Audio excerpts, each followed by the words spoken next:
calling to say I...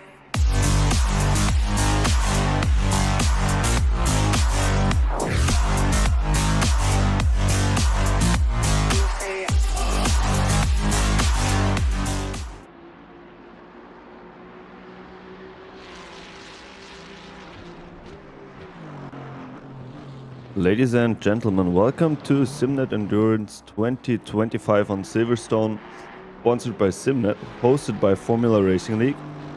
My name is Alex and I'm gonna be your commentator and broadcaster for today. Today we have a 12 hours endurance race on Silverstone, which is gonna be quite a lot. I will be here for the first 3 hours, so half an hour of qualifying, and then after this half an hour, for another 2.5 hours if I calculated that correctly. Before we go and take a closer look at the qualifying session that will start in about 2 minutes, we will take a little look at the standings, at the current standings.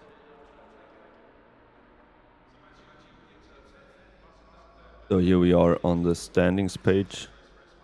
The quality is a bit worse because I had to crop the sides.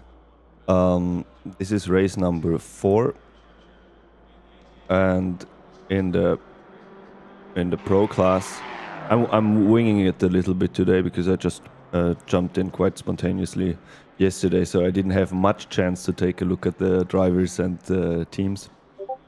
But anyway, I have to mute Discord. This is something I will check in a second. Anyways, so leading the standings currently is Vic Project Strato. In P2 there's the FLR Racing Team Faster 1, so there are multiple FRL. Did I say FLR? There are multiple FRL racing teams on the grid, but this is the Faster 1 car. In P3 we have Cryonics Flyby Esports. It's a combination of actually 2 teams, if I understood that correctly. In P4 we have Tokai Esports, and in P5 we have MR Reparto Coaching, who are close behind Tokota Esports, so there's only 1 point of a difference, and then the gap towards P3 and P2 is a bit higher, but then behind in P5 also there's a tight gap in the points. R&M Flatout Esports also with 130 points in P6, and then behind with a bit of a gap is Flyby Esports in P7. In P8 we have Dream Racing. In P9 we have Falcon Racing Academy. In P10 we have Vivid Global Racing, and then in P11 QRT Esports, Cargo Delta, also 2 cars. Then we have the second car of FRL Racing Team Faster 2, obviously. In P12 we have Cryonics Technoir. In P13 ASO Racing Team 99 and ASO Racing Team 63 behind each other in P14 and 15. In P16 we have Cryonics. In P17 we have Flyby Esports, the junior car. Then we have P18 Long Smile Bogey Missile, also with 32 points, directly followed by Vesta Sport, if I see that correctly. And then we have a team that has withdrawn from a race, so DMF Corsa 1. I think there's also 2 cars on the grid. In P21, ASO Racing Team 81 in P22. Oga Motorsport in P23. Purity Esport Quantum Racing, so the second car in P24. The Pit Stop Procrastinators in P25. And the standings here are not absolutely correct because, as you can see, they disqualified the teams, but I learned that most of them actually withdrew from the race. So there's a third car from FRL Racing Team and Mission Spin Now Racing also in the back of the grid. So as I can see, the qualifying session has not started yet, so we will go into the AM class. There we have the Academy 2 car from Formula Racing League Racing Team in P1, followed by ASO Racing Team 18, followed by Tatsu Racing Officiel 2, I think it is a French team, if I'm not mistaken. I'm going to take a little look on my spreadsheet here. No, it's a Belgian team, sorry. And in P4 we have Time to Race P5 we have Broke Boys. In P6 we have the Academy 3 car by Formula Racing. In P7 we have Team F Corsa 2, so the second car. And then in P8 we have BMW Racing. In P9 we have FRL Racing Team Academy 1. Then we have 2 cars by Redline Racing Team behind each other. And then we have Dragon 13 Racing Team. I will have to see how many of these teams are actually now on the server. This is something I still have to figure out.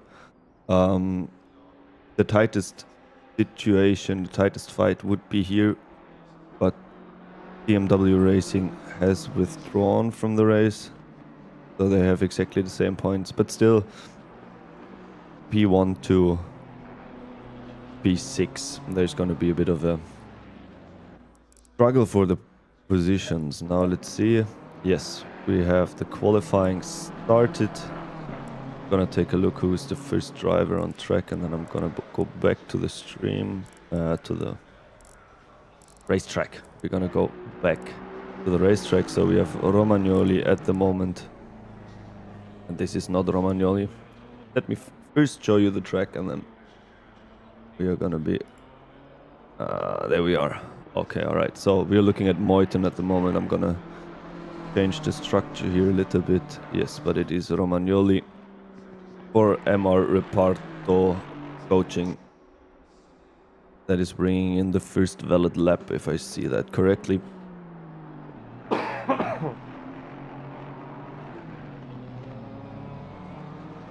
So we have 30 minutes of qualifying, and afterwards we have 12 hours of racing.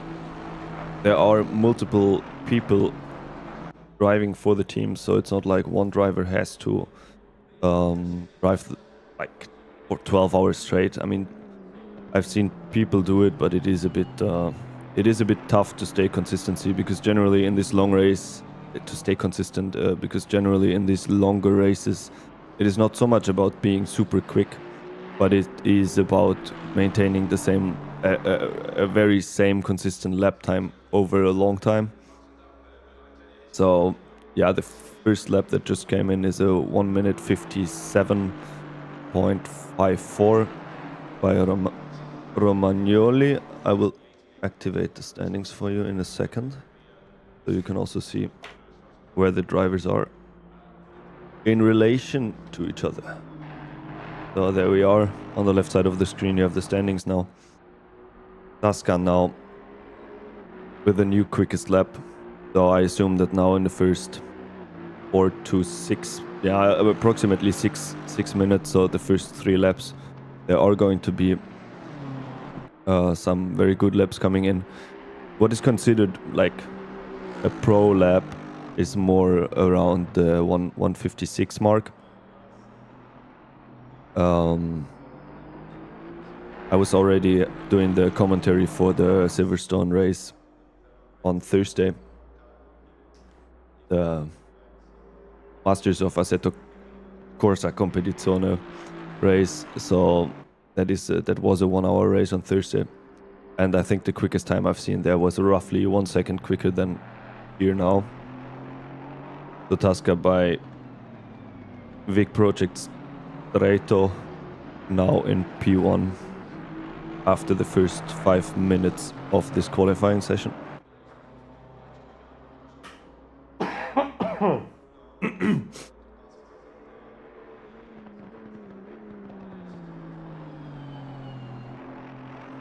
Even though I just realized we were not looking at Tasca, we were looking at Romagnoli. So now, the other way around. We were looking at Romagnoli, and now we're looking at Tasca, who has just set the provisional P1 time.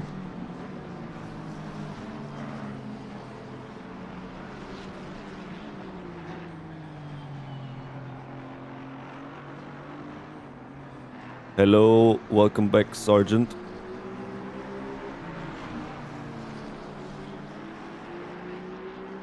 The driver of the car 63 is Kenneth Race.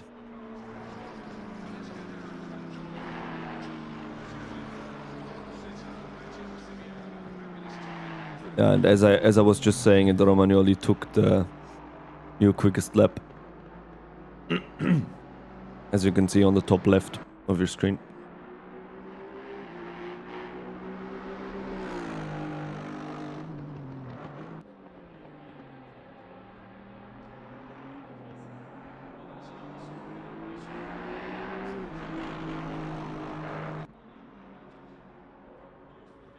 So at the moment, as I can see, we have 19 cars on track.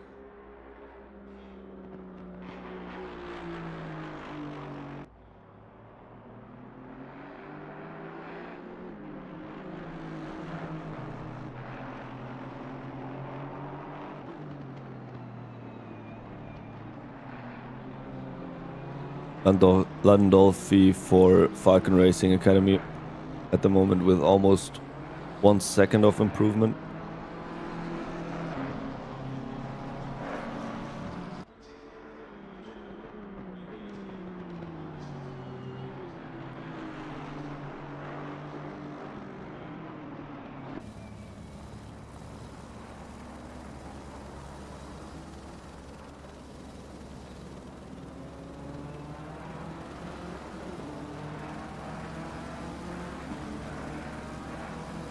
So Landolfi just heading on to the start finish straight into T1 Cops. He managed to improve his time by the mentioned 8/10.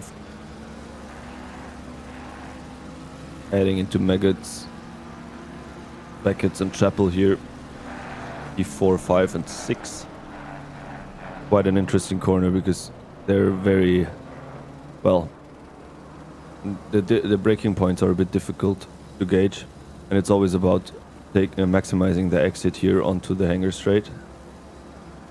And then coming up now in one of the prime overtaking opportunities into Stowe. The braking zone has a very nasty bump on the left side of the track. Into Vale.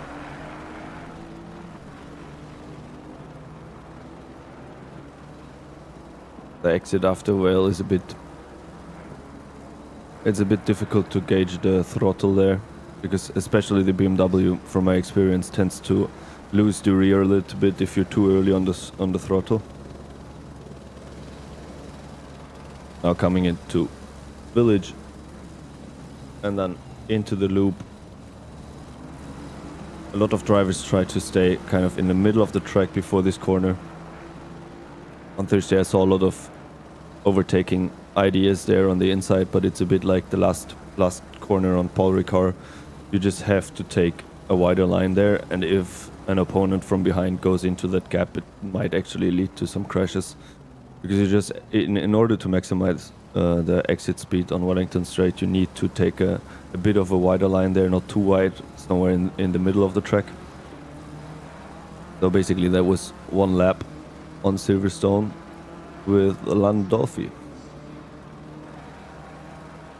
In the front now, Romagnoli has taken over P1 again with a 1 minute 57.0110. So we're getting close into the 56, into the 1 minute 56 laps. It's always a bit of a strategic decision for this endurance racing, who's driving the qualifying, in what position does the car start, how quick are the other drivers that are going to take over the car later during the race. So what's the best position to be in.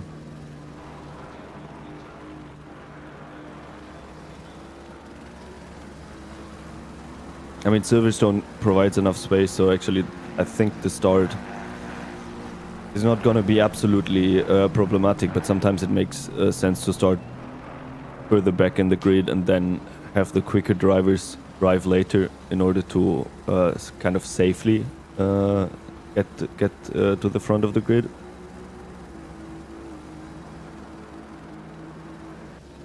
So if Tomasz Knopek here for Formula Racing Team, very quick driver, is actually in the faster one car that is currently standing in P2.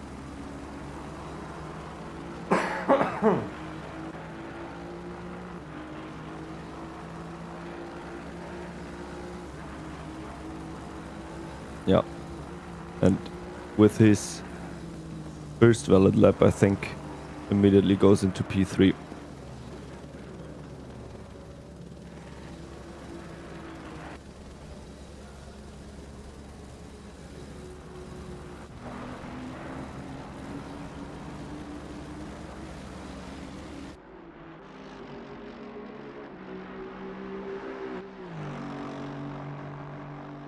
Thomas Tasca on Hanger Straight.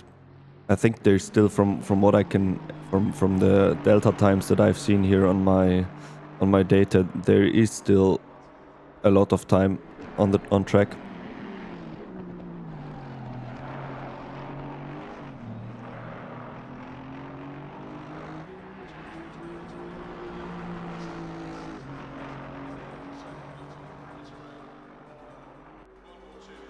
So the red number plates that you can see on the left side are the drivers in the AM category, and the race is entirely separated from the race of the pros. So at the moment we have Pizzuti in overall P12 being in P1 for the AMs, for Formula Racing League also. Van der Zag behind for Broke Boys in P2 with 1 minute 59.05.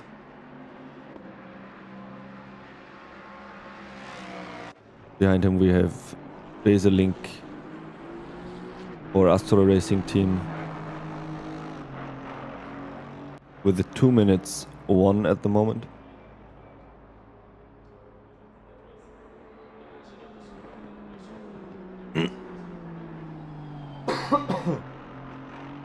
I'm sorry, I'm coughing a lot today.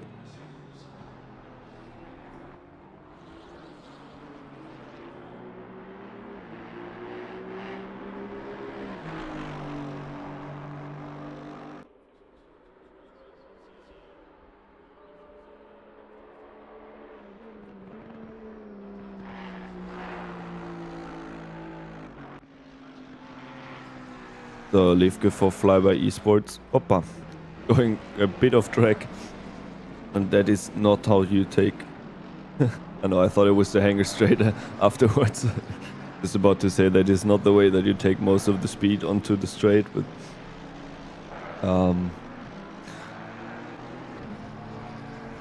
yeah, that is the Flyby Esports team. The one that is exclusively staffed by the Flyby Esports drivers, if I understand that correctly.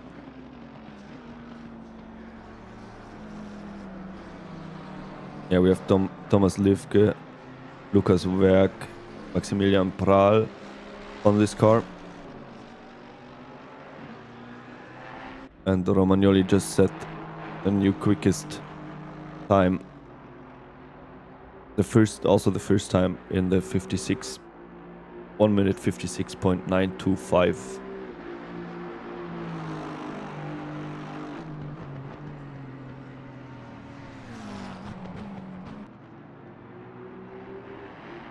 Now in the middle of the second sector, still with 1.5 tenths. That sounds a bit strange. Of improvement possible. Now 2 tenths.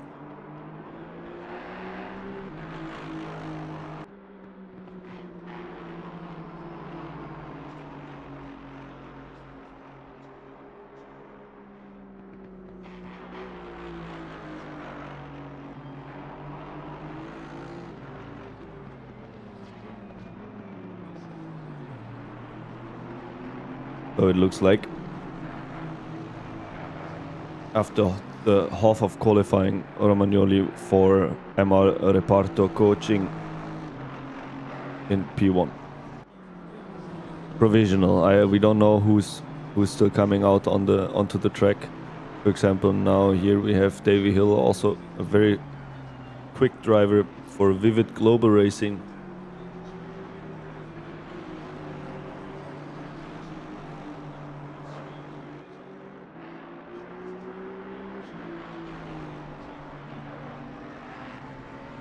With this length of the qualifying, the drivers tend to go back to the pits, grab another fresh set of tires, grab another bit more fuel, and then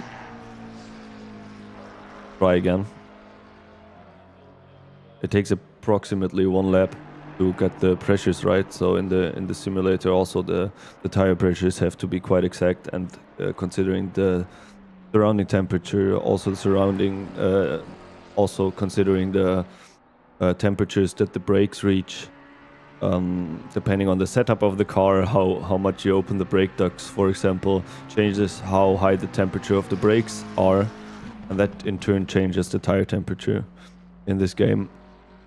And I'm not 100% sure about the temperatures that you want to achieve, but there's a lot of things to take into consideration when building a setup for a 12-hour race. For example, the temperature is also changing. Like at the moment we have ambient temperature of an average of 19 degrees and the track temperature of 20 degrees. But it is in-game time, I think it should be 10 or 9 in the morning. So throughout the day the temperatures first will rise and then drop off in the evening. So every time a driver comes into the pits for the driver change, there will be minor adjustments on the pressure, on the tire pressure.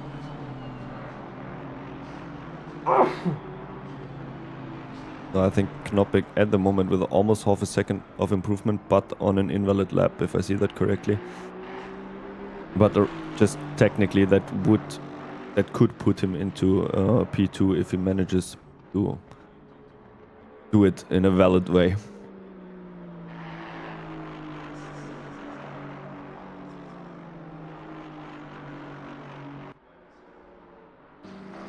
Nigel Longdon, a long smile with a half a second of improvement, currently in the 3rd sector. And this half a second should put him into P8, I think.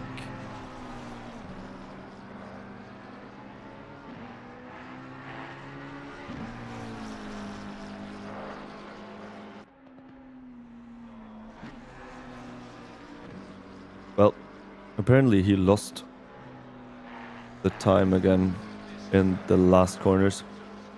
Especially T18 Luffield is quite tricky. Because, let's see, maybe we find someone on Hanger Straight. Yeah, Lifke is on Hanger Straight at the moment. So the first turn T17 dictates how to set up the line for T18 here, and then some people tend to take a wider approach and then cut the corner for late apex. Then there's people that drive a double apex. So basically you cut the inside of the corner first and drift out a little bit, and then you pull on the inside again. Here on T1 that we just saw Lifke drive through, you have to really pull the car into the corner, hit the apex properly, and not be carried out too wide, because if you get carried out too wide, the lap will be invalid. Take a look at Kenneth Reyes on the finish straight with half a second of improvement. Put him somewhere, yeah, into P8.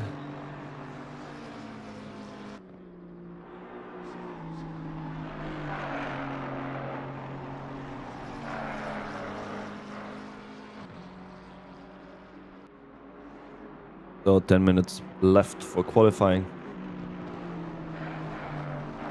Currently 19 cars on the grid.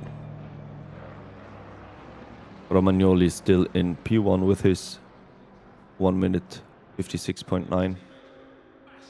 Behind Tasca for Big Project Strato. P3 we have Knoppik for Formula Racing Team. I think it should be 1. Yes, it is the Formula Racing Team 1. Behind Moiten for Flyby Esports, Cryonics Racing. Currently standing in P3 in the overall standings. Qualified for P4 at the moment.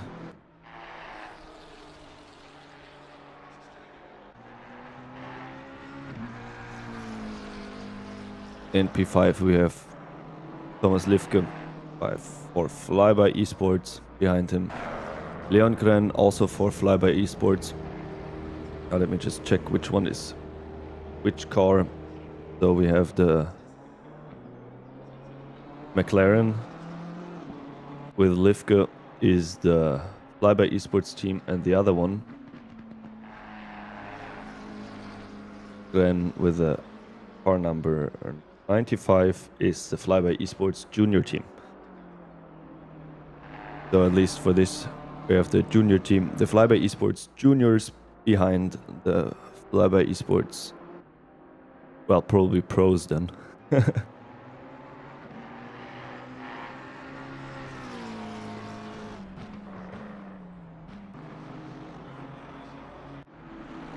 So Nigel Longdon now entering the third sector with 4/10 of an improvement. Thank you, Tom. Also good luck to you. Have fun. There are some beautiful liveries here, that's true.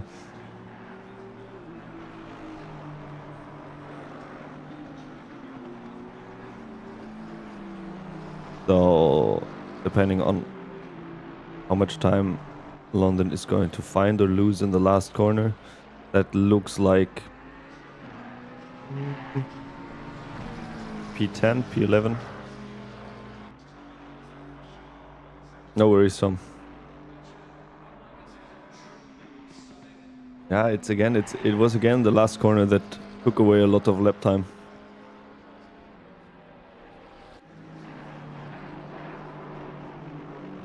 So now we have the current qualifying leaders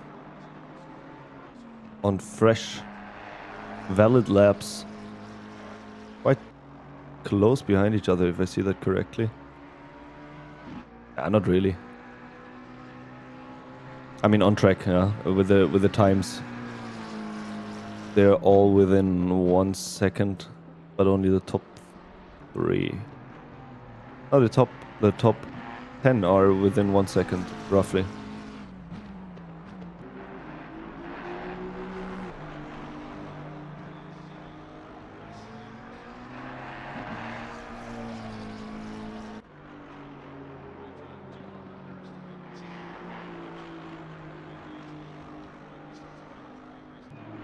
Take a look at Romagnoli, who is still finding time. Actually, now all of P1, P2, P3, there's Romagnoli with 2/10 of improvement possible, Knoppek with 3/10.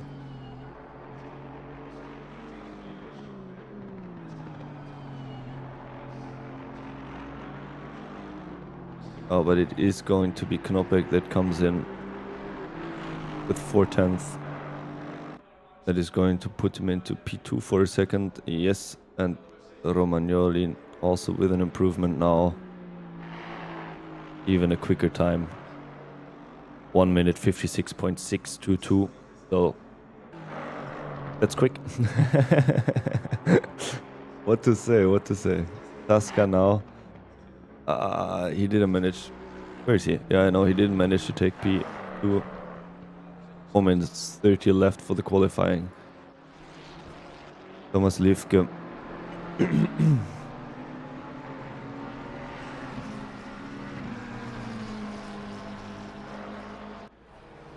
With another improvement of his lap time, but not enough to make it into P4.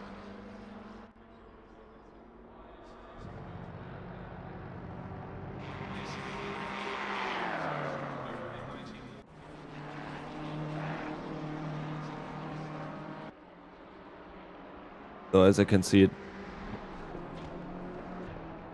yeah, P4, 5 and 6 are combinations of Flyby Esports team with Moiten and P4 with Cryonics Flyby Esports.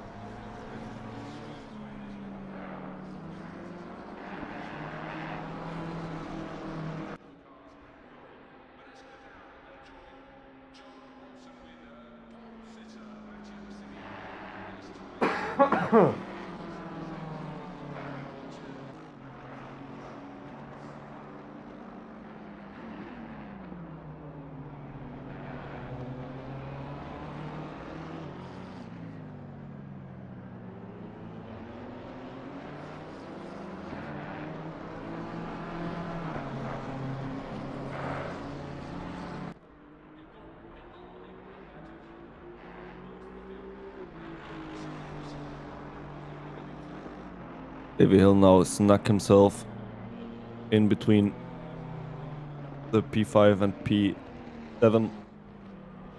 He's in P6 now, obviously. Moiten now with a lap improvement of roughly 2/10. That will not change his position. But Leon Kren with a possible improvement into P6 again. Taking the position from Davy Hill. Yep, and there he is in P5.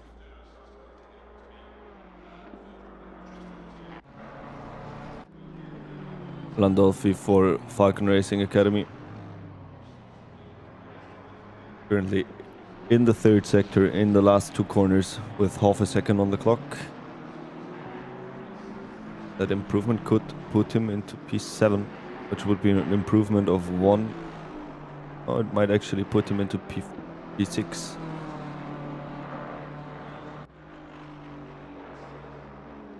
P5.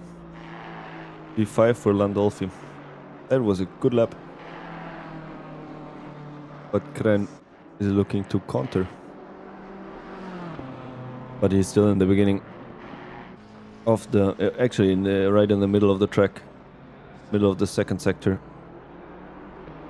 1 minute left on the qualifying time. Right now.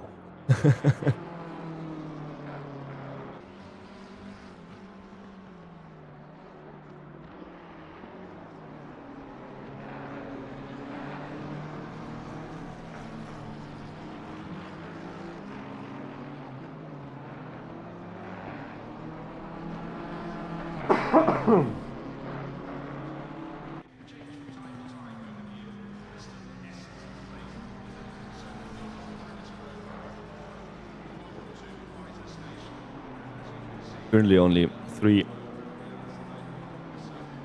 milliseconds separating P5 from P6. Landolfi from Kren.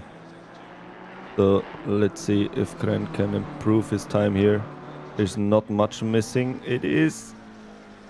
oh, just barely not enough. Still the same. Well, oh, that's a bit frustrating. So Eric Latier for DMF Corsa. If I see that correctly, he is the only Frenchman in a team of Italians. The DMF Corsa 1 car. The qualifying session is finished, so the drivers can end their laps. Now I'm not sure if Latier is on a valid lap at the moment. We have 19 cars at the end of qualifying. There's still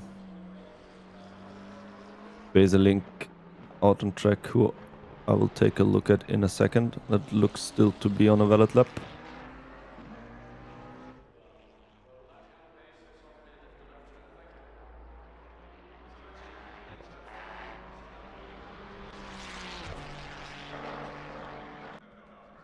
Latier in P10. Is in P10? Yeah.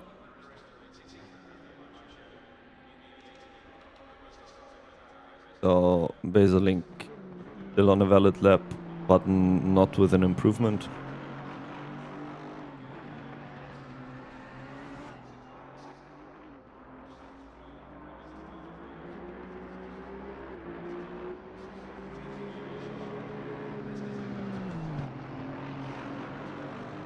Haska still with possible time improvement depending on the exit of this corner. 300th. Yeah, no, that is P3 for Tasca as well, and that is qualifying finished. So we have. I'm gonna take a look if I can actually note down these starting positions. I think that it is always useful to not get confused later or during the start.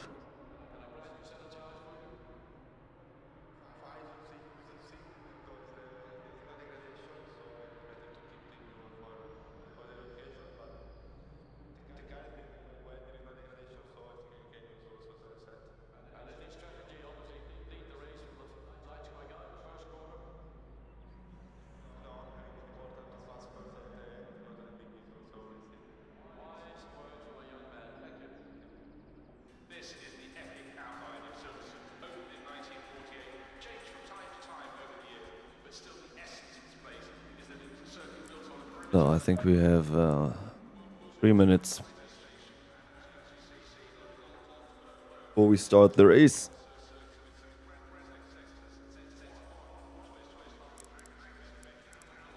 So there are some driver changes for the start.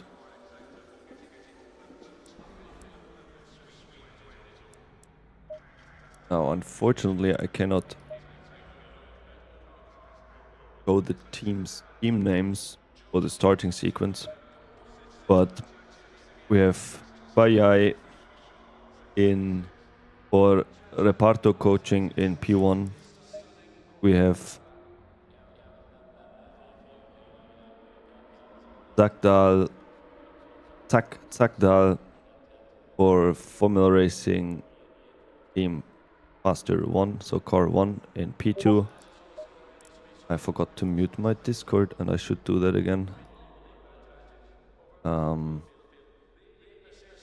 me see. 1 second, sorry. There. So we have Tasca for big projects Strato in P3. We have Brandon Guides for Cryonics Flyby Esports in P4. We have Landolfi for Falcon Racing Academy in P5. We have Gren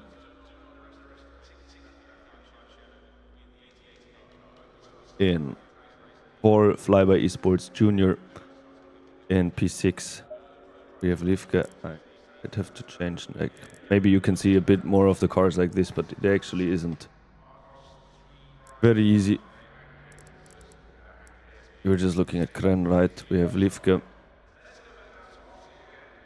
and starting in P7.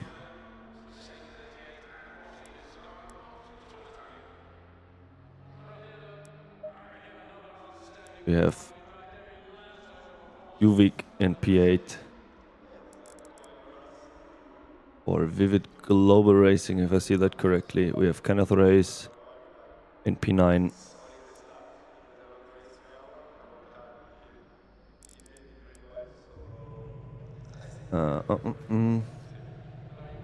Yeah, now on the bottom I can see the teams. Wonderful. This is so much better like this. So we have Eric Latiel for DMF Corsa in P10. We have Marco Pizzuti for Formula Racing League in starting in P11, the P1 of the AM drivers. We have Chris Jones in P12 for Long Smile. We have Fanatak in P13 for Broke Boys. It's still saying that it's Tom Brunel here, but it's Amir Kasetarash driving the start in P14 for Formula Racing League as well. We have Arth for Bezelink in P15. We have Palmer in P16 as the drivers are now heading for the formation lap. We have Matusz Stotnik in P17 and we have Julian Lemon in P18. Anton Paveluik starting in P19. So I am expecting a bit of a I wouldn't say a super calm start, but I am expecting a calm start just for the reason that it's a 12 hours race, so there is no reason to win the race in T1, but let's see about that. So the drivers are still in single file, warming up the tires, warming up brakes. So at the moment it doesn't look like any rain, at least not in the next half an hour. A lot of things can happen in a 12-hour race. I'm pretty excited for it actually.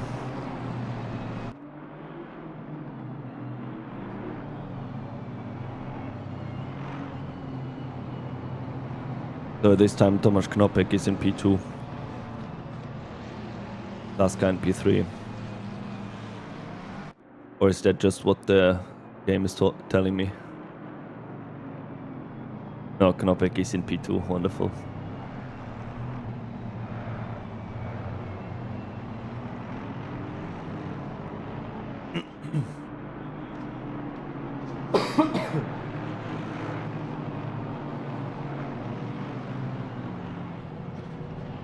This is also something that I have to pay attention to, as there are two starting lines on the track that are used for different races.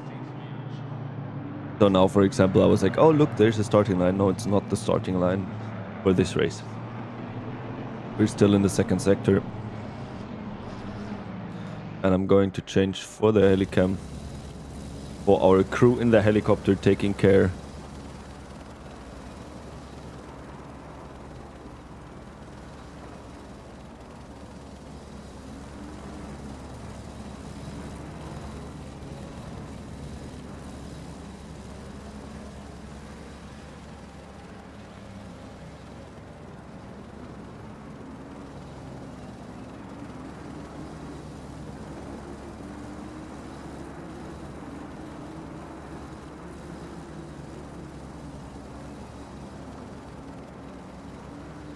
One thing to point out, Anton Pavlyuik is a pro driver starting all the way in the back. So that might actually be interesting for the whole race. As we are now heading for the last corner, so drivers are in double file.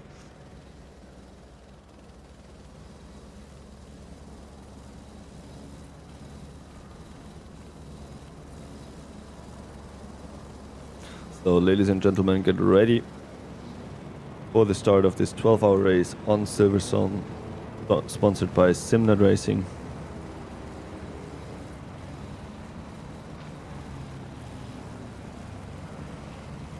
And the lights should turn green in any second.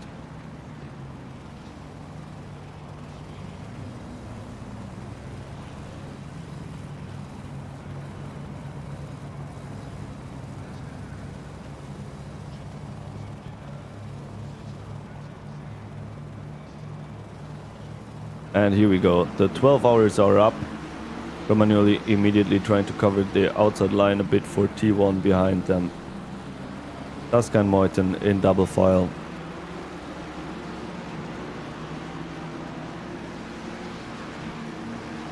Yeah, there's a bit of shuffling going on. Yellow flag for Baselink.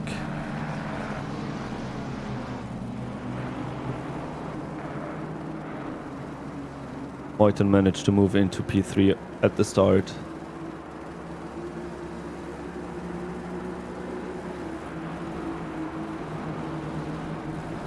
Livka also managed to gain a position, if I saw that correctly. Too wide behind. Should be Hill and Race.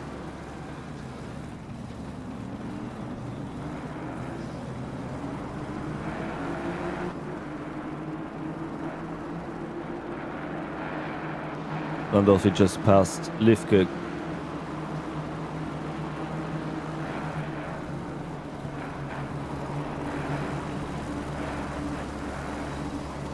So for now, no major crashes in the first sector, second sector of the first lap almost done.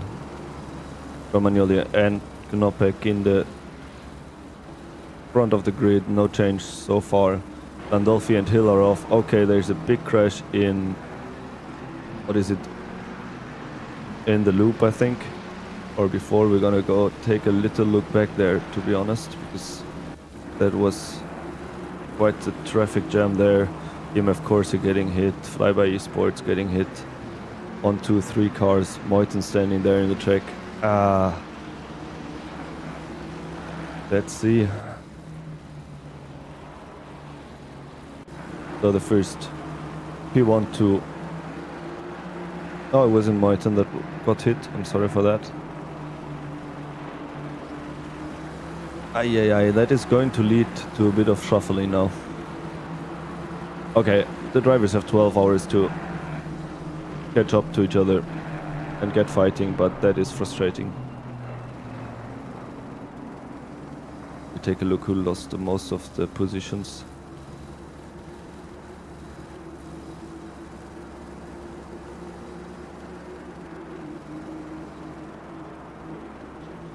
Yeah, Landolfi in the BMW for Falcon Racing Academy, 14 positions behind now in the back of the grid. Eric Latiel also lost 8 positions. Thomas Livke for Flyby Esports, 2 positions lost. Now running in P9.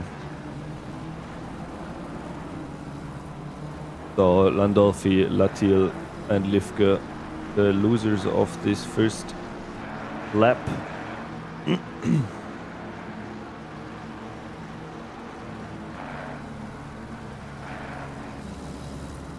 Kenneth Race trying to make good time to Davy Hill. So the crash in the first lap generated a bit of 2 groups already. So P1 until P4. Romagnoli, Gnopek, Moiten, Tasca are driving a bit ahead, tightly followed by Kren here. And there's a bit of a bigger gap to Davy Hill, followed by Kenneth Race. And then I'm gonna take a look at this. The leader of the AM drivers, Pitsuti, who has America Setarash in the Formula Racing League livery right behind him. Yes, that is Casetarash. I know it's Marco Pizzuti also driving for Formula Racing League. Behind Livke now.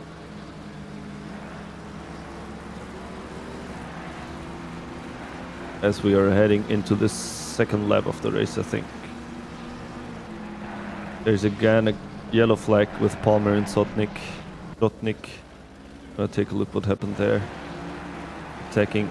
Yeah. And there's another Formula Racing League car off. It's the Palmer AMG and Sotnik.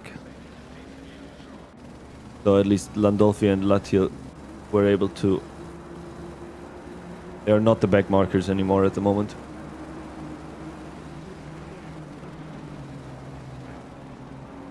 And a nice move from Landolfi.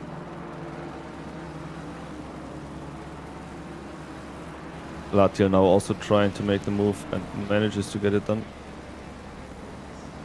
Sorry, that was Latiel. We'll take a look at the front. Moiten still hunting down Nopek.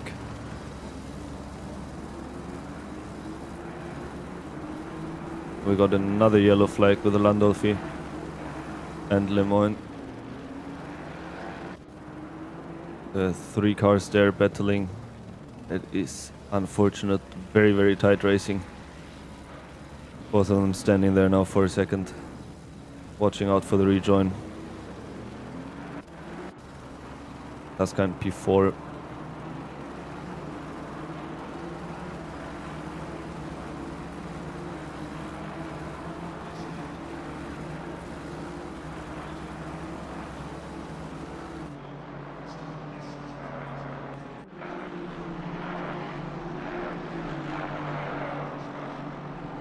So now let's see how the drivers are settling into the race after these quite exciting first 6 minutes. Lap times are slowly coming down actually. Romagnoli with a 1 minute 57.8. Livke trying to regain the positions now, attacking Jones on Hanger Straight.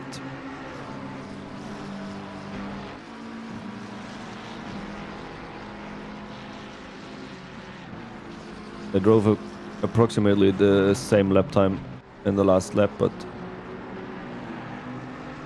from the qualifying position I think Livke is the better driver in the better position, but we don't know how much damage and how much frustration he has from that crash in the beginning. Because you realize quite quickly, depending on the amount of damage that the car got from the crash, that maybe your top speed is not there anymore.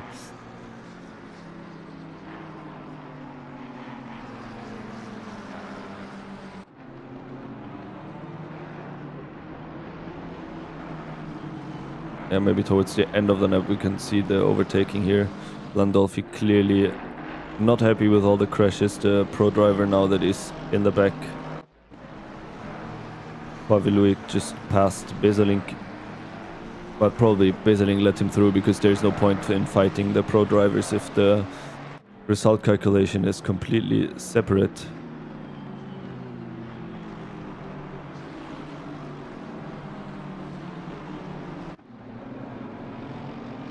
Landolfi managed to regain a position there.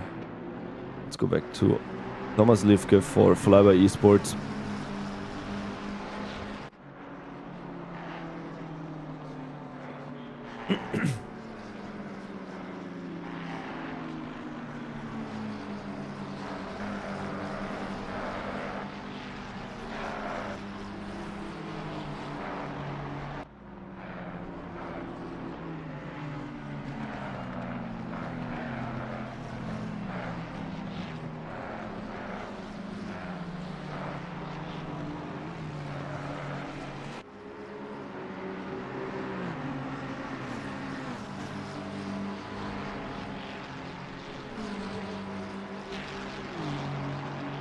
Livke with a 5 seconds penalty from the stewards.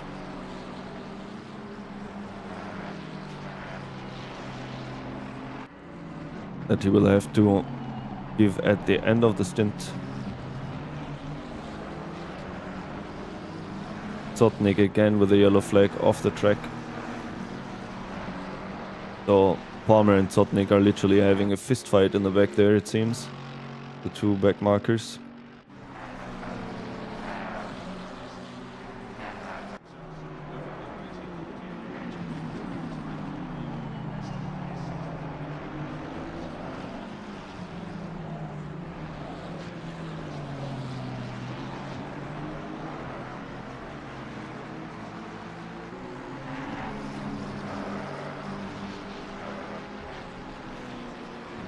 So I think now in the next few minutes we will actually see some penalties coming in for crashes we had in the first lap or in the second lap. I'm not entirely sure at the moment.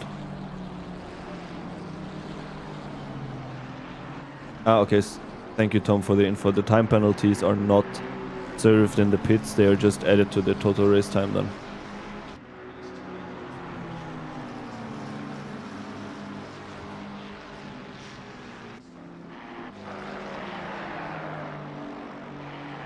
Pavliuk also making good time, making his way through the AMP drivers.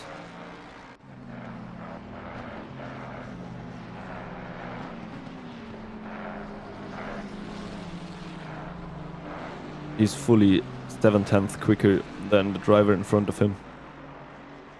So I assume within 2 laps we will see him in P11. Even though there's America Setarash in front of him, who is also driving fairly quick.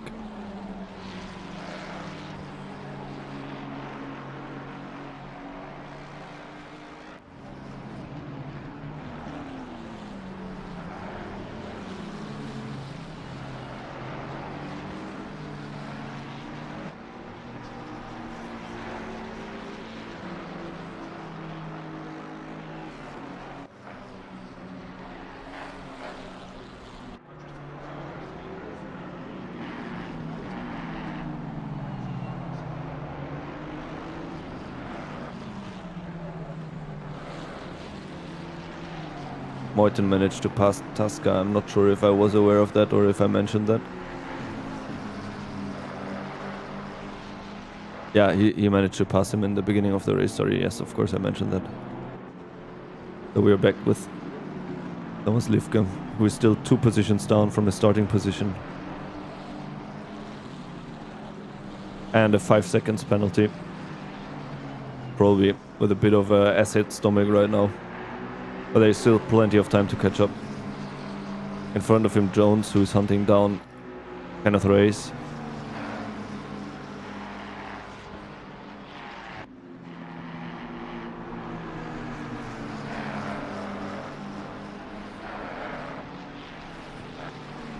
So Lifke 2/10 quicker than Jones in the last lap.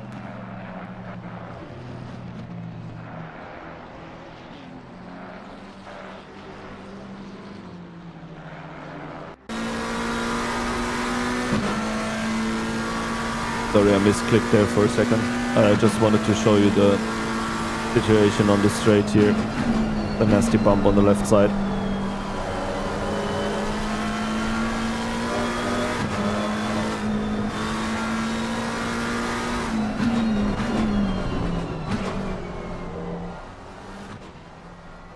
I did lower the volume now a little bit because it's always very, very loud.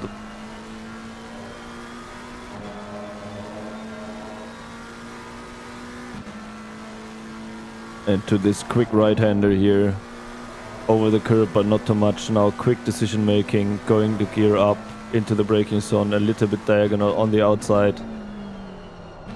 Not too much a bit too much space here, too much speed here. Then going a bit to the outside to cut this corner and onto Wellington Straight.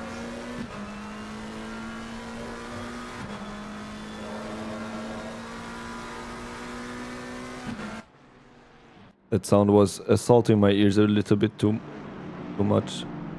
We're up with the volume now.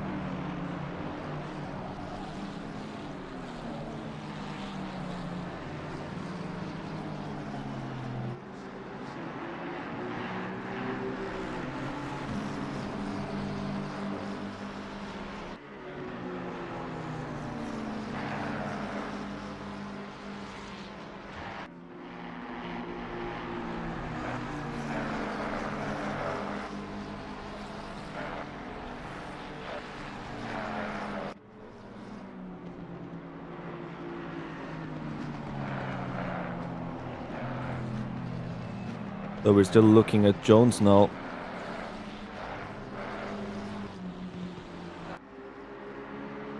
Not really managing to close the gap to Reyes. In the third, I think they lost a lot of time, both of them, Lifke and Jones, both lost a lot of time in the third sector on the last lap.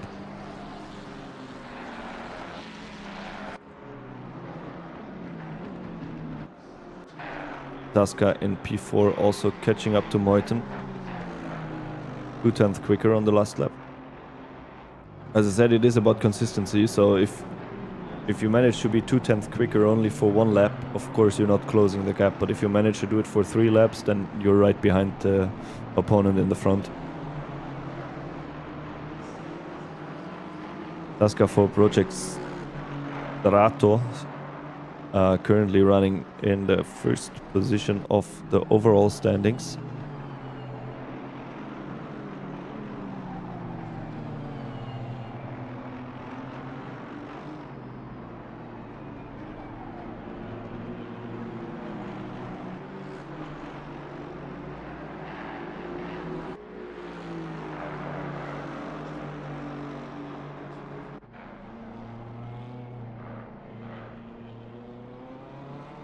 I was just taking a look at Matusz Stotnik, the back marker in the BMW here.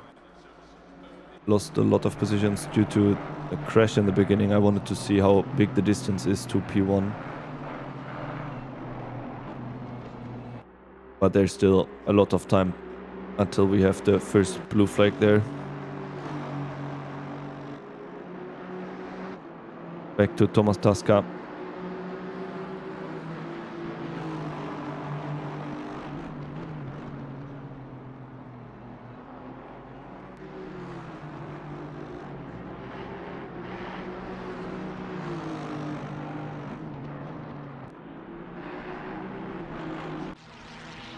Take a little look at Livke again.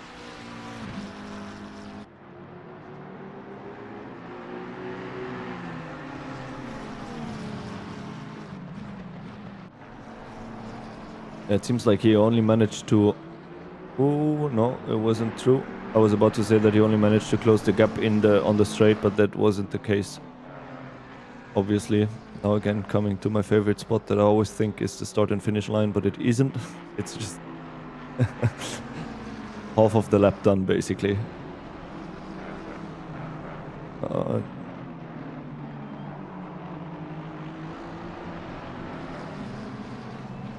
This is the position that I meant, where people tend to go for the overtake, which is a bit risky because you never really know when the driver in front is closing the gap that you see. But Livke managed to make it stick now. Livke at the moment in P8, so only one position left, but Jones tight on his heels, maybe looking to take back the position immediately.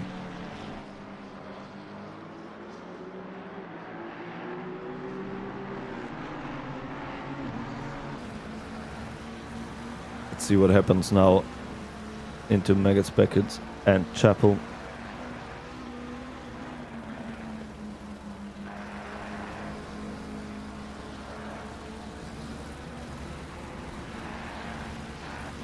I'm ready to jump to Tasca any second after the straight to see.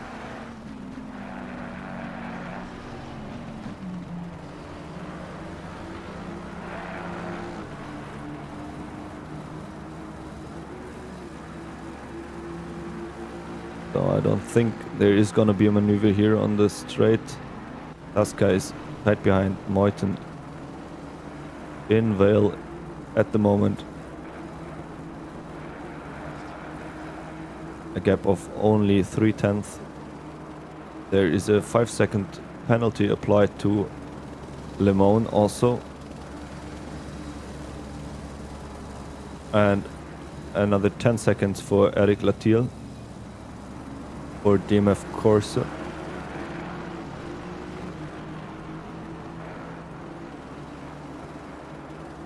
Tasca slowly raising the pressure on Moyton.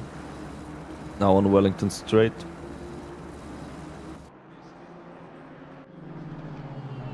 Trying to get as much as slipstream as possible.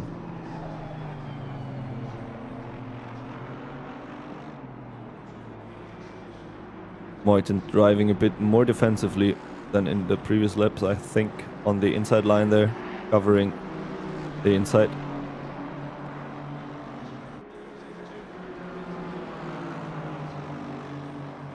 So Knopek in front is also closing the gap towards Romagnoli.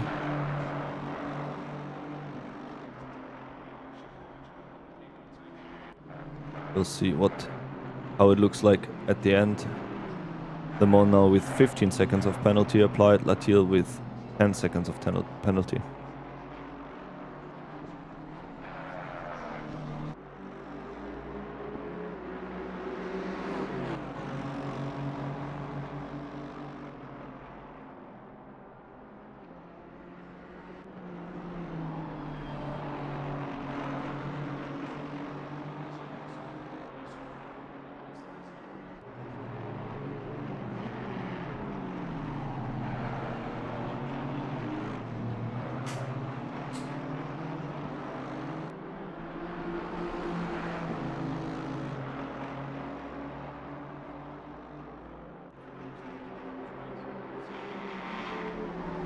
Tasca, after losing the position to Moyton in the start, now trying to retake the original position.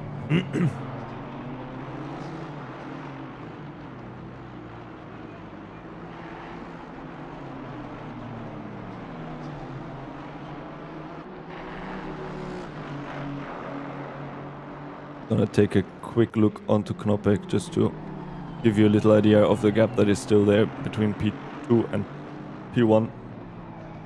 Knopek versus Romagnoli. I think you should be able to see both of them now.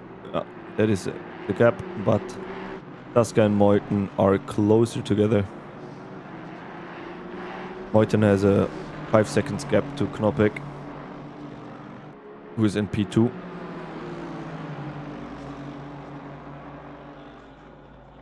can also see it on the track map. The triangle there is the leader of the race, Romagnoli. Behind him tightly is Knoppek. And there's a bit of a bigger gap of 5 seconds. The red car is Tasca that we are just looking at right now. And in front of him, sorry, the red car is Tasca, who we are looking at. And in front of him is Meuthen.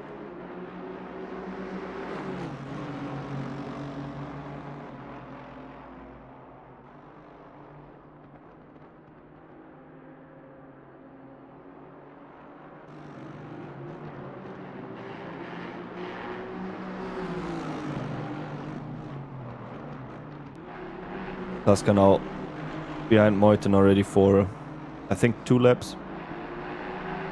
Increasing the pressure, trying to make him make a mistake.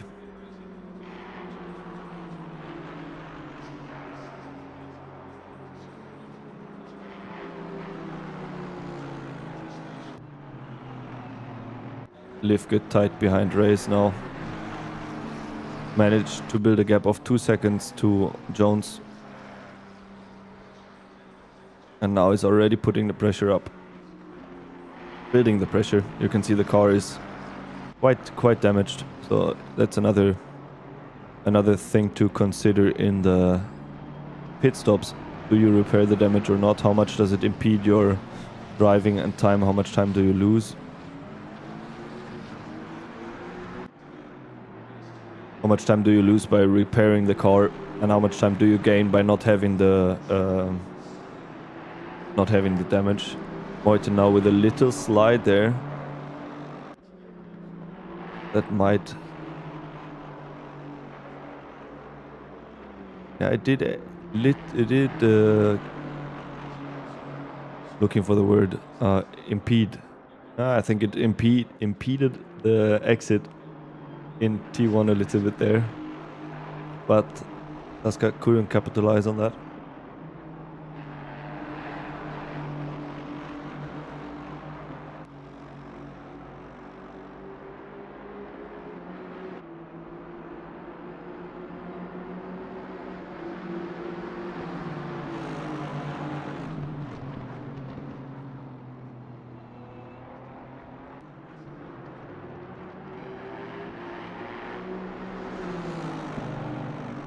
Meuthen already on the defensive line into Vale, but Tasca being a bit cautious, which is understandable in such a long race.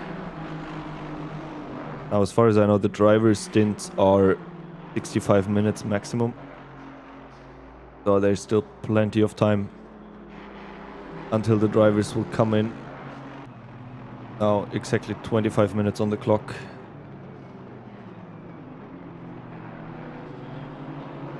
I see Tasca with 2 kilometers an hour higher top speed on the straight.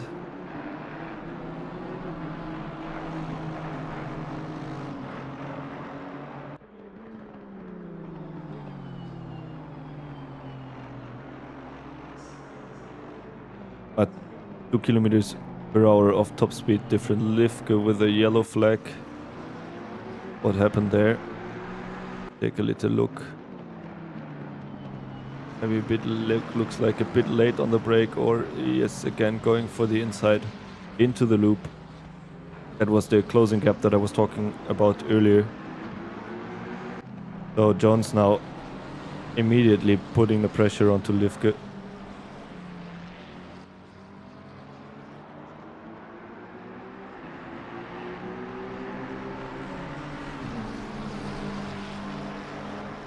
Now that we have a tight group of Kenneth Race in the front, in the blue and white car behind him, Livke for Flyby Esports, directly behind him in the very colorful roofed car, Chris Jones for Long Smiley, behind him Pavliuk in the red Ferrari.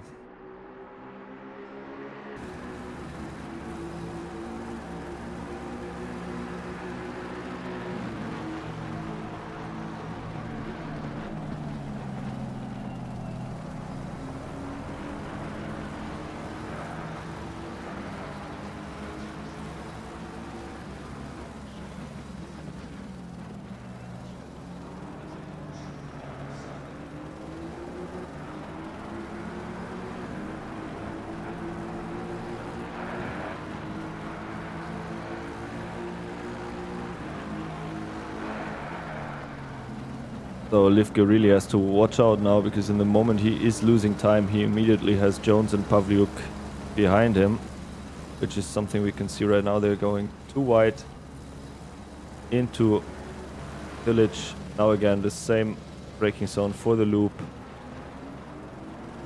Pavliuk just made the move on Jones.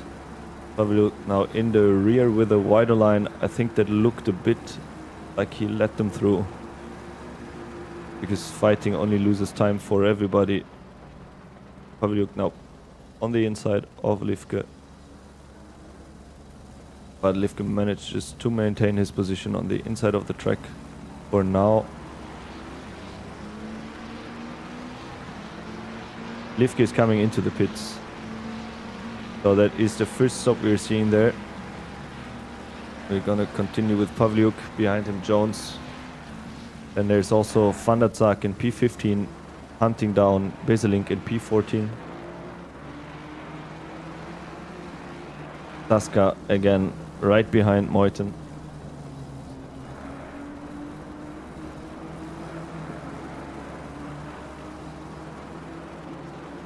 Jones with a yellow flag in the grass, probably in the barrier.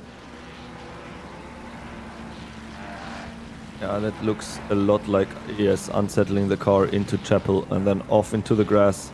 Did he hit the barrier? No, so at least there shouldn't be too much damage. Well, then he hit the barrier after starting to drive again, I'm sorry.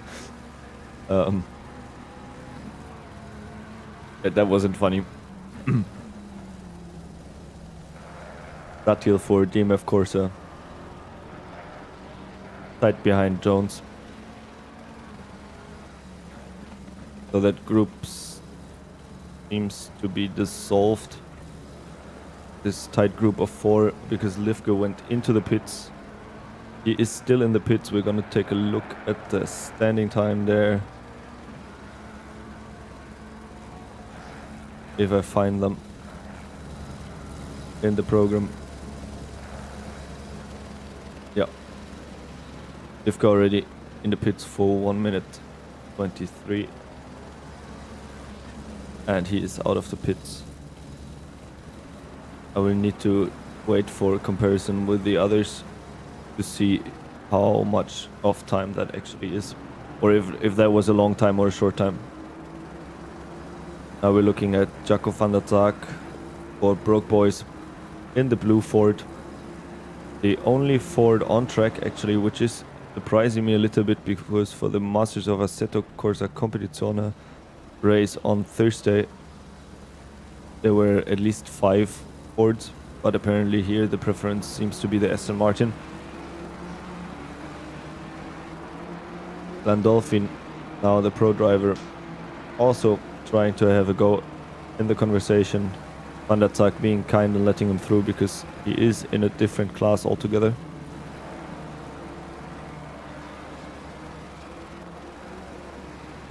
So there is a high chance that we will see Landolfi moving into P13 and then being right behind Latil in the next laps. Latil still behind Jones. Livke now came out of the pits in P18, just for your information. He's the first driver to do a pit stop, if I saw that correctly.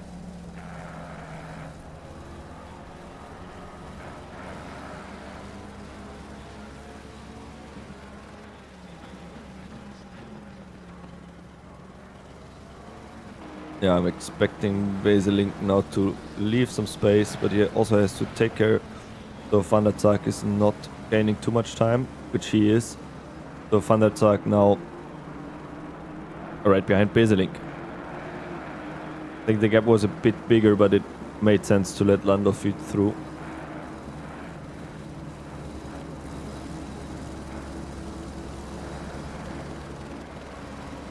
Taska, by the way, does not manage to close the gap significantly. He's losing a bit of time there. We saw him 3 laps ago, 2 laps ago, right behind Meuthen, but now the gap is almost 1 second.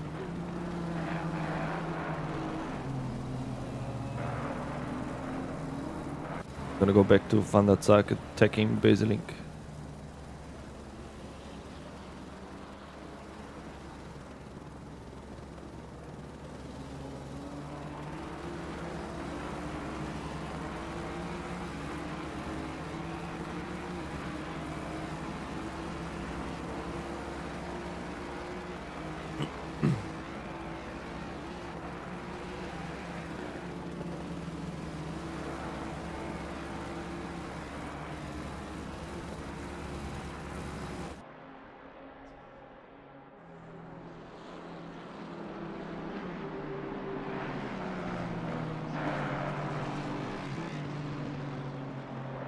Yeah, Van der Zaak.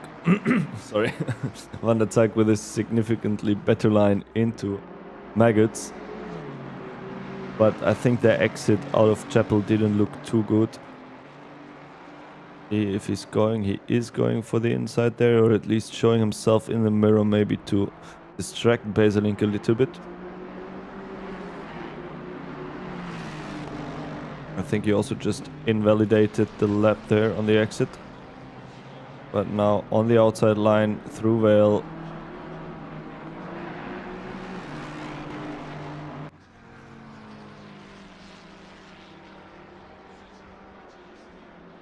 Now into the quick right-hander. Again, showing himself in the mirror. Go take a look on the inside.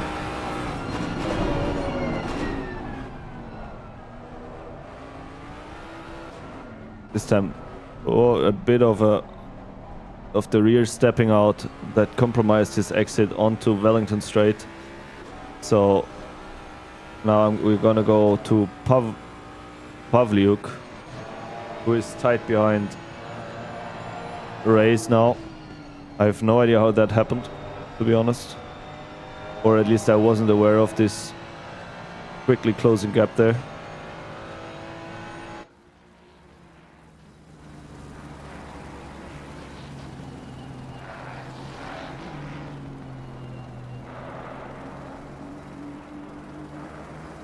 I'm also watching Landolfi now. On the left side of your stream you can see him in P13. But the gap to Latil is rapidly closing.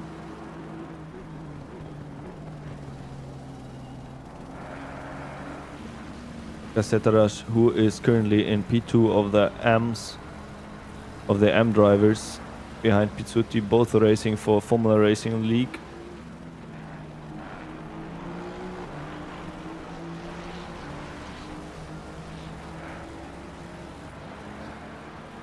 Even though Kasetaras is in the Academy 3 car and Pizzuti is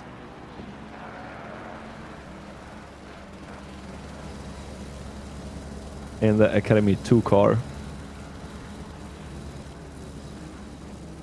But the Academy 2 car currently leading the standings as well, and currently also leading the race of the M's. So Van der Zaak now for the second lap, trying to make a move on Baselink.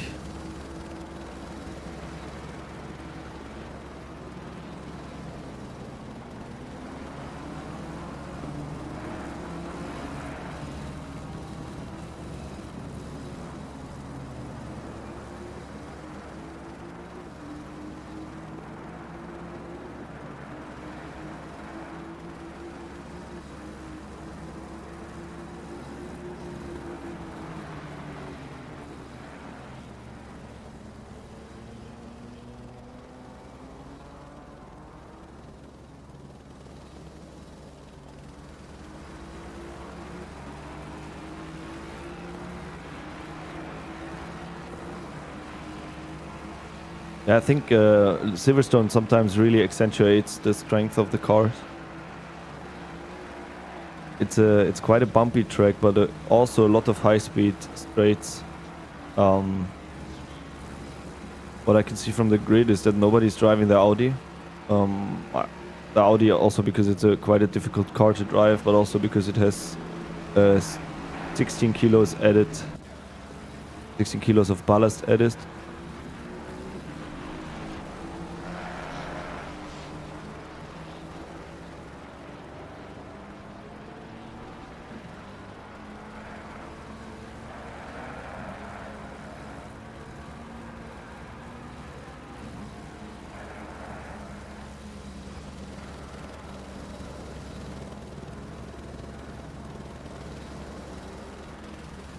That did look like Pizzuti actually consciously opened for Kasetaras.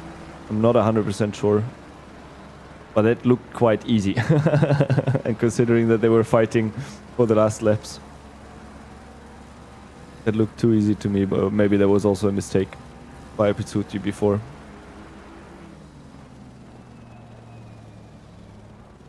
Lati is still behind Jones. On Wellington straight into T17.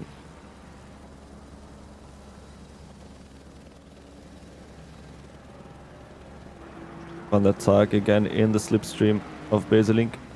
Beselink on the defensive line.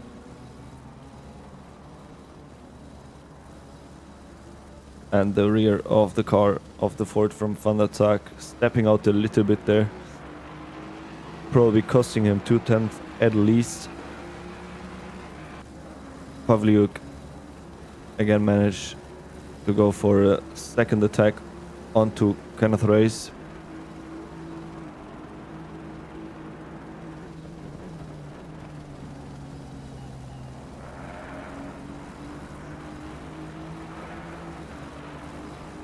So at the moment there's 3 battles going on at the same time. I don't think it looks like something here. Van der Zaag 2/10 behind Beselink.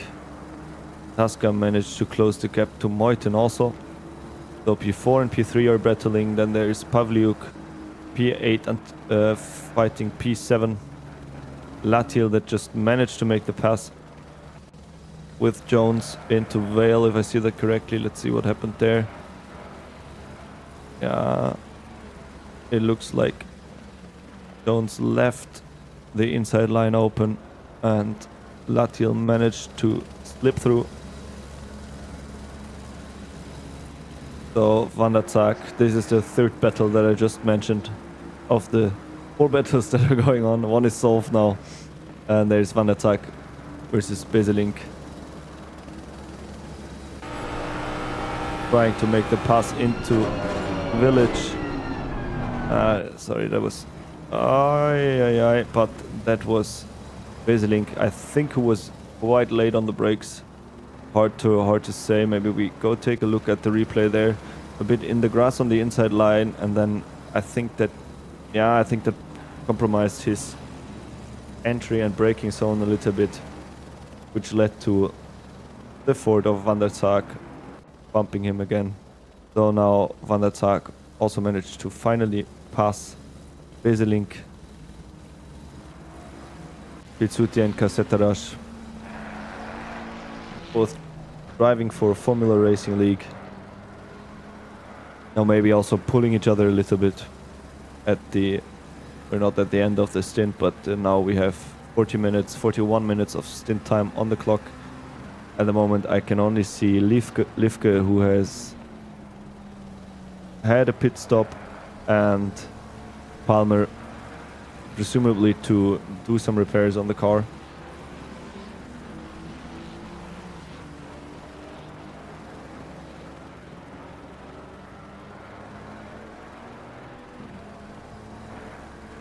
They're doing very good, Tom. They are doing very good.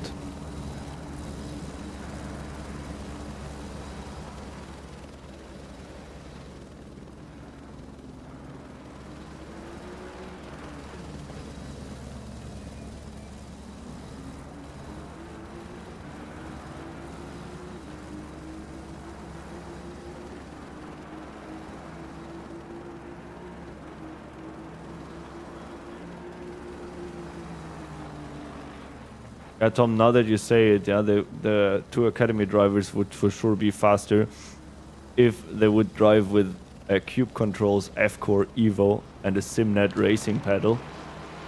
If you are interested in those, you can also check out the affiliate links in the description. Thank you for the reminders.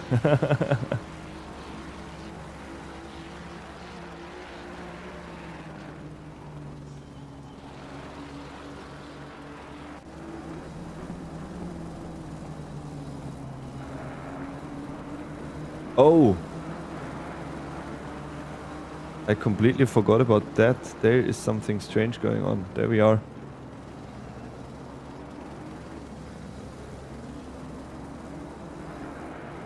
So Taskas again trying to make the move on Meuthen, who managed to defend for quite a while already.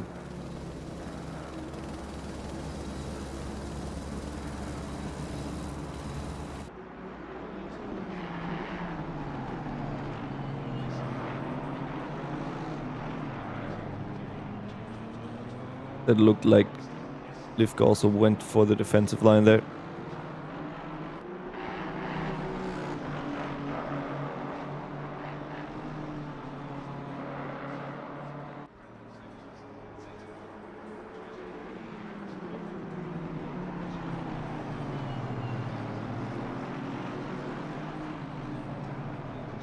So I will now have to go for a little pit stop myself, unfortunately. Even though this battle is tight, I'll be back in 2 minutes.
Hi Melmsty, good to see you again. I'm also back now. Sorry, I just had to get myself a little snack.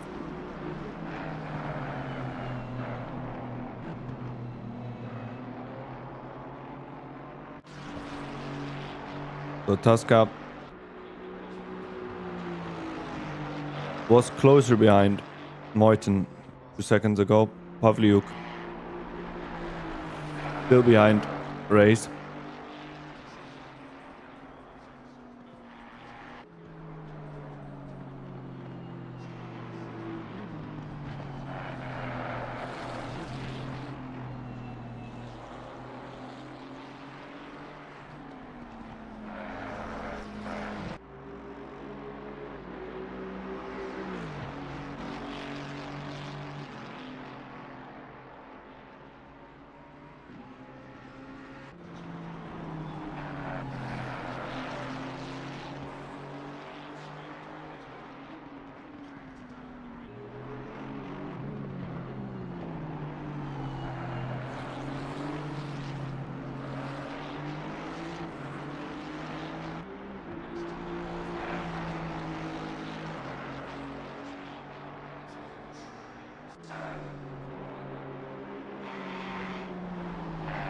So I've seen this battle now for quite some time,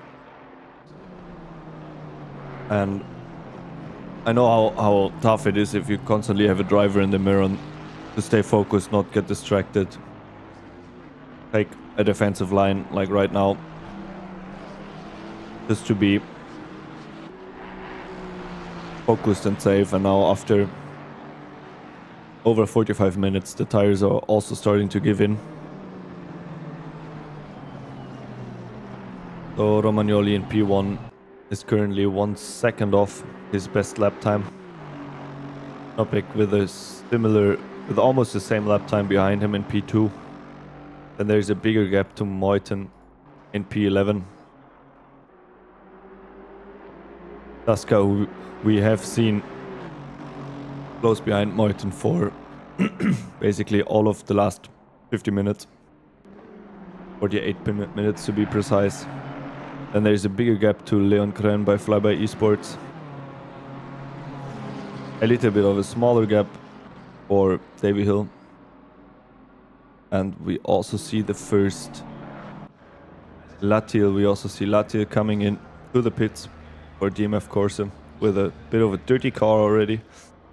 I just wanted to see because we have the first lapped cars.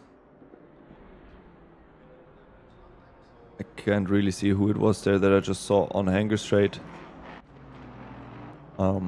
This is where the battle is at the moment. Landolfi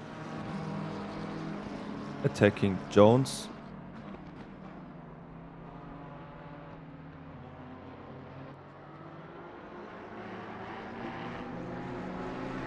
I'm not sure if they're if this is already if they switch positions back again. I feel like I had Landolfi already in front of Jones, but I'm not 100% sure.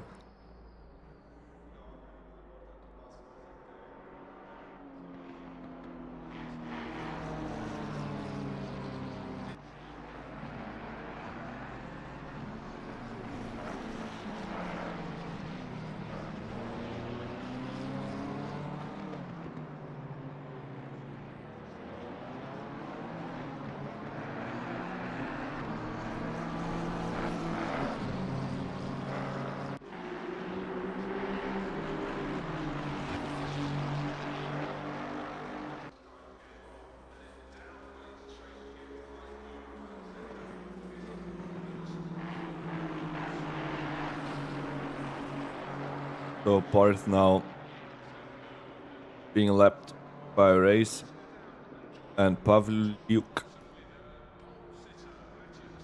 go straight to fighting again. Itsuti and Kassetarash still pulling each other.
Taking a look at Pizzuti and Kassetarash, the two Formula Racing League drivers.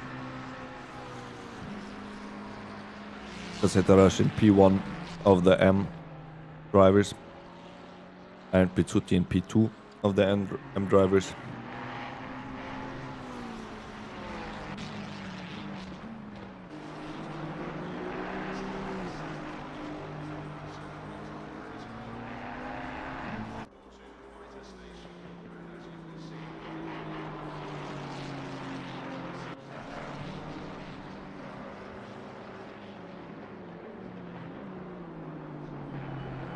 Pavliuk still trying to find the gap. But both of them in quite steady rhythms of driving. Very similar lap times.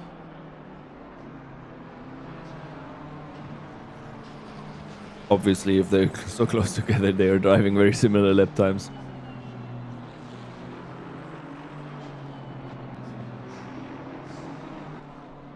Maybe on to the final straight, but also from the line they were driving into Brooklands and Luffield. There was not much speed to be taken because race was on the defensive inside line, while Pavliuk tried to find his way into the gap that was there.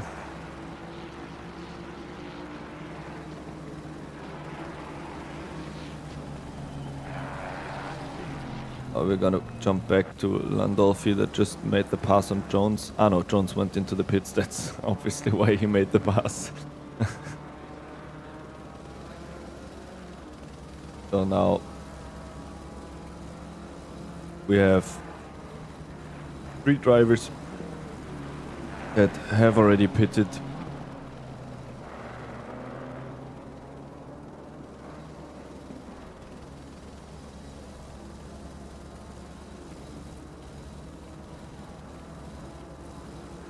Livke and Bonanella for Team F Corsa have stopped to make repairs.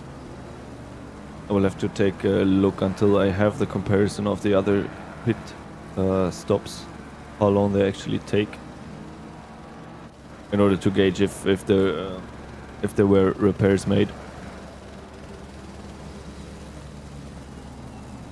I think in long races like this it makes sense to repair damage, just because you lose more time by not having the top speed or by not having the perfect front grip that you need for the race. That you mostly lose more time on track in total during the driving than you lose once for the repairs.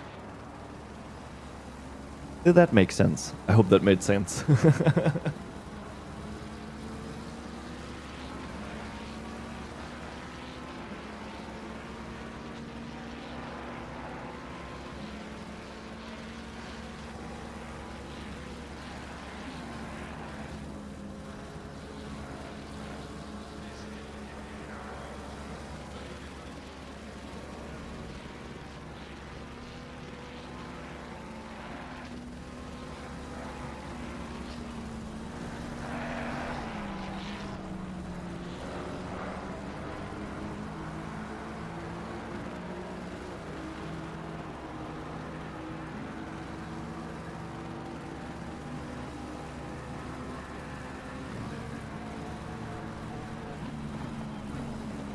So for viewers that might have just joined us, we are watching the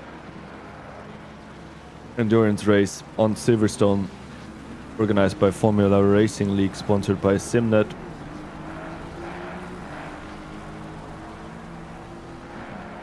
There are multiple drivers on the cars. It is not just one driver that is driving for 12 hours. They are doing driver changes when they come into the pits.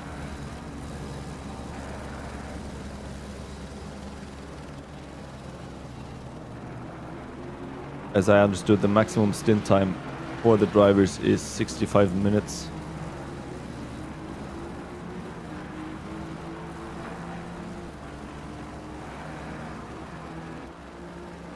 And for the last laps, the gap between Meuthen and Tasca has been getting bigger and bigger.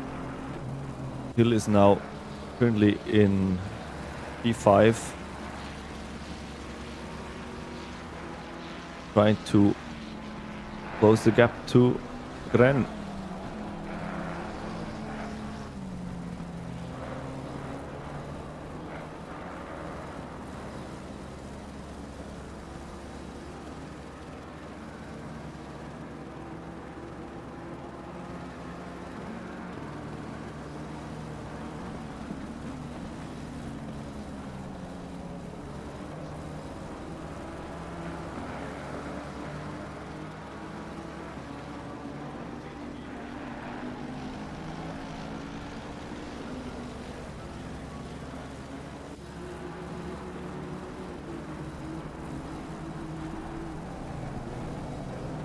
After so many laps behind Race, I think Pavliuk has a good idea of what Race is doing in what corner.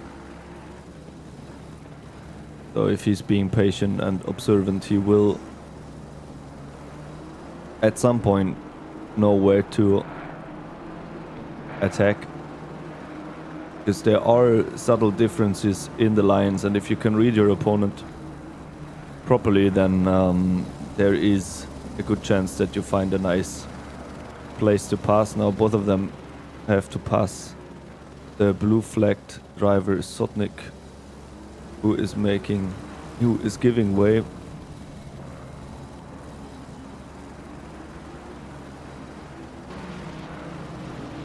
Behind them now Assetto and Pizzuti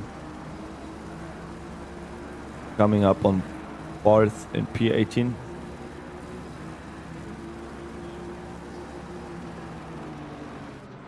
So the driver you can see on the bottom of the screen now is a blue flag driver, and now both of the Formula Racing League drivers have to manage to make him pass, have to manage to pass him.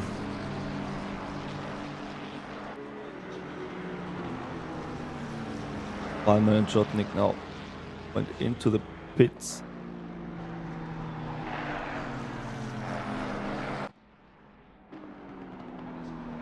David Hill still on the heels of Gren.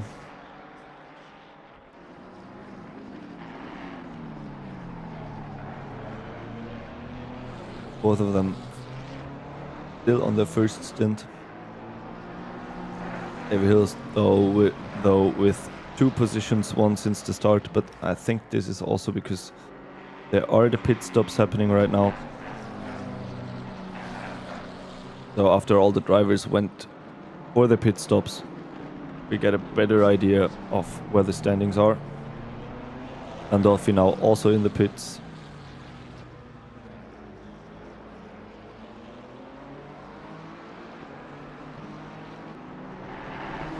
So there is a lot of shuffling going on. David Hill going for the attack. On the outside line on Wellington Straight. But Gren manages to keep the position. Both of them are heading into the pits now soon. The battle will actually be fought in the pits.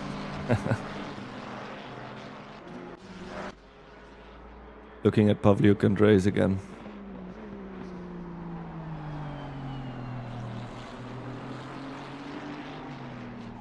So I will make a little notation here that Pavliuk is in front of Reyes, behind Reyes, before the pits. So we will see what happens there, and then I will also write down that Hill is behind Ren.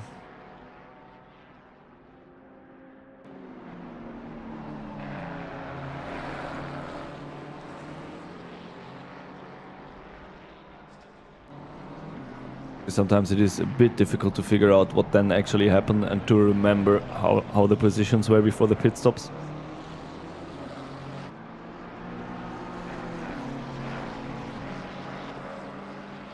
So what we can see though is that Livke, who has currently lost 6 positions. I'm not entirely sure where he started. pitted much earlier than the other drivers, so they're a bit on a different rhythm. Because he's now already driving for half an hour. I'm gonna focus on the fight here. Hill and Kren on Wellington Straight. Hill behind in the McLaren in the slipstream.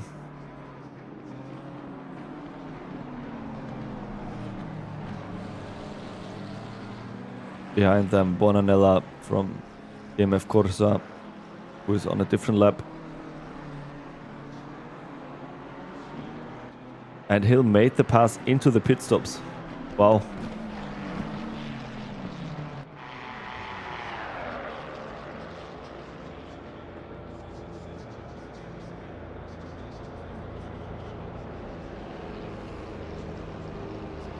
Yeah, Romagnoli also, they're definitely using all of the time available to them. Hill had 1 more minute on the clock before he had to... He would have gotten a penalty for driving too long, I think. Not entirely sure how this how it is set up on the server here. Romagnoli still out. And... No, out again, sorry. He just stopped. Opek also behind him now. See what the gap is. 8 seconds of a gap to Heuten, still on the old. Now it is Brandon Guide, so they switched drivers behind Tasca. No, it's also Matteo Minezzi. So in P2 and in P3 and P4 we have seen a driver change. In P1 and P2 it is still the same drivers. Davy Hill also left the pits now in front of Kren. Kren right behind him, so not much time change in the pits as the overtake was made by Hill right before entering the pits.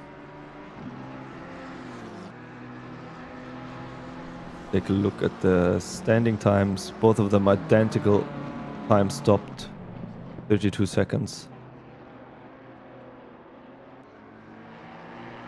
So what I can see, 32 seconds in the pits is the normal standing time. Everything that is longer was either mistakes or repairs done to the car. Race just managed to pass Dodre, who exchanged the car with Casseterash, if I understood that correctly.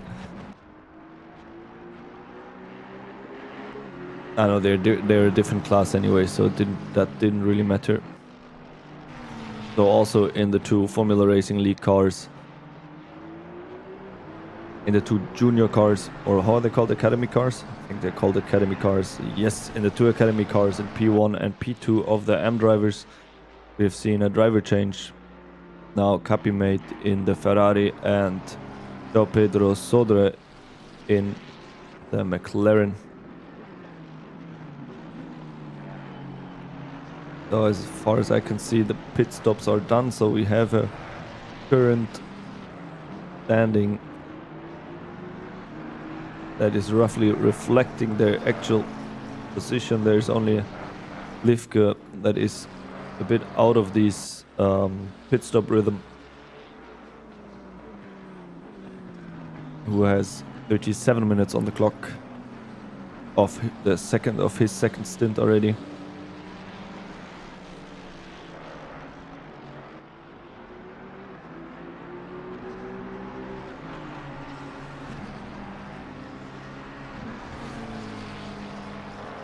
So earlier we had a race in front of the Ukrainian racing team. Now it says Wall Racing here, which I don't think is the correct name of the team. It is... Where's the 113? I have so many numbers here on my sheet. Yes, it is Dream Racing Team. So there has not been... Oh, there has been a position change.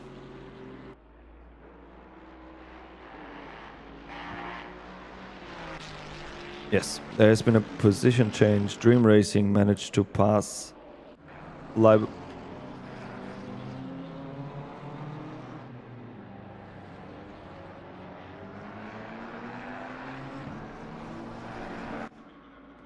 No, this is what I was saying. I'm sorry. So Dream Racing managed to pass Kenneth Race for Assetto Racing team in P8 in the pits. Ay ay ay.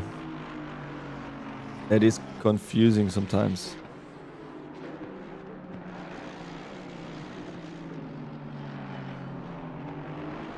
Yeah, and that seems to be because Race maybe had some damage or lost 6 seconds in the pits.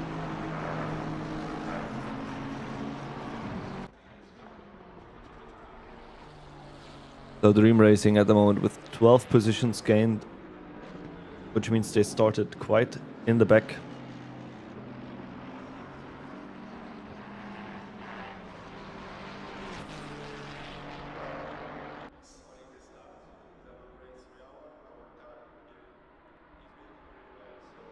But Livke back in P10 now. There's only going to be a short overlap now of the standings that are correct, depending on how long he decides to stay out now. It's 40 minutes on the clock already. 3 positions lost from the start of the race.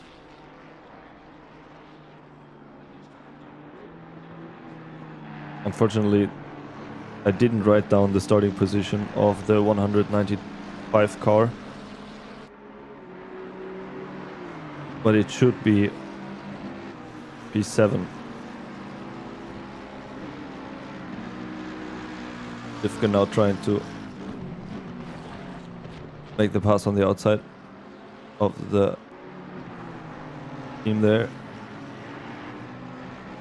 Of the Formula Racing. Oh, it was... Yeah, it was Martin in the AMG for Formula Racing League, currently running last, if I see that correctly, and Livke just made the pass under blue flag. That's how it was. I'm sorry. Thank you, Tom, for the input.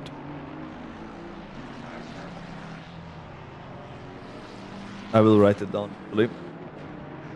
There we are. Started in P7, currently in P10. Livke.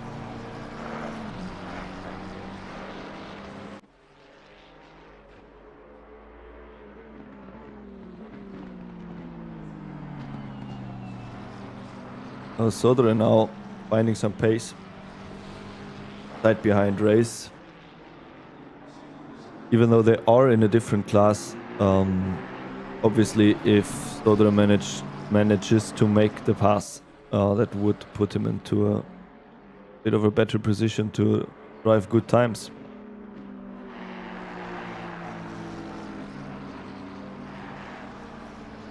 Kapi made in the 296 car for Formula Racing team is driving his first endurance race today.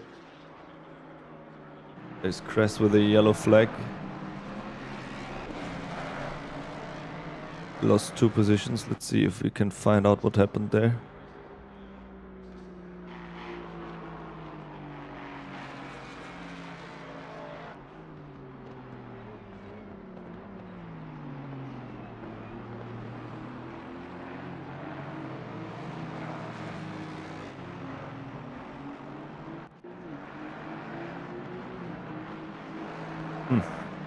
Very confusing, this yellow flag, because I didn't see anything happening yet.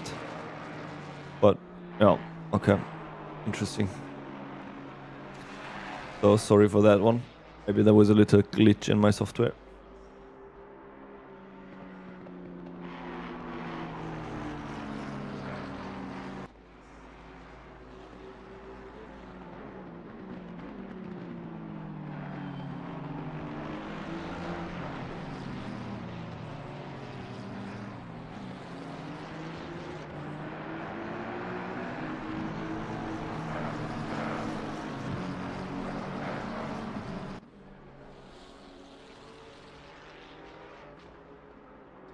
So Sodre tucked in a little bit into the slipstream of race.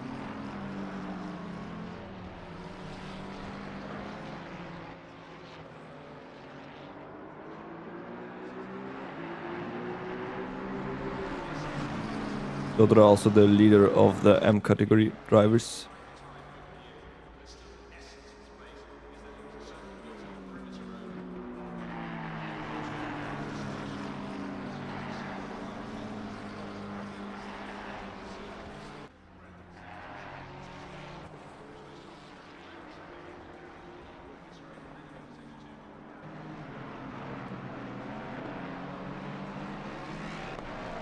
Now I get it, Chris. I think let the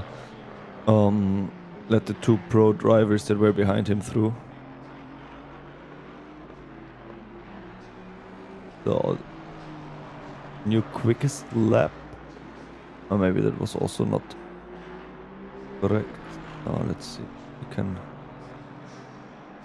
see some more lap times like this.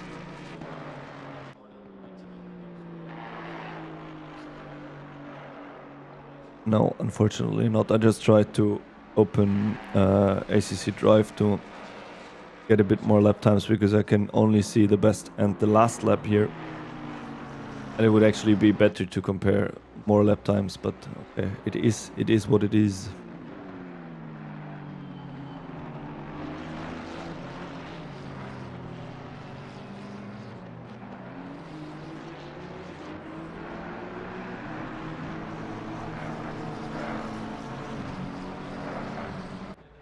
So as we watch Sodre driving down Wellington Strait that is named after the bombers that were stationed on this old military air force base that Silverstone was before it became a racetrack. So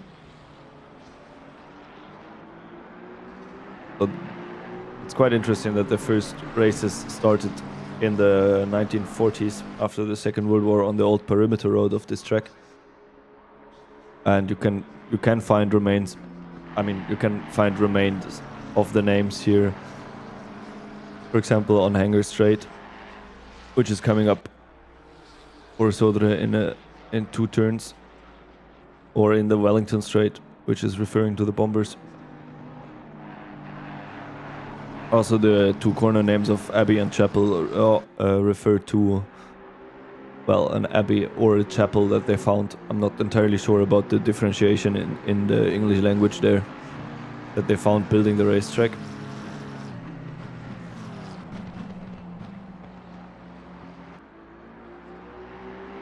So they're now heading into Vale, which seems to be another word for valley. So there's not really a valley there, but maybe there's a little elevation change, or there was a little more of an elevation change before. Now onto Hamilton Strait, which I think the naming is quite obvious, into the quick right-hander Abbey, into farm that is not really referring to a specific farm. Now into village. They probably just called it village because it would have been strange to call the corner Silverstone, which is the village close by.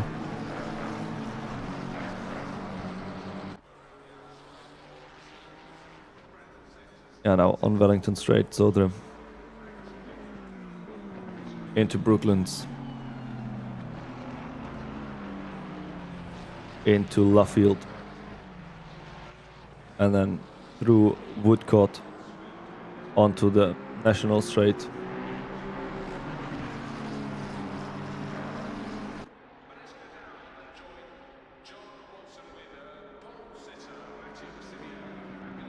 Into Copse, which refers to a little patch of trees that is not a forest and not called woods as well. Maybe some native English speaker can explain the exact difference to me.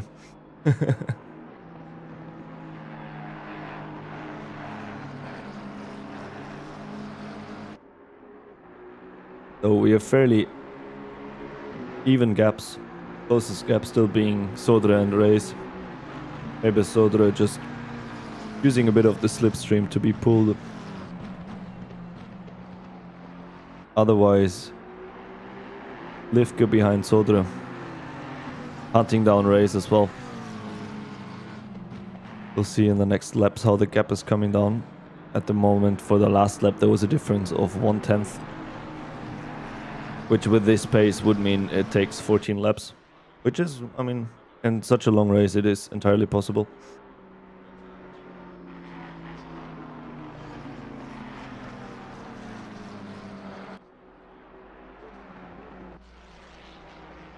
So then there's Alessandro Faro new on the Falcon Racing Academy car.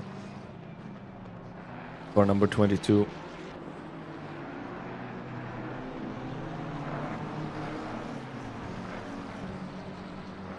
The car was driven by Landolfi before. Now it is Alessandro Faro on it.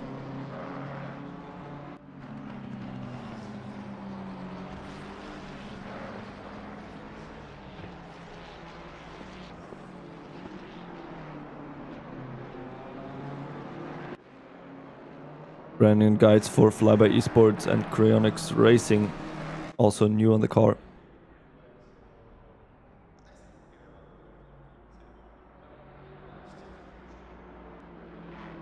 That was driven by Moiten before. As I said before, Romagnoli and Knopek, still the same drivers. Minezzi for Vig Project Rato.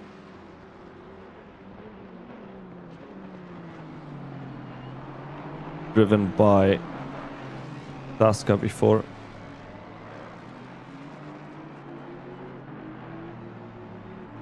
Davy Hill also on the second stint in P5. Jakob Breurater for Flyby Esports now on the car. Is the 95 car before, driven by Kren, if I see that correctly. And in P7 we have Kirilo Mikos. That is the Dream Racing car. Before, driven by Pavliuk. We have Kenneth Race in his second stint for Astro Racing team. And that should be Astro Racing Team 63. And Pedro Sodre, the leader of the M class, AM class, I guess you say. In the Formula Racing League car.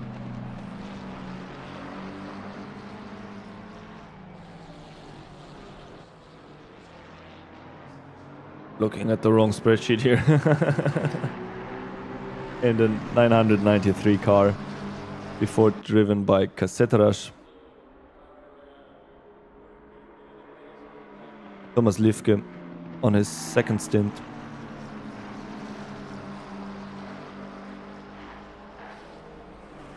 Happy Might in the 296 car, which is the Formula Racing Team Academy 2 car. Currently the leaders of the overall standing, and in P2 here, Alessandro Faro, who I just mentioned before, in the 22 car. Before there was Ladolfi on the car. Nigel Longdon, I think it should be his second stint driving for Long Smile. Dario Bonanella, correct, for the DMF Corsa car 778. Before there was Eric Latil from France, the only French guy on the Italian car, if I saw that correctly. Vinny Kress for the Broke Boys and a 666 car. Before it was Van der Zaak, Soderen, now just past Race. I see that correctly, so maybe actually there is some collision because Livke is also going through. I'm going to... Livke also tries to go through. I'm actually going to take a look at that again. So we have Sodre that just passed behind Race that tries to block Livke a little bit, which is completely legal. But then, from this perspective at least, didn't manage to complete the pass. So now we have Livke. I'm gonna stop going through the whole grid for a few seconds because we have Livke now fighting Race for P9. So Livke massively profiting from Sodre passing Race. If we find a better perspective in the exit of Chapel onto the Hanger Straight.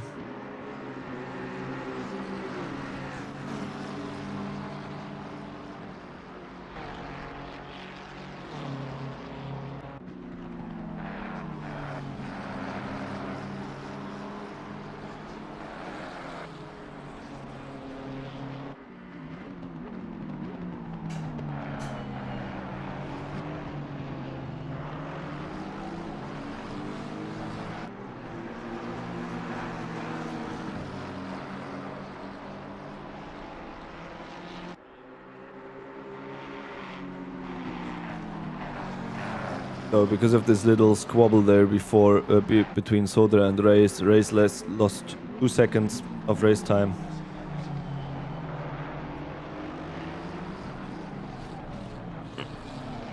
Which is the reason for Livke managing to get closer.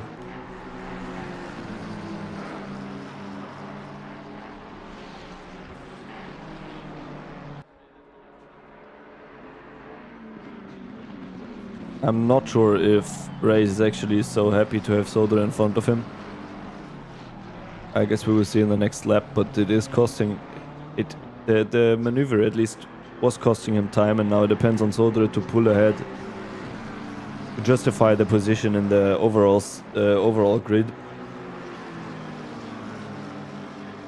Because if Race and Livke both are losing a lot of time, then that doesn't make too much sense, no. Yeah, now Race passing Sodre again. Now let's see on the straight. So in front now again we have Race in the Formula Racing League car. We have Sodre and behind we have Livke for Flyby Esports. Sorry. Now using the slipstream of Sodre. Sodre going a little bit wide. Also for Sodre, his next contender, Capimate, is right on his heels. So Race and Livke went through. Sodre now in P10.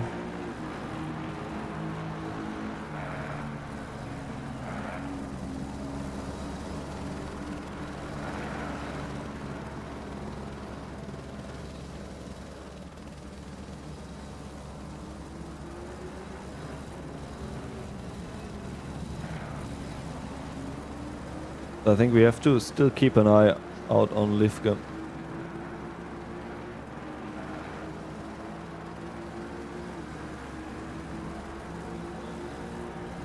Even though there is a 1 second gap at the moment to Race, but this currently Livke is only 2 positions down, but he is on the significantly older tires with almost 1 hour on his stint timer.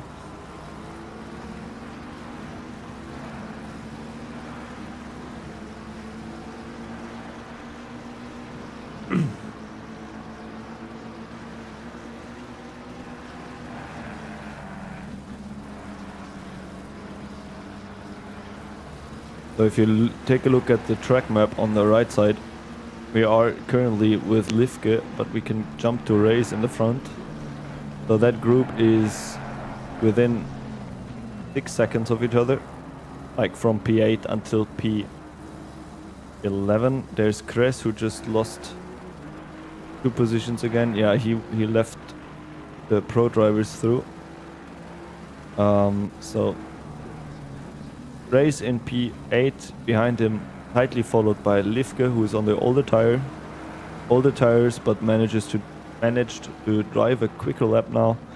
Behind Lifke there's the leader of the M class, Sodre. Behind Sodre we have Maid. I'm not entirely sure how to pronounce the name. Then there's Alessandro Faro in P12. And then again there's a bigger gap to Longden. Lifke now attacking race.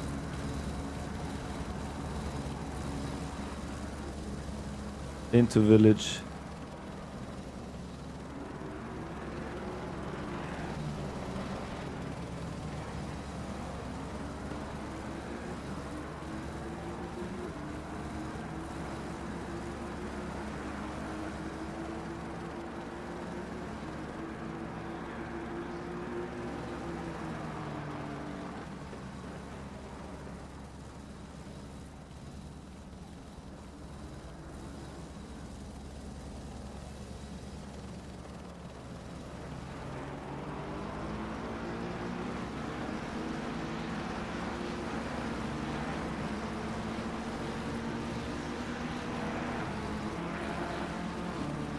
Made now tight on the heels of Sodre. That went quicker than I expected it to be.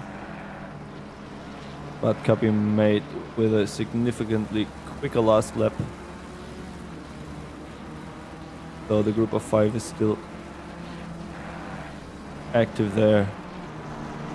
Lifke passing Race on the outside. I'm not sure if that was a glitch by my game, but I'm going to take a look how this happened onto Hanger Straight. Ah no, it is a Race that made a mistake into Maggots, as far as I can see that, and that puts Lifke into P9 for now, even though he only has 4 minutes on the clock before he has to pit again, and then we will see in what position he actually is after all the other drivers go for another pit stop.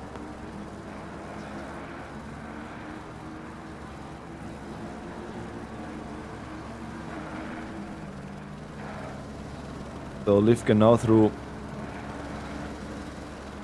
pulling away a little bit now also, at least in the second, in the second sector. Sodre behind, leader of the M class.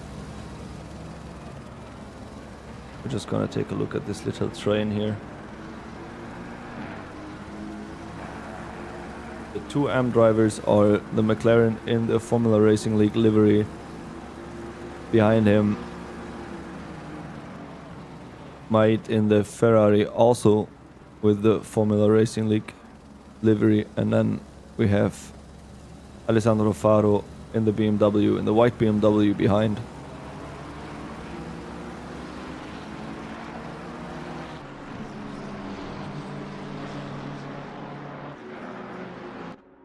And there you can see them all on your screen.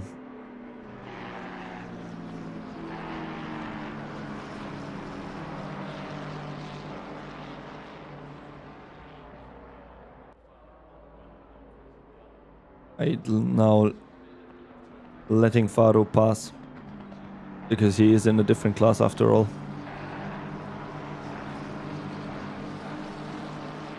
No need to have this risk of someone being right behind you all the time.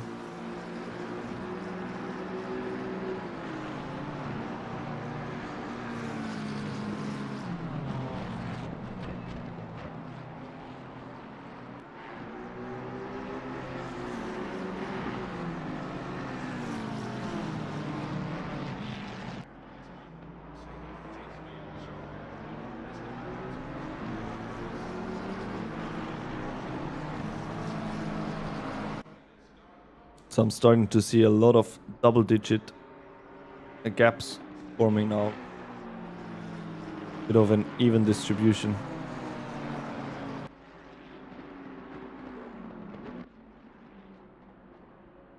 $778 has Marty's in front of him, who is on a different lap. So who will be moving out of the way at any moment.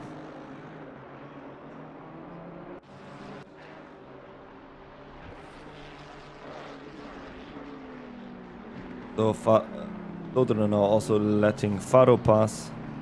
So the next battle we should see is Faro against Race.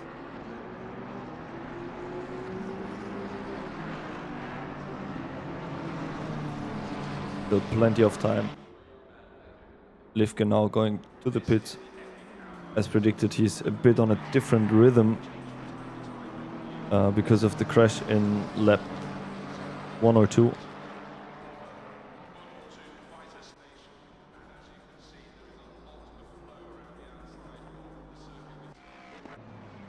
Mini crash. Again, losing positions.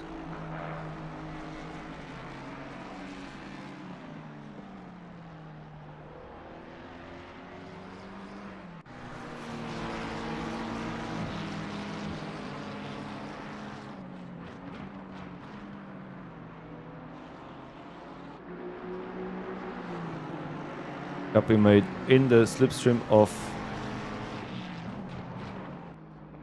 Dodre. Now, not sure if he's going through this high Fieber Bieber. This is on PC. But as far as I know, Formula Racing League also does cross-platform races.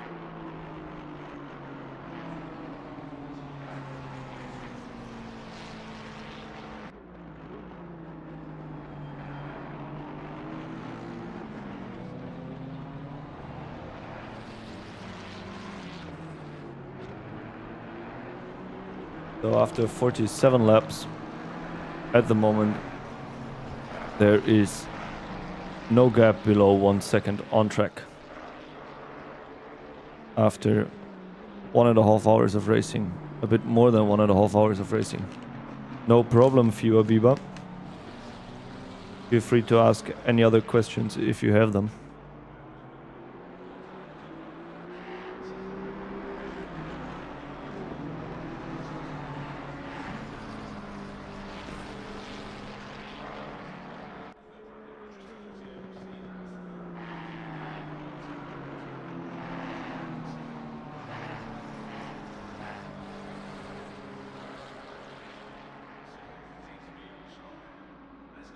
So there has been a driver change.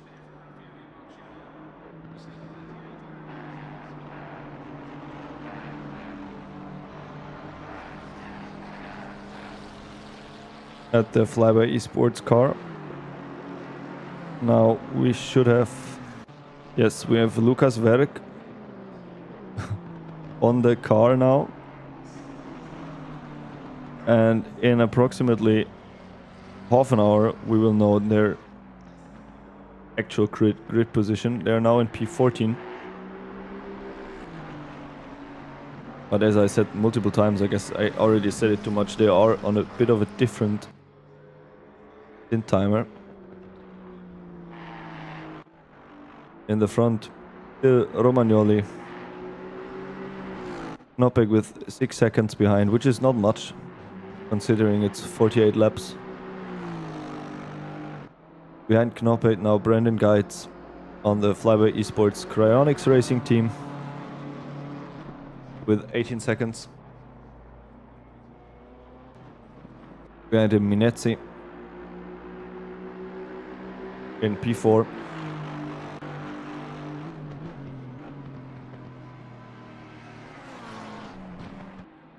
I don't think there's a restriction on the... I mean, you have 50 tire sets if I saw that correctly. I'm not 100% sure. Maybe Tom, if he's still there, he can answer you the question, but I think it is 50 sets. I read it somewhere this morning. In P5 we have Davy Hill for Vivid Global Racing. That is the 70 car. I'm not sure if I'm actually... if it is the right name. Yes, Vivid Global Racing Sigma. Jakob Breurate for Flyby Esports in P6. Kirilo Mikos in P7 for Wall Racing. Kenneth Race, the 63 car in P8. Now followed by Faro. And this is the battle that I've been watching for quite a while. Because the car was driven by Landolfi before.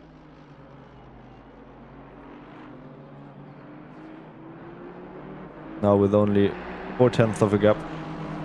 This white car looks quite dirty already.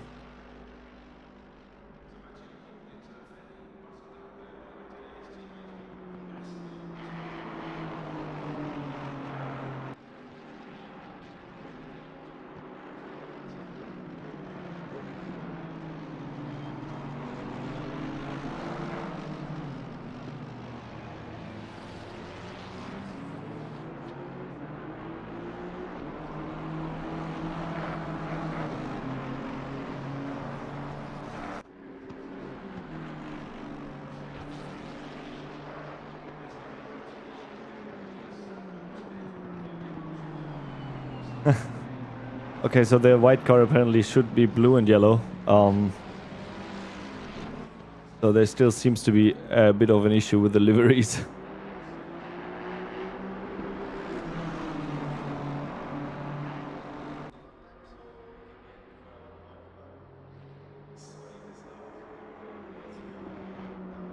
Tom, can you check how the stream quality is at the moment? Because it is saying that I'm losing some frames due to my network.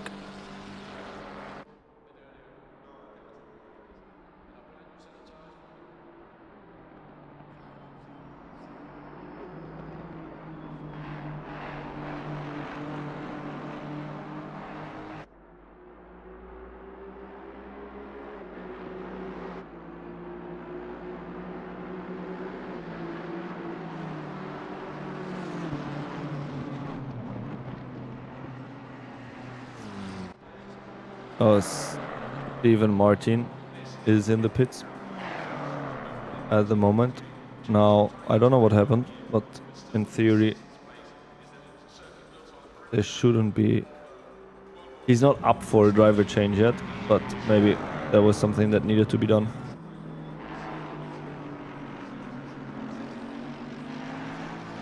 Alright, thank you guys for the information. So we're back with Faro. Taking the outside line into village, trying to make the move on the outside, now on the inside for the loop, and he actually managed to pass. There's the car 44 with a yellow flag out on the track.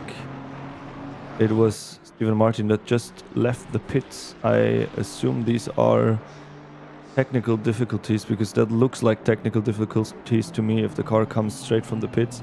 Faro now managed to make the pass stick and race now behind. Nigel London is off. Gonna take a look at the last 15 seconds. I hope that wasn't a good collision with Martin. No, it's Brown now. No, he just lost the car.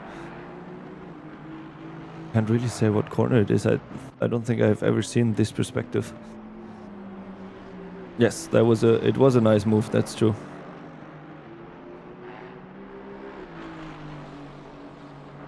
Oh no, Longden just lost the car a little bit. I think he lost one position. I'm not 100% certain about that. Yeah, Faro made the pass. Kenneth Reyes now in P9 at the moment.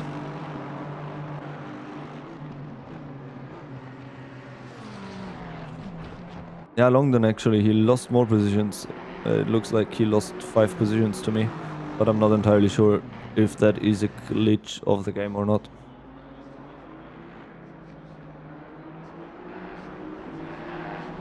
Knopek is managed to gain 1 second on Romanoli in the last laps. So this is something that I will be watching out for. P2, Tomasz Knopek. Now with a 4.5 seconds gap, and as I remember before, it was around 5 seconds or 6 seconds. So he is making time.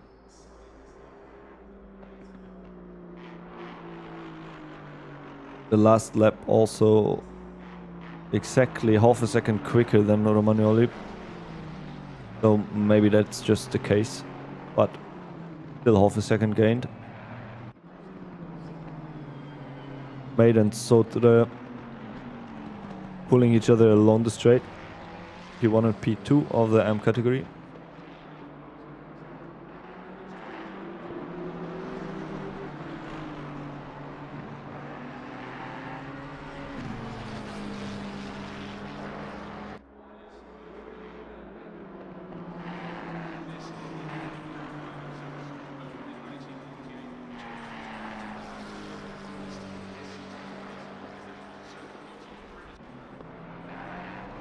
Vinny-Kreis.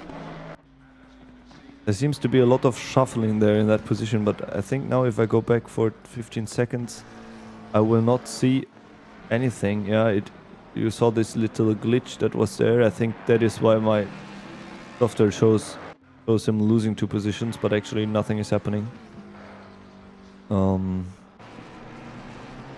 Interestingly,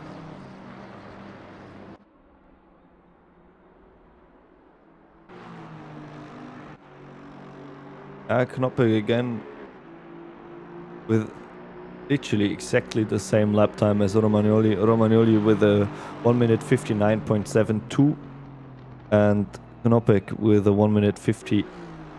Ah no, it's not the same. Sorry. Exactly 1 second quicker. Knoppe with exactly 1 second quicker lap time than Romagnoli. But the 100th are exactly the same. So Knoppe drove a 1 minute 58.727 and Romagnoli drove a 1 minute 59.720. So made apparently cross past Sodre now.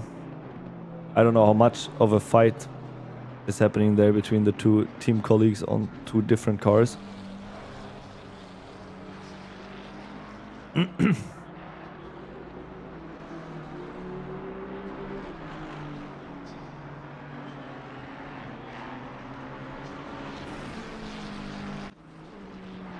So Alan Brown, who took over the car just a few minutes ago,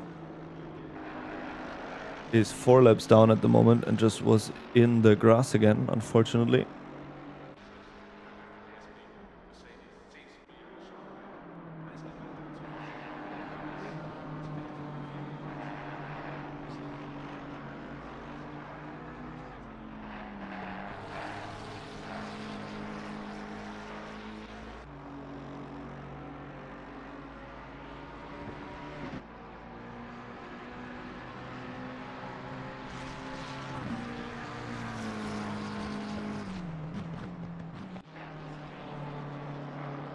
Bonanella for DMF Corsa at the moment in P12.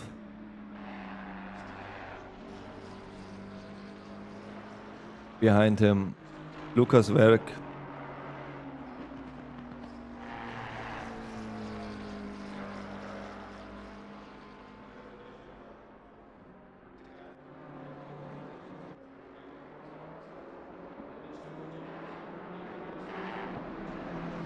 Vinny Kress in P14. Jan Bart in P15 for Assetto Racing team. Quentin Magnes in P16. Nigel Longdon in P17 for Long Smile. Miley. David Martis from Czech Republic in P18 and Alan Brown in P19. So at the moment it doesn't like we have lost any drivers and any cars. We started the race with 19 cars and we still have 19 cars on the grid.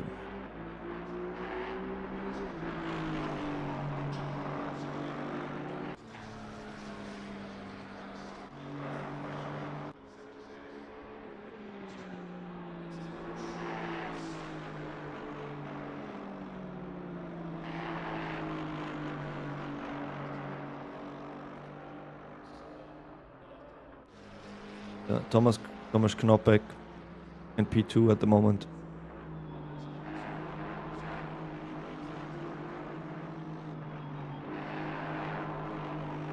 One of the few remaining single-digit gaps with 4 seconds, 5 to the leader, Romagnoli.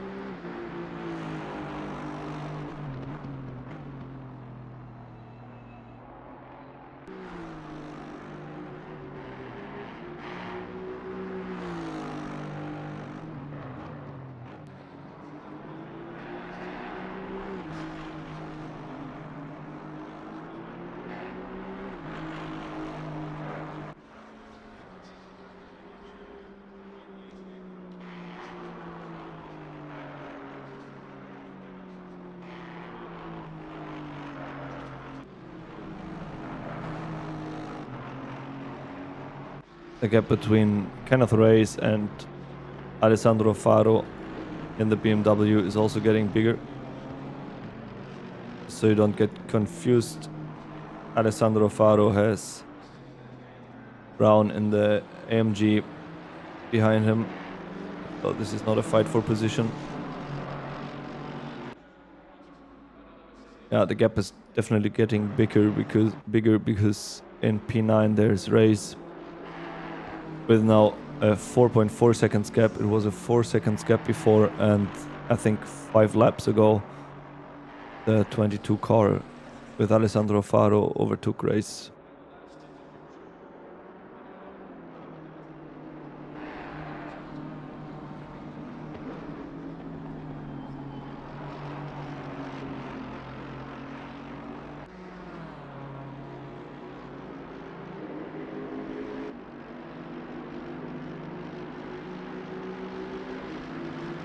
Now also flashing the lights to signify the passing intention of the blue lapped car, the blue flagged car, the blue flagged lapped car. Oh, what a combination of words.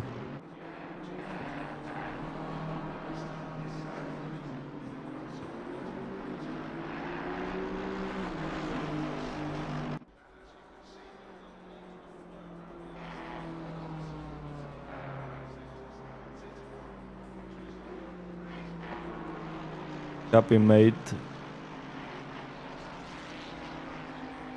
significantly quicker than Dodra.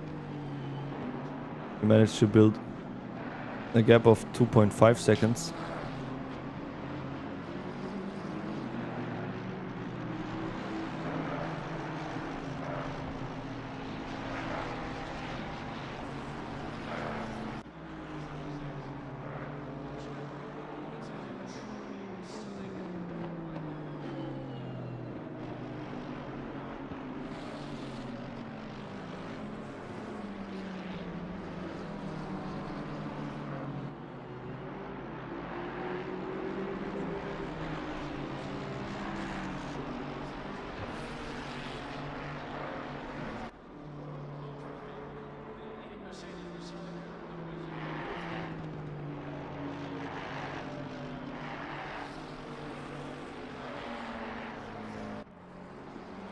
Looking at branding guides again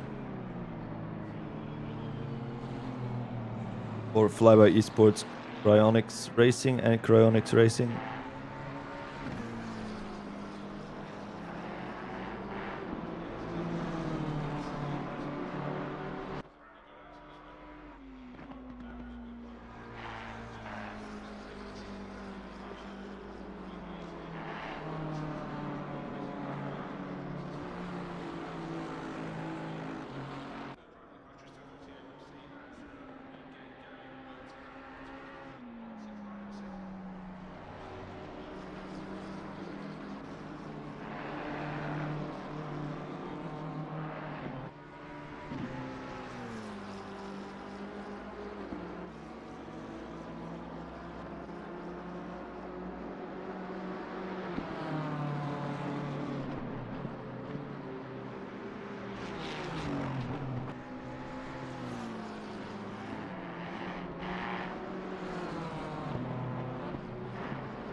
So I was just taking a little bit of a look onto the incident reports from the stewards.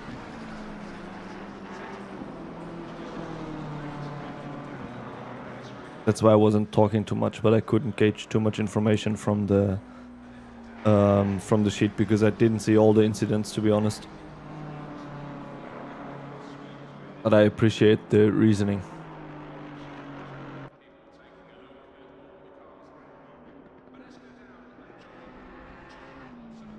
Also, a little shout out to the stewards who were doing this in their free time. Lucas Werk now passing Bonanella because Bonanella went into the pits. Yeah. So in the next 15 minutes, we will see a couple of pit stops by the other drivers. Basically everybody except Lucas Werk.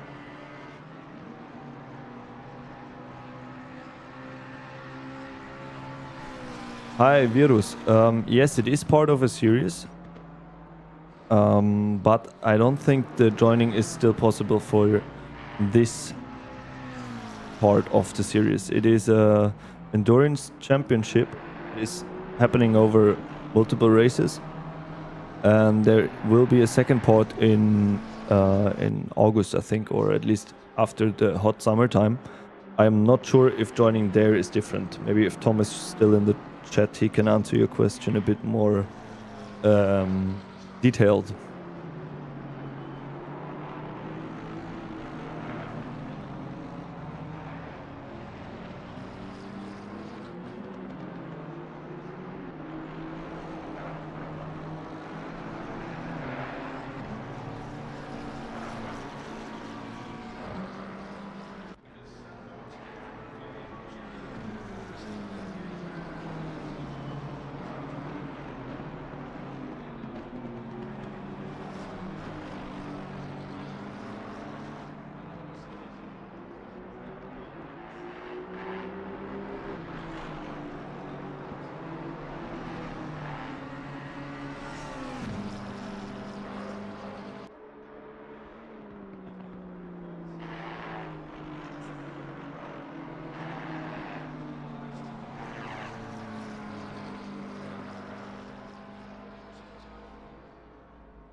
So Romagnoli manages to remain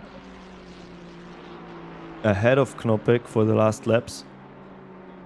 The gap stays roughly around 4.5 seconds.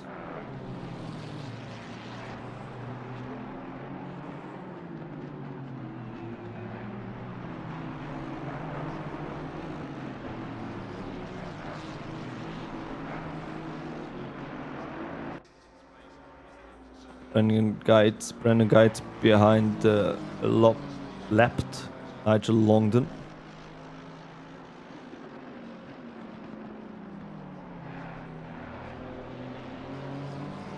Now at the moment I'm just taking a look at the relative times to see where it is tight. But London is... Yeah, that's the pass of the blue flag Longden. Longden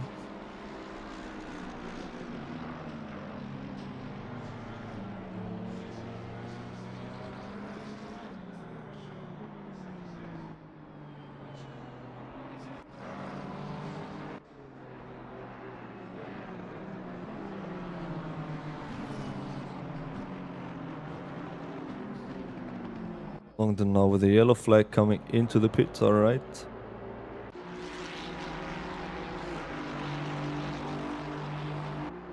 Romagnoli lapping teammate.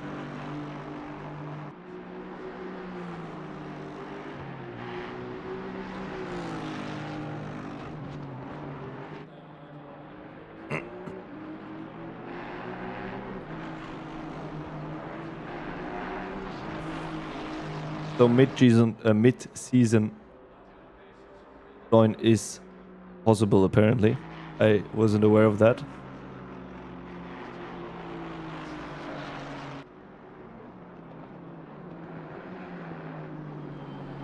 Hi Jakub. Yeah, at the moment it is, I wouldn't say boring, but the gaps are quite evenly distributed. There's only Vinny Kres now coming up to Luca Mari. And at the moment it is just slowly getting interesting again because of the pit stops that are coming up. Most of the drivers are on a 55-minute stint timer, so in the next 10 minutes we should see some changes. The reason why Mari is so close behind... no, they were actually on different laps. Or he passed Kres already. Mari passed Kres. Anyways, Mari is on fresh tires because they just pitted. And Kres just passed Magnets.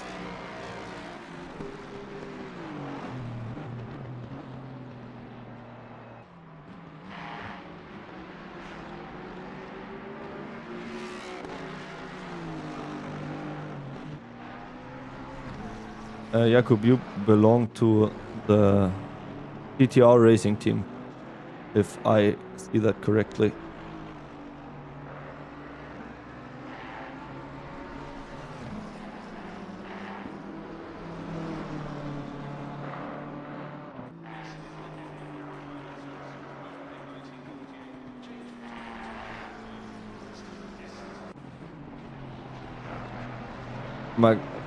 Magnus just passed Kres.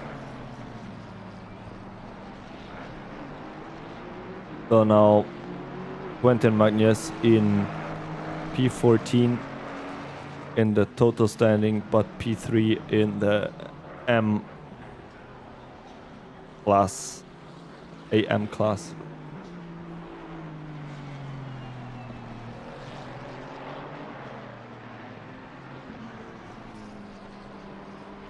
Take a look how it looks from the perspective of the drivers. Especially just now to see if Magnus manages to pull away on the straight, for example.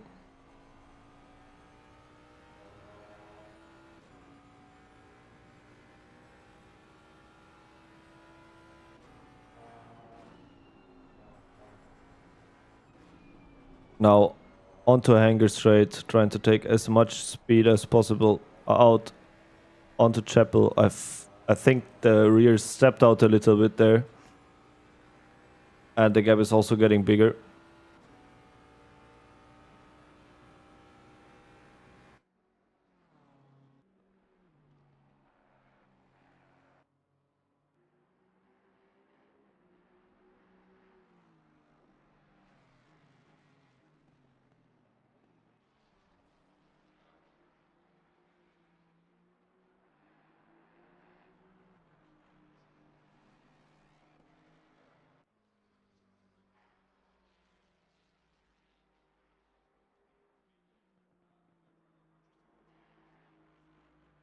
So Alessandro Faro, who started in P5, should also slowly come into the pits. That is the blue and yellow car that I don't see as blue and yellow because there's something wrong with the liveries, unfortunately, by Falcon Racing Team.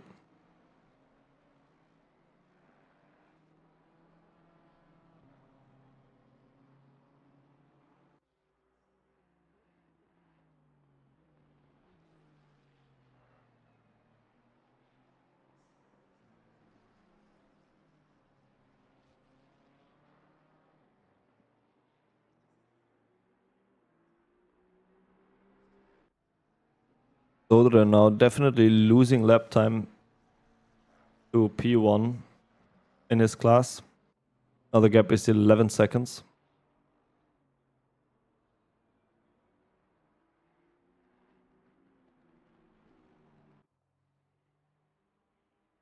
The Dream Racing Team from Ukraine is at the moment the car with most positions gained, with 12 positions gained.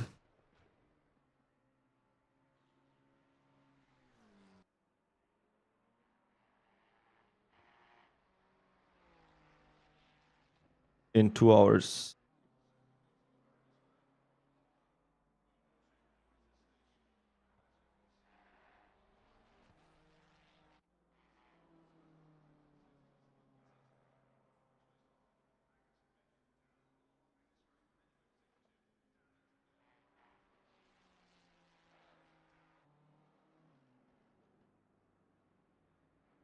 He's in front by Romagnoli.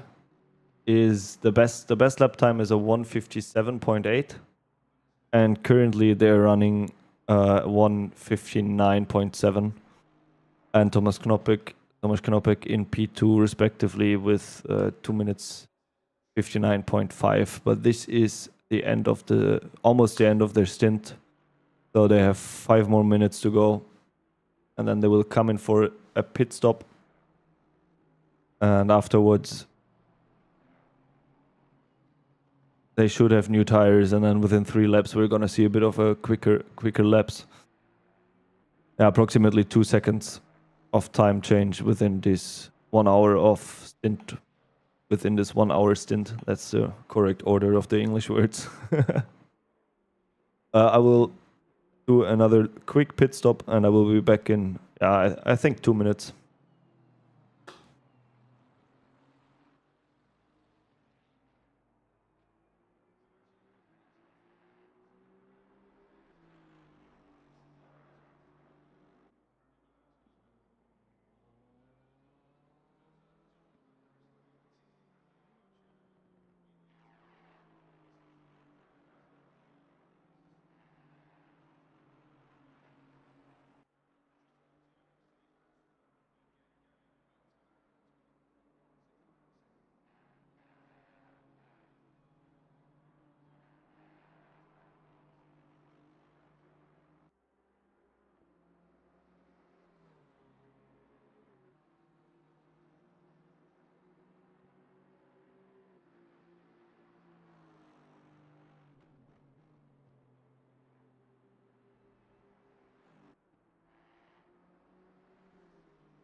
So we can see a Romagnoli, and sorry, I'm back, guys.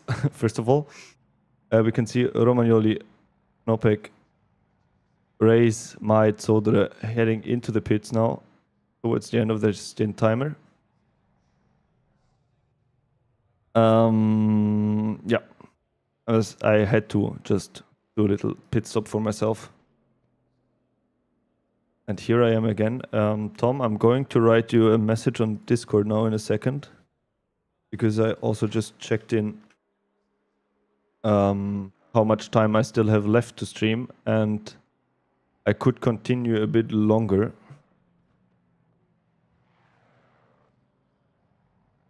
But let's, for now, watch Romagnoli leave the pits. Knoppek behind. No, it is Alex Sakdal now, taking the 3rd stint. Matteo Minezzi still in the pits.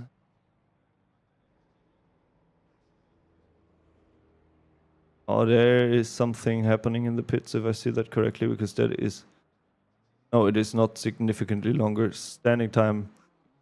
Johannes Preis now taking the car over from Geitz. Zagdal taking over the FLR Racing Team car. And we have Vincenzo Senatore in P1 now, which is the MR Reparto coaching team. That is not correct, if I see that correctly. Before it was still Big Project Strato, no? No, it is not. It is not, I'm sorry. It is MR Reparto coaching. Sorry, I messed up the teams there for a second.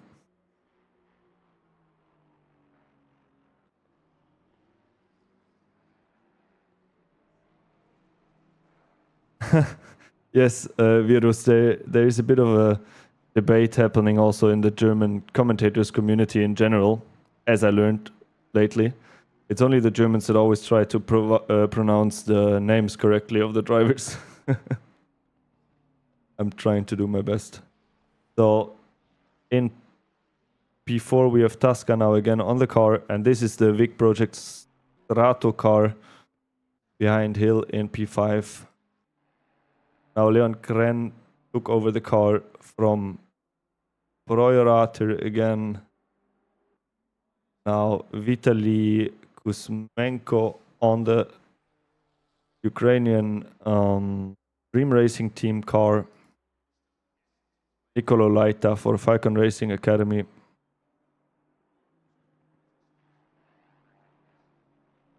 Lukas Werk is... Yeah, that is... Give me 1 second to find him on the list. Lukas Werk, exactly. That's the Flyby Esports team. Now in P9 after the pit stop, so we get a little glimpse of where they are in the positioning before. In about 25 minutes they will have to head for a pit stop as well. We have Jason Janssens on the Astro Racing Team car 63 again. And now we'll just have to continue doing some communications.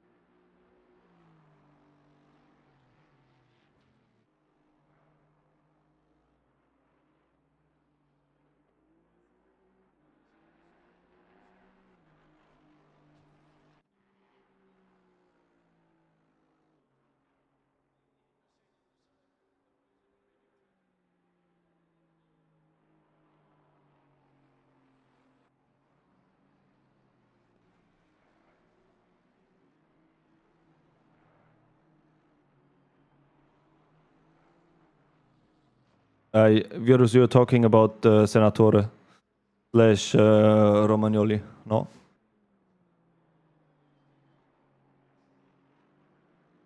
I don't think there was a double stint on these tires, because their pit stop was 32 seconds. The last pit stop was 32 seconds, like everybody else's as well. So we have Oliver Juvik for Vivid Global Racing now. That was Davey Hill on the car before.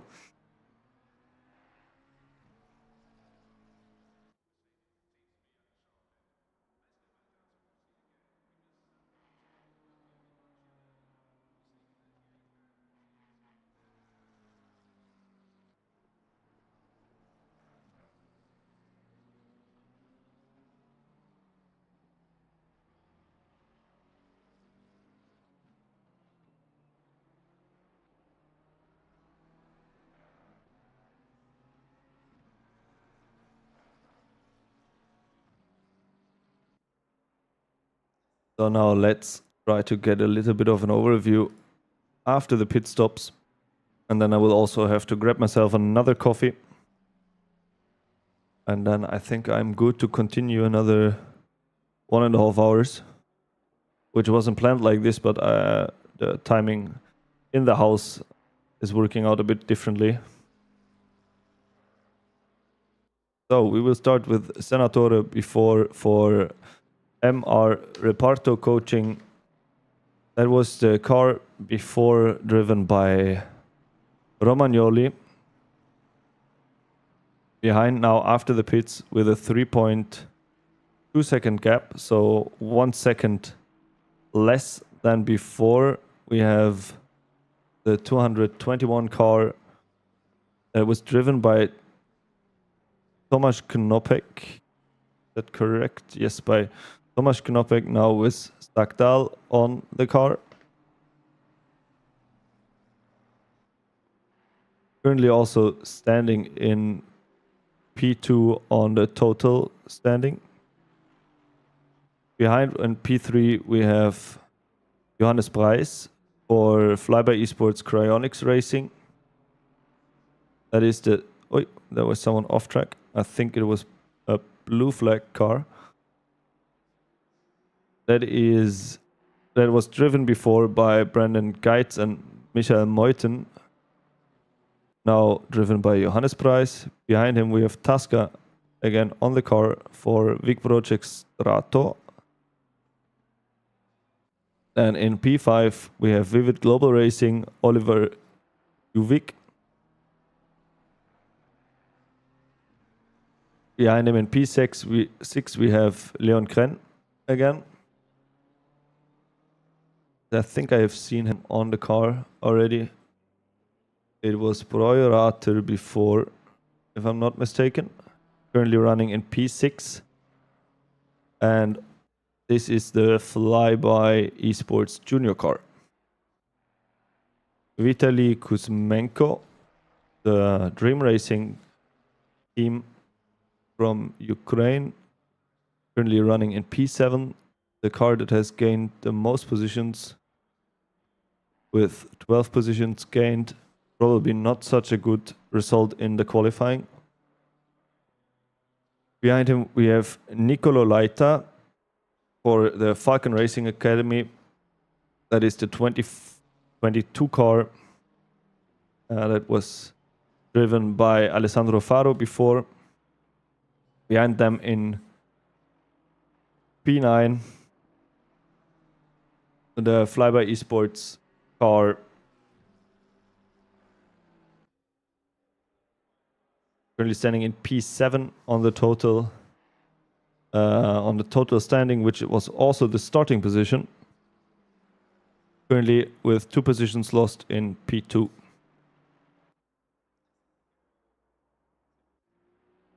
Behind them we have Marco Pizzuti in the P1 of the AM drivers, and that is the Formula Racing Team Academy 2 car, currently also standing in P1. In the total standings, the car was driven by Kapi Maid before. Behind in P11 we have Jason Janssens. That is the 63 car. That is Astro Racing Team 63 from the Netherlands. Behind we have Luca Mari. And the 778 car. That car was driven by Eric Latier for the first stint. In the second stint it was Bonanella, and now it is Luca Mari. Behind we have Tom Brunil on the car now, who probably also started in the other stream that does not have a commentator. This is something to mention because it wasn't planned that I continue streaming that long, so probably he's just started the other stream. Who is now in P13 in total and in P2 in this standing. But that explains why he doesn't answer to the message I sent him on Discord. And then in P14 we have the P3 of the AM category, the number 18 car, Van Horn. And Van Horn should be in exactly Astro Racing Team 18. So I think it is the 4th Astro Racing team on the total grid, currently standing in P3 in the AM category and P2 in the overall standing. Behind we have Jonathan Barracuda from Belgium, if I'm not mistaken. This is the car number 18. That is also, no, it is not the car number 18. I misclicked there. It is the 617 car by Tatsu Racing Official. Currently in P4 on the AM grid and P15 of the total grid, and in position 3 of the total standings. That might actually be too confusing if I continue saying from the AMs, from the total standing, and then also from the grid standing. Behind we have in P16 Stefan Amede for the Broke Boys JP Racing Team. We have Chris Jones, Long Smiley in P17. The last driver of the Pro category, we have Matusz Dotnik. I'm not sure if I just remember the name with the accent and the roof above the S and the two S's. Currently in P18, lost one position from the start. And then we have Alan Palmer all the way in the back with 3 positions lost. And let's see what I missed in the front. Yeah, Sakdal is currently trying to close the gap a little bit towards Senatore, but was over 6/10 slower in the last lap.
So I will take the chance to make a little coffee for a second.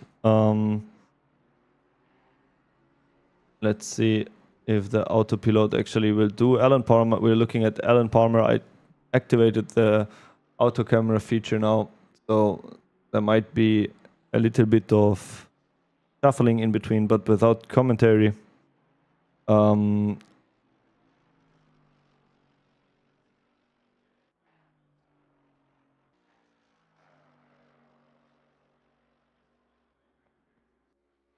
The closest gap actually now is starting to be Sagdal. Sagdal. It's probably Sagdal. Trying to chase down Senatore. Let's see. I will get a coffee.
So, ladies and gentlemen, I am back here.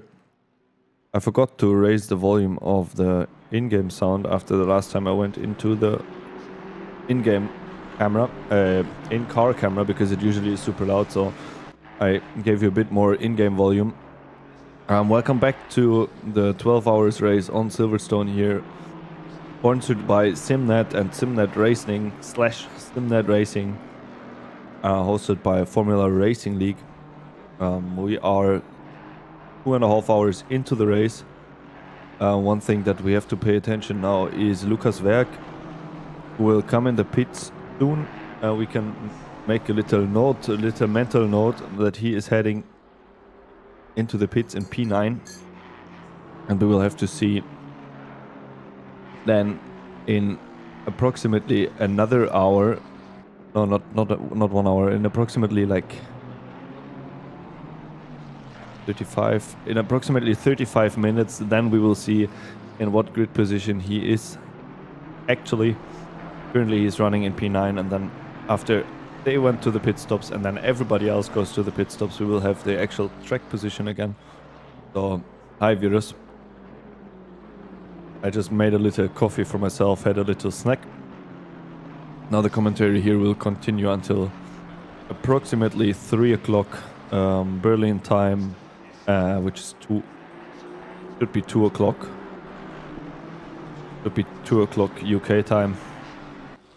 Once again, now that I see it on the statistics here, Vitaly Kutsmenko, who gained 12 positions throughout the race, also significantly quick, with a significant speed, is Vivid Global Racing, with Davy Hill as the second driver of this car, if I'm not mistaken. Yes, it is Oliver Juvik from Germany, no? It was just shown somewhere.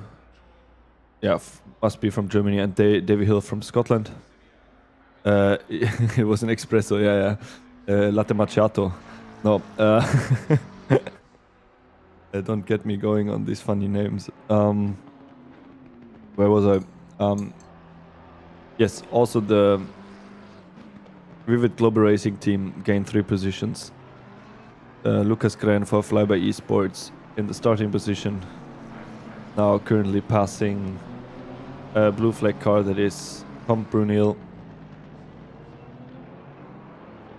Then we have, that was the Ukrainian racing team.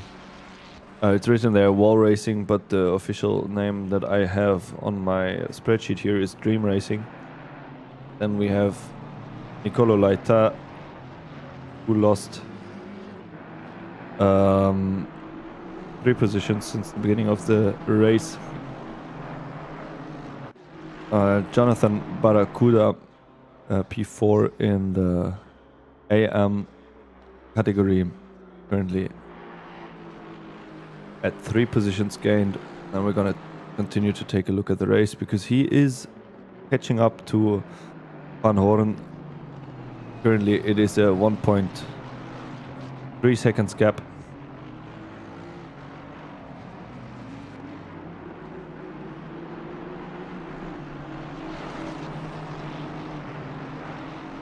Yeah, Virus, I'm too much of a fan with Sugar, to be honest. Okay, now let's see if there is actually going to be a move on the Wellington Straight, but there are 3 cars in a tight battle. That is Pitsuti, the leader of the AM category, being pushed out. We are going to take a look at this again along the straight, maybe from the helicam. In front you can see Pitsuti spun by. Well, who was it now? We would have to take a look at the relative time or at the incident reports. Maybe I can find the...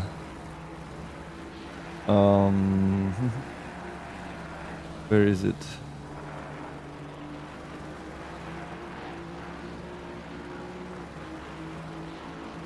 These are the messages. Yes, so this is at 2 hours 44. It was car 18 and 296.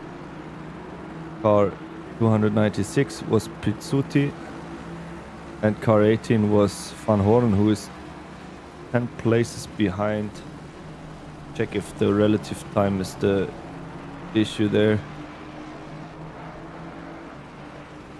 Yeah, exactly. Van Horne is in P15, but he is 1 lap down.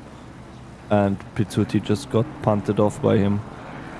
But technically it doesn't look like he lost any positions. He just lost a bit of time. But the closest driver behind is Tom Brunel at the moment with 39.6 seconds. And with 2 of the pro drivers in between. Max Prahl, who I see for the first time on the Flyby Esports car.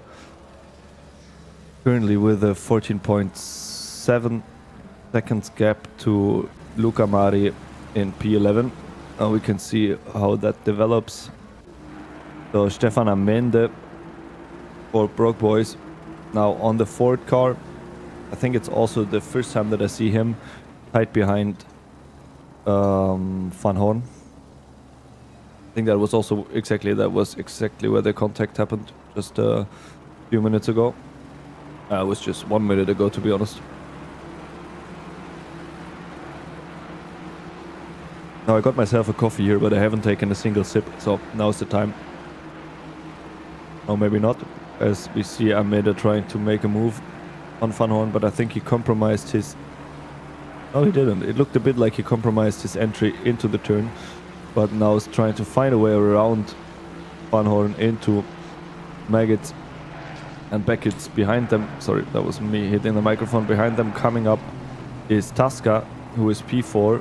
Let's see how they solve this issue, because both of the 2 cars in front, Van Horn and Amende, are blue flagged. The white car in the back, Tasca, is in theory allowed to pass, but it looks like Amende is making the move on the outside of Van Horn. Van Horn on the defensive line on the inside. Now Tasca with a bit of an issue in the braking zone. There's also Pizzuti coming up behind in the Formula Racing League now. That is a bit of a battle going on there. Tasca manages to make 1 pass now, but Amende needs to watch out for Pizzuti that is now right on his tail. We can see here.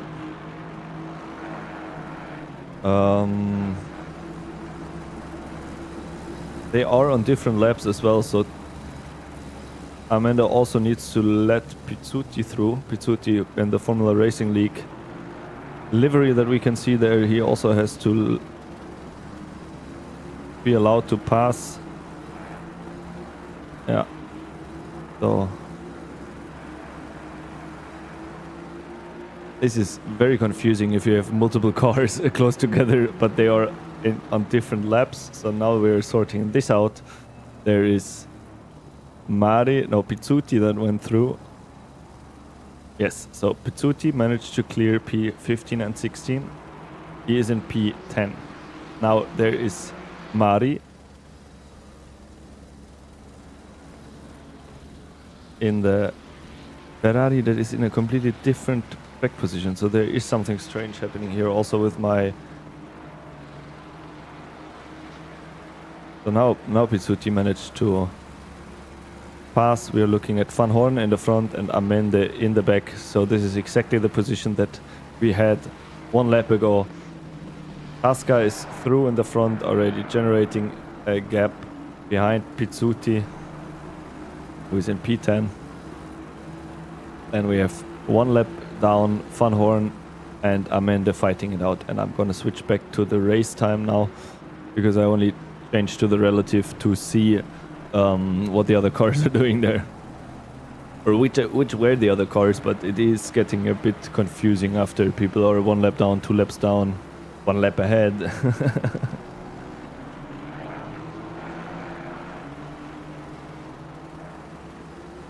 So one thing I'm just seeing is that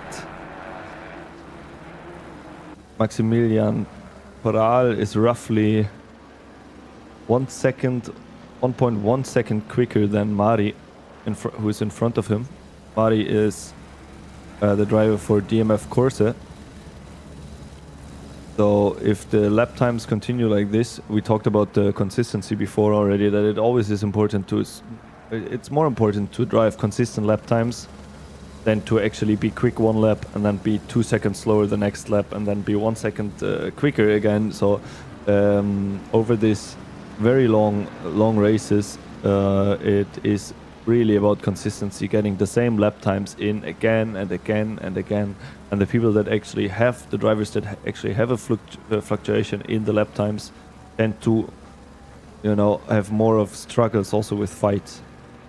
So let's maybe wait for the next lap time. But this one, the last lap time by Max Prahl was a 1 minute 59.247. I'm just gonna mention the whole thing. And now he's coming up to the straight, and we will get the next lap time in a second. The next lap time was 1 minute 59.007, and that is still 9/10 quicker than the car in front. So and the gap is 12 seconds. So in theory, approximately 12 in approximately 12 laps, if the pace stays like this, Max Prahl will be on the rear of Luca Mari from DMF Corsa.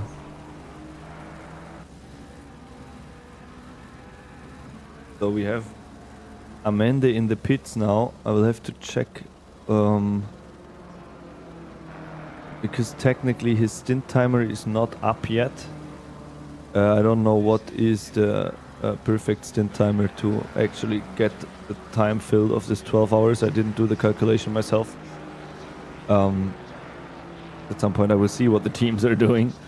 Yeah, Max Prahl, as I just said, is significantly quicker because his tires are only 7 minutes old, and the tires of Luca Mari are already 50 minutes old. Sorry, we have Luca Mari here, we have Max Prahl behind. I'm not sure if there's any setting that you might actually, any camera that you might actually see both of them in one frame already, but we'll stay with Max for a bit.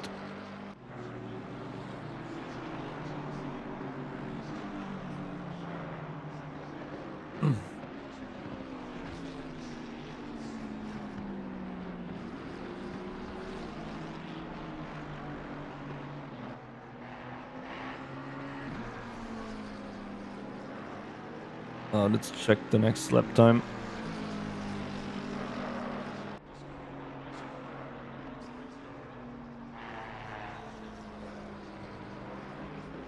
Guti with a yellow flag, I think coming into the pits. No, not coming into the pits. Maybe it was off track for a second. Guti, the leader of the AM category. Yeah, he just lost the car a bit and unsettled it a lot. Then took the exit. Took the safe way into Chapel.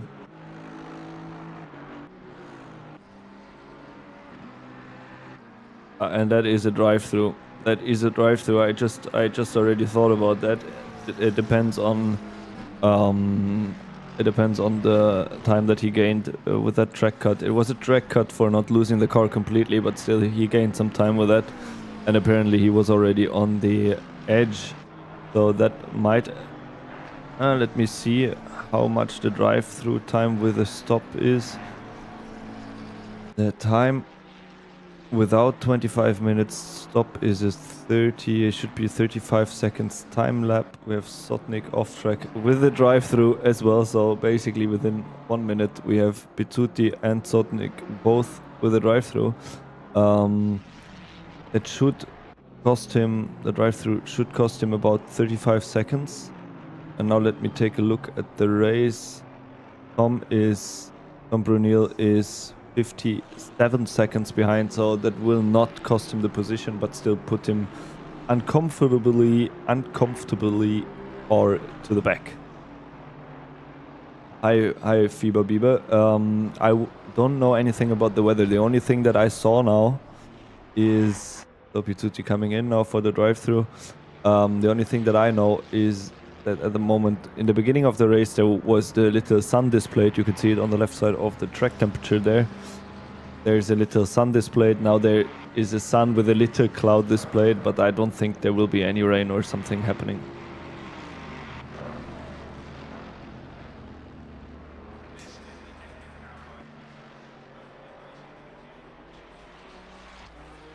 So that was the drive-through cleared for Pizzuti.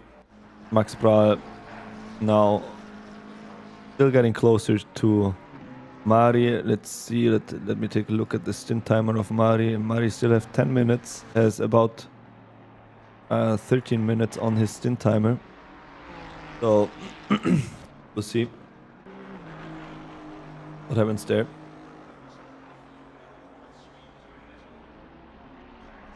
So now that Pizzuti had the drive-through, there is only Chris Jones left as the last pro driver in the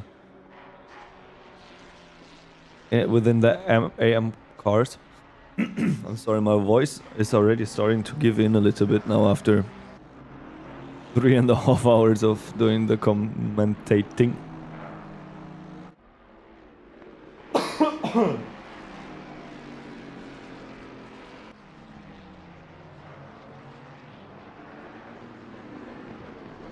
We have Alan Palmer and P19, who is trying to catch up to Van der Zaag.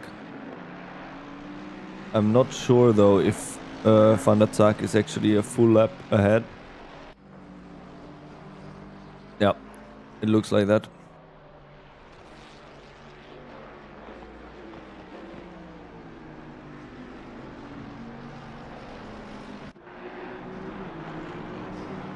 Nicolo Laita also getting closer to Kuzmenko. Let me see. There is Tom Brunel in front.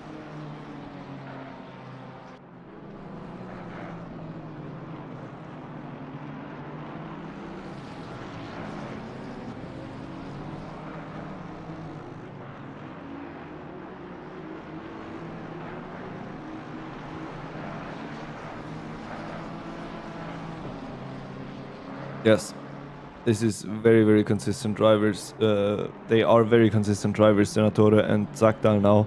Even though with the driver change, they're still that consistent. After the pits, Zagdal was a bit closer behind Senatore. He has lost approximately 2 seconds now since the pit stops, and he is on the car for 41 minutes.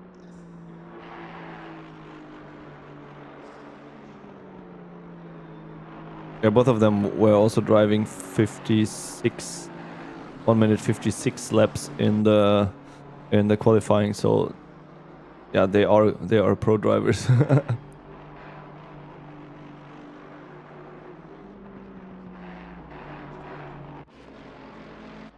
So maybe let's see the fight for the last position here as well. Even though I think Palmer would have to recover more laps than just one, so if I'm not mistaken, this shouldn't make a big difference here. Let's go to Nicolo Laita, who is now below 1 second of a gap to Kuzmenko.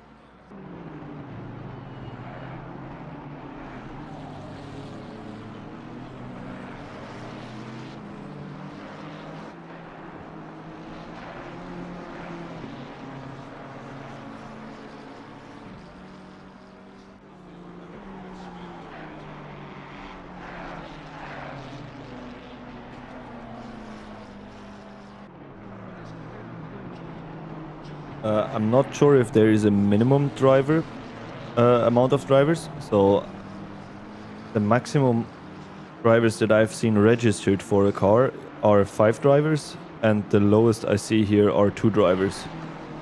But apparently also the drivers can change within the season. So that means that technically there could be now for some of the longer races, or for this 12-hour race, that there can be 3 drivers on the car where there were previously only 2. So what I see here is between 2 and 5 drivers on the cars. The maximum driving time is 65 minutes, so 1 hour 5 minutes.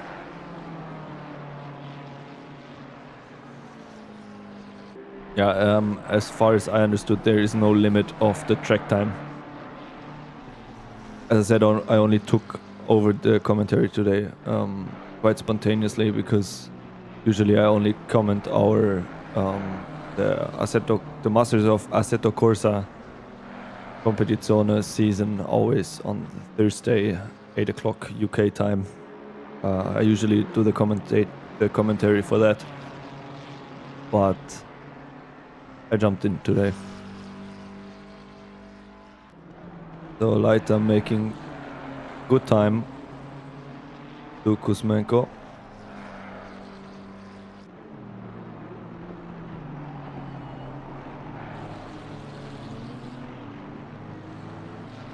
Also, the gap with Maximilian Pral and Mari is shrinking rapidly. So within the last laps, I think within the last 10 minutes, the gap in between them got halved.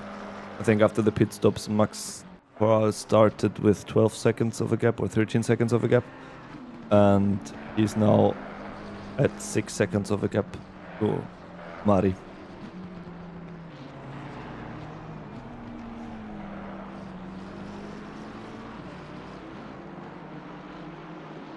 No worries, Bieber. I really appreciate the questions. Yeah, Max Pral also with a new green lap. 1 minute 58.725, which generally is almost 2 seconds quicker than the drivers ahead of him, but he is also on younger tires. Yeah. About 20 minutes younger tires.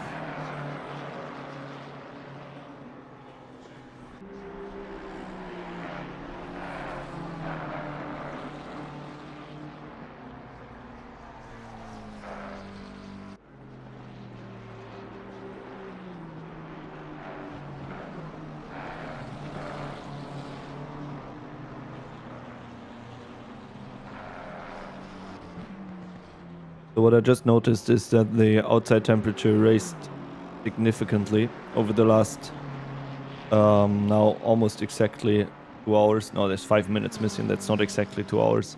Actually, 3 hours. I think we started at a track temperature of 22 degrees and an ambient temperature of 20 degrees. Now on the top right corner you can see we are at 22 degrees ambient temperature and 30 degrees track temperature. So that also dictates adjustments in the pressures of the tires, because the drivers have to set their tire pressure within I think it's a window of 0.2 psi, and they constantly change a bit while you drive. So when you lose rubber, also the tire doesn't warm up so much anymore. Is that correct? Yeah, I think it doesn't warm up so much anymore, so that means you could start with 0.1 psi more in the beginning of the stint to then have the right pressure exactly in the middle of the stint. And also with such a long race, there's no chance to change the airflow over the brakes. So it can be that in the beginning of the race, when the temperatures are quite low, you need to have the brake ducts for the cooling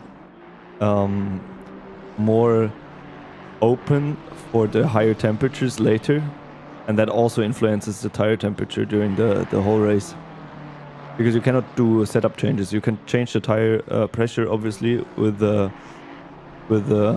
pit stops. You can change the tire pressure, but you cannot change the setup of the car. So how much air gets to the brakes for cooling, you cannot change during the race. To be honest, I don't think that they are struggling with the tire temperatures, because the race times are kind of consistent. It is just something that when you build the setup in preparation of the race, that you need to be aware of these temperature changes. And yeah, then you just have to go with what you have and adjust accordingly.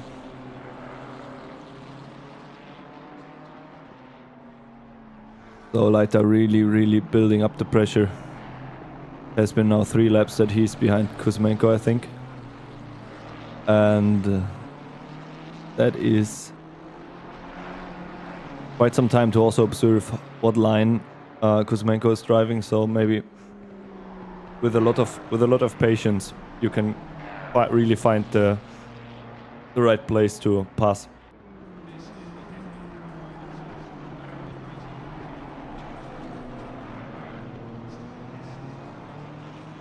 So that was Leiter making the pass on Kuzmenko. I didn't see how that happened.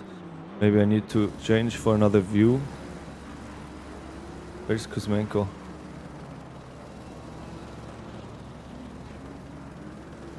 Oh, there he is in the back. That is very confusing. Where was he? Okay, anyway, Maximilian Prahl now directly behind Mari. Ah, okay, thank you. So that's how he gained the position. Now Max Prahl already trying for the inside. That also went quicker than expected. No, sorry, it is the outside of Village. But it's a nice little setup for the loop. But that wasn't enough. But now maybe trying to maybe he manages to carry more speed onto Wellington Straight now. But it doesn't look like it for the moment.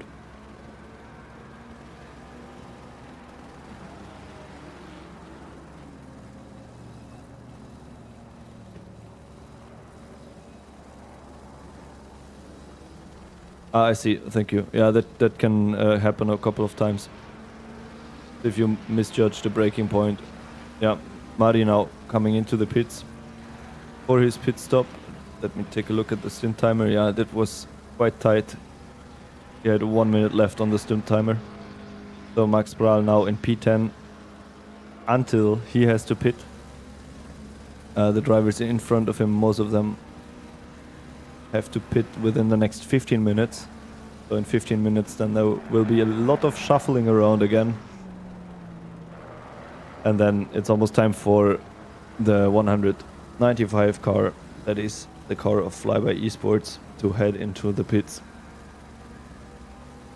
They are a bit on a different stint timer because they were involved in a crash, if I remember correctly, in the beginning of the race.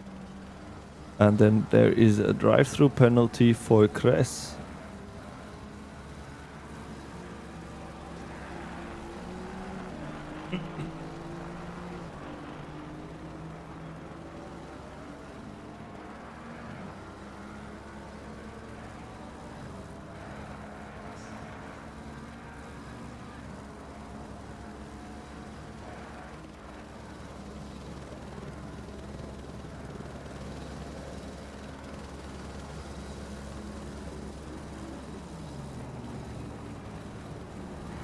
So Prahl now able to maybe get some very good laps in to gain a bit of time.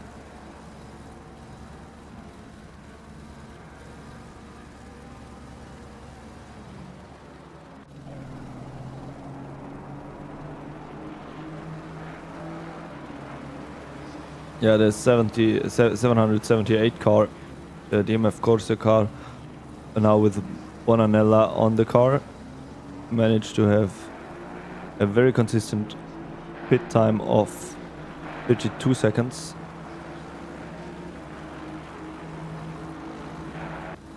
Grass again with a yellow flag.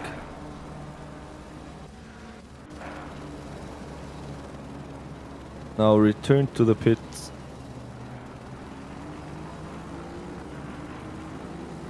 And that looked like a bit of a rage quit to me because I cannot see him anymore.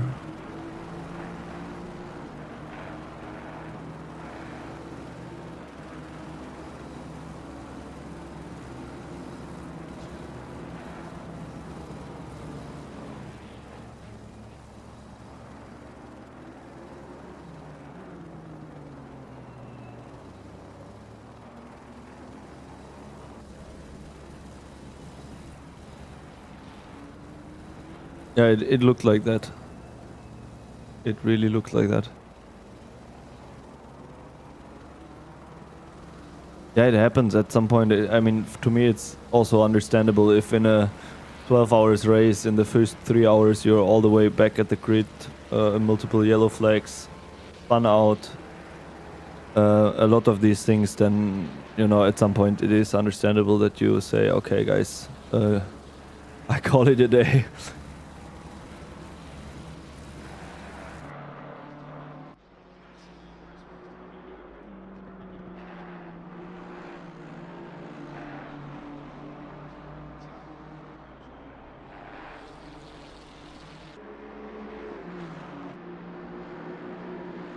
At the front you can see Leiter in the white BMW, and behind him now on the straight you were able to see Kuzmenko for a few seconds. Maybe now he is going to, no, he's not going to appear. Maybe in the next camera setting he is going to appear in the back.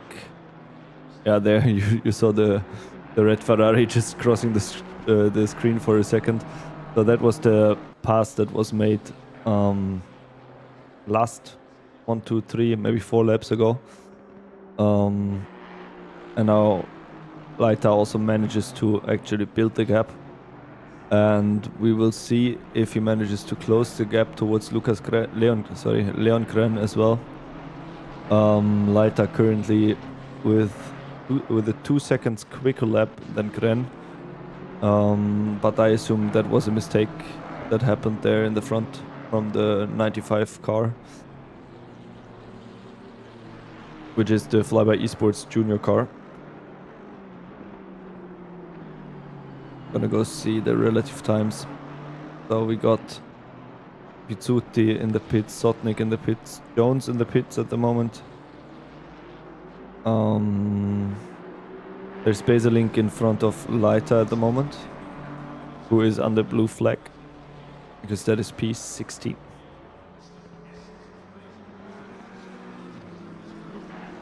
Johannes Preis, the P3 car.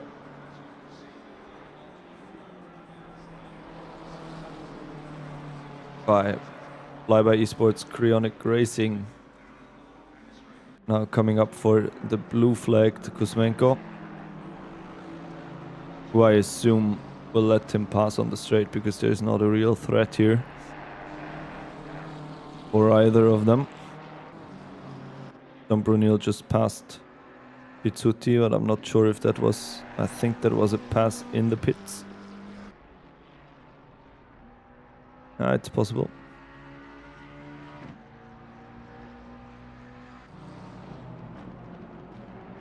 Yeah, it is. You're right. It is frustrating. I mean, I think they had like 2 or 3 weeks to prepare for that from the last race, or maybe even longer. I don't know. So then you put a lot of practice in, and then it doesn't actually work how you imagined it. On the other hand, sometimes you just don't put the practice in, and then it doesn't work. You know, so. Maybe that sometimes also is the reason why it doesn't work, that you didn't put the practice in. So Max Prahl now coming up to Janssens. I was not aware of that gap closing, but theoretically now Janssens should be on the newer tires. No, Janssens is still on the old tires. So maybe that is the reason. Janssens is going to come into the pits in the next minutes. Actually, everybody from P1 until P9 is on the same stint timer, roughly the same stint timer. Prahl now managed to get the pass done.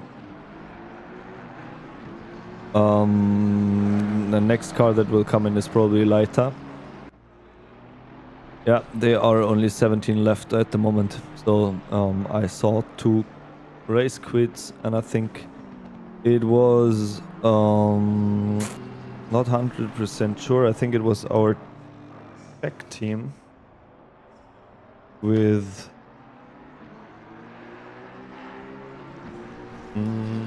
let me see if I find them. Yes, with Matus Shotnik, David Martiš, Jakub Trnka, who was also in the chat here for a second. Sorry, I didn't see it. Thank you for pointing out the great move.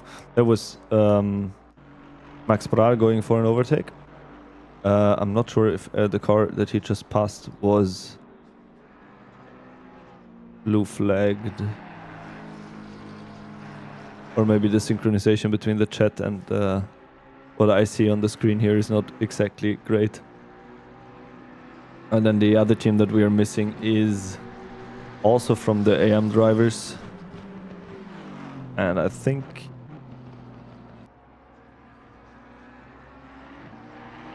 Checking for the names. Oh, Barracuda we still have here.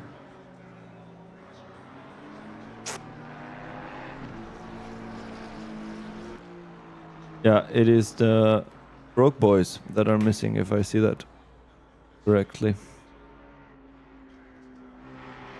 Yeah, but you're right. Max made the move on Maximilian Prahl made the move on Janssens. But now he has a 37 seconds gap to Kuzmenko.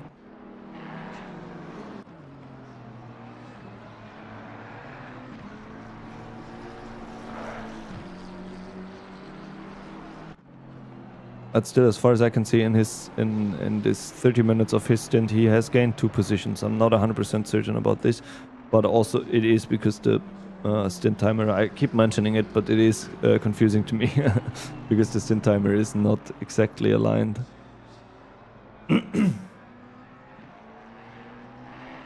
So I wonder how it is going to pan out in the end for them. But at the moment he is, before the pit stops off the front, he is 37.6 seconds behind P8.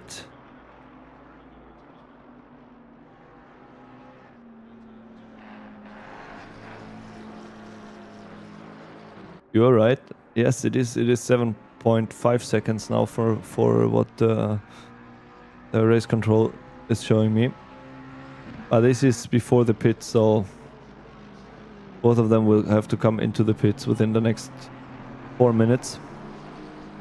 Could be 2 more laps, 1 more lap. Thank you for the input. I cannot really keep track of everything all the time.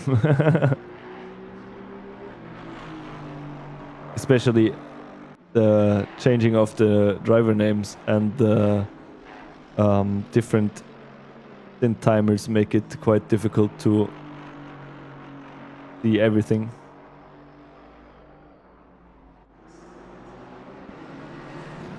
So now we're especially heading for another time of confusion because everybody's gonna come into the pits. So there's Leiter now, first one to come into the pits. Behind is Price.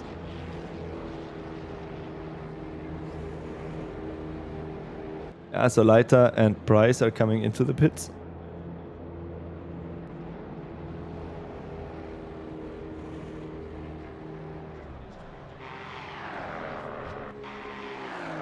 And I also have no idea what... they had quite a... I think they had probably almost 1 lap of a... they almost had 1 lap of a gap, if I see that correctly, because they came into the pits at the same time. Standing there now at the same time, but Price is P4 and Leiter is P9 now after Prahl passed him.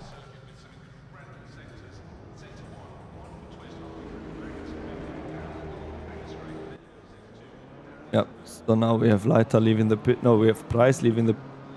Leiter and Price both leaving the pits. I'm gonna check for the relative. Yeah, there is loads of time in between them.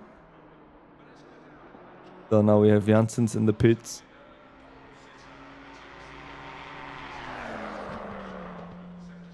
And we have Jonathan Barracuda in the pits as well, now leaving the pits. Now P1 is coming in. Now, interesting question. Zagdal also comes in with the 7 seconds gap, and now let's see how they leave the pits again. I am going to stay with both of them for now.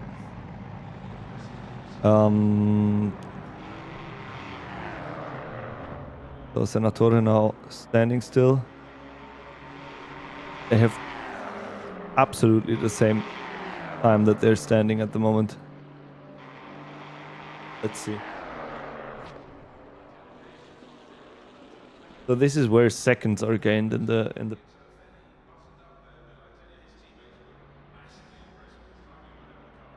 You said they had a 7 seconds, 7.5 5 seconds gap. No, was the last time that I looked.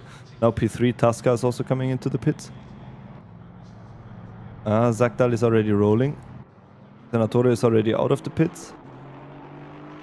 Zakdal is not out of the, he's out of the pits now, and they leave the pits with a gap of 7.5 seconds. So both of them exactly the same standing time. No time lost in the pits. Incredible. Both of them standing there for 32 seconds. Precisely. P3 Moiten now in the pits. I think the last one we saw on that was Johannes Preis. I am not mistaken.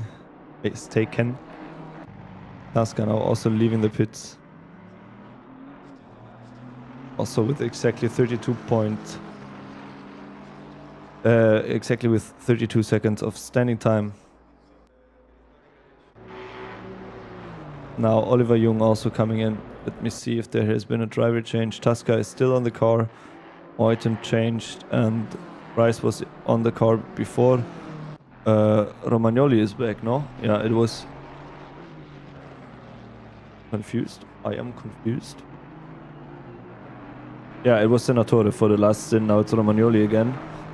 But so that is the first time that Zakdal is fighting Romagnoli, because before it was Knoppek on the car. Yes.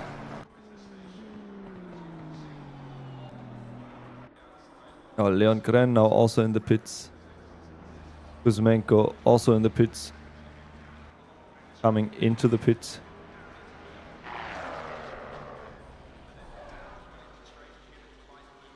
Driver change with Davy Hill. Oh, a bit of a longer standing time. Lost 5 seconds there. Now I am going to be interested in the gap that is after Kuzmenko leaves the pits towards Pral.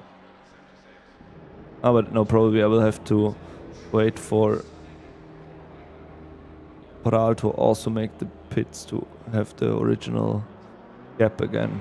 So Kuzmenko, what happened there? It just switched to Janssens automatically. That was not planned. So we have Faro on the car again in P7. We have Jakob Breuerater taking the car from Lukas Kren. We have Davy Hill again on the car for Vivid Global Racing. That was driven before by, let me find it here. Was it Juvik on the car? Yeah, I think it was Juvik on the car.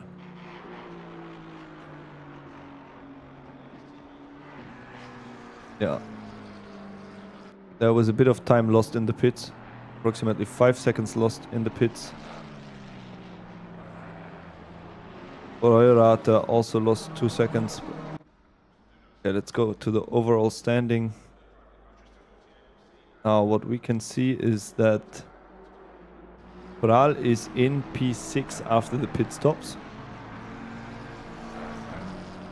And and we have, sorry I missed that, we have Faro, Alessandro Faro again on the Falcon Racing Academy BMW right behind Breuerater, who just left the pits.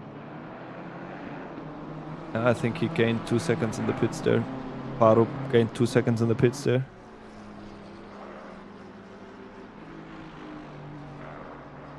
And behind him you can see P3 Moiten.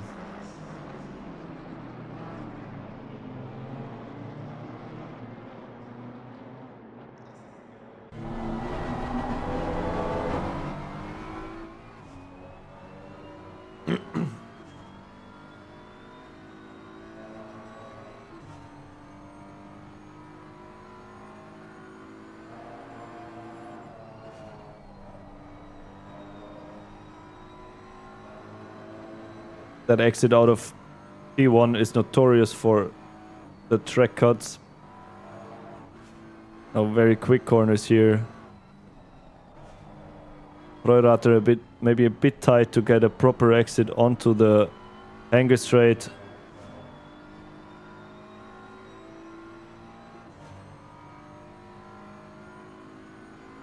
We have Palmer in front that is blue flagged. The car in the Formula Racing League livery that you can just see in front now heading into Vale. Let's see. It's always difficult to continue having a fight while having to overtake a blue flag car, and that the blue flagged, the driver of the blue flag car also has to play along and realize that there's a fight going on behind.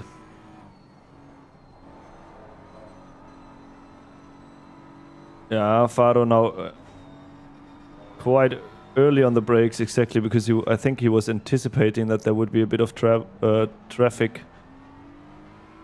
there.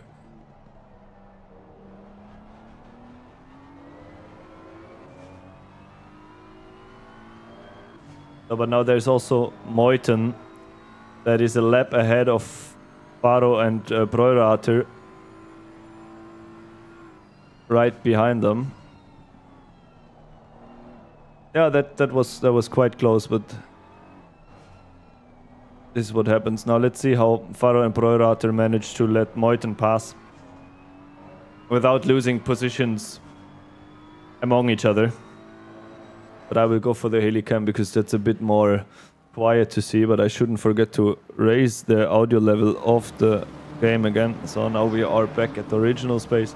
So the Michael Moiten, Flyby Esports, Cryonics Racing, now with two blue flag drivers in front of him that are also fighting for position. Moiten going off track, and I think that should actually... No, it doesn't. It doesn't solve the dangerous situation. It was a good save there. So now let's see how this is going.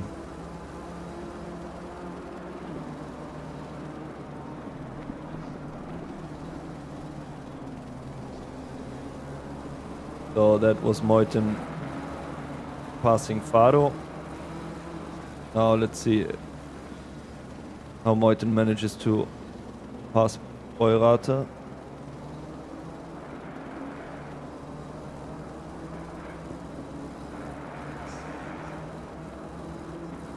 I hope I'm not missing something else in the lead there. No, but it all looks fine at the moment.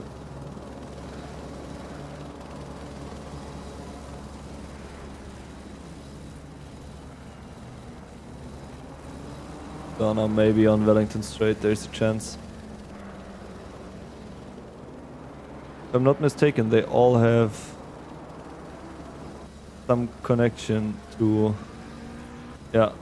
So we have all of them are connected to Flyby Esports, interestingly. So Moiten, Flyby Esports, and Cryonic Racing, I'm sorry. Moiten in P3. And we have Breurater for Flyby Esports. And we have Faro. No, Faro belongs to Falcon Racing Academy.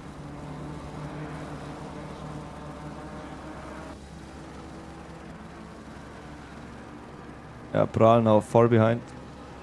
I think it is.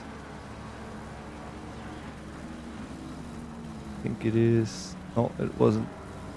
Sorry, I thought he might have gone for his pit stop a bit early, but that's not the case. So we continue watching the battle with Faro and Breurater. Nice move in the slipstream there. Breurater defensive on the inside line. Almost contact there. Managed to park the car a little bit on the apex also, slowing down his opponent in the back. Romagnoli increased the gap now to almost 10 seconds at the moment. I don't know what number you... Yeah, on the stream it should also be 9 seconds now.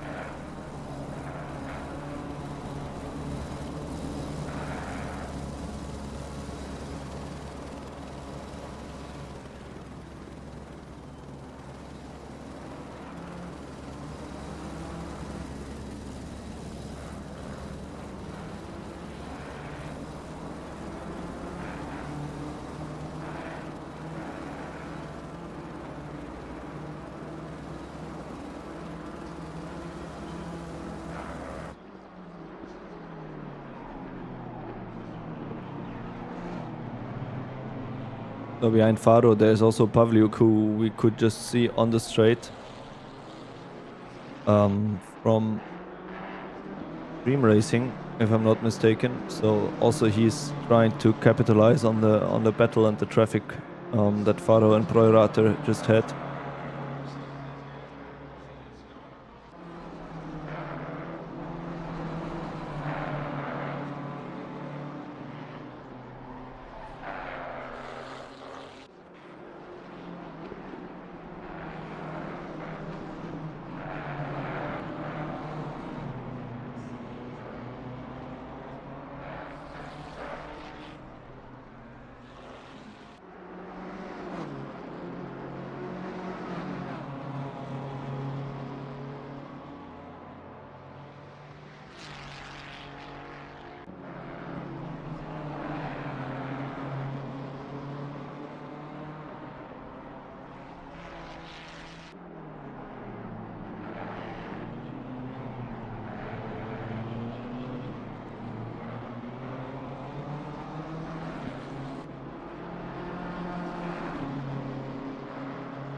So there you can see Pavliuk in the back.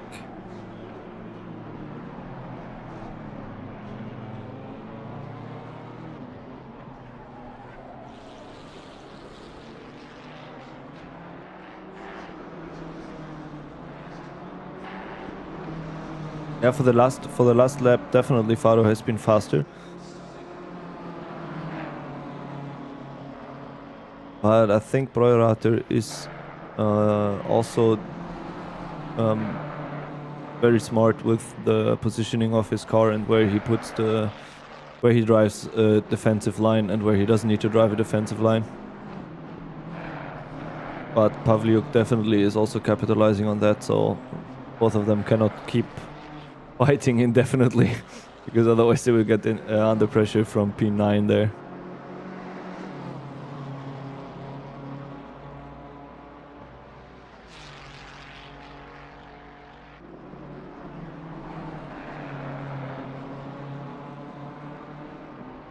Yeah, the gap in the front between Sakdal and Romagnoli is 11 seconds now. Behind Sakdal we have in P3, we have Moiten with a 25 seconds gap. In P4, Tasca for Vig Project Strato. I always want to say Staro, but that's a different language. Then we have Davy Hill in P5, tightly followed by Maximilian Pral at the moment with a 8 seconds gap. But Max Pral should head into the pits within the next 15 minutes. Behind Max Pral we have Proirater with a 22 seconds gap, followed by Faro right in his tracks, who has been trying for the last 3 laps to get past him. And then behind that with a 4 seconds gap we have Pavliuk, who can already see the 2 guys fighting in front of him. In P10 we have Bonanella. And I will not continue going through the grid right now because I think there might be a move happening at some point here. Behind I will say the standings. So we have Janssens in P11. We have Kapi made in P12/P1 of the AM drivers. Behind them we have Kasetarash again on the car. He was also driving the first stint in P13. Then we have Barracuda in P14. Longden in P15. Beselink in P16. And Martin in the AMG, the number 44. Yeah. in P17. We have 2 drivers that we lost. Yeah, Pavliuk is catching up because both of them are fighting in front. So Pavliuk now okay, also with a quick lap of 1 minute 58.885, and both drivers in front of them with 59, and Bonanella with technically. This looks like I'm gonna take a look at the next last 30 seconds here in the replay.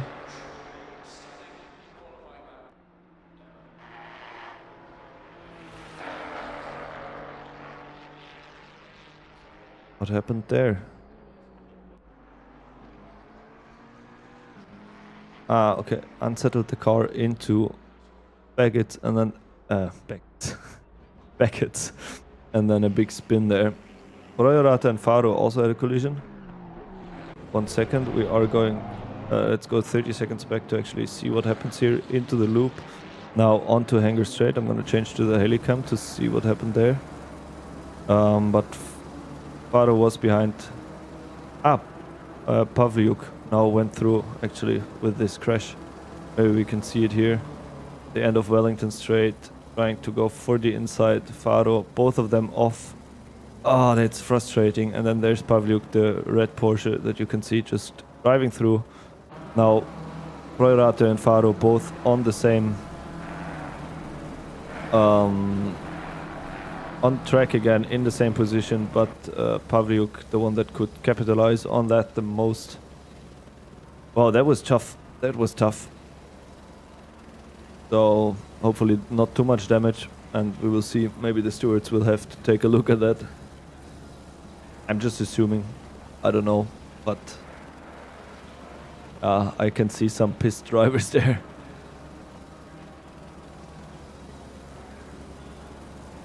Yeah, I also think it was a bit optimistic.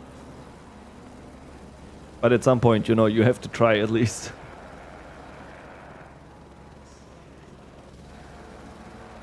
So, but that might have actually, for Maximilian Prahl, that might actually open up a position or two as well, if the people behind him are losing time while he still has no traffic in front and behind him.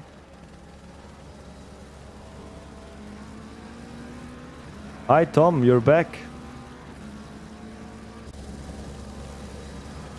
Yeah, I see that Caseteras took the car again.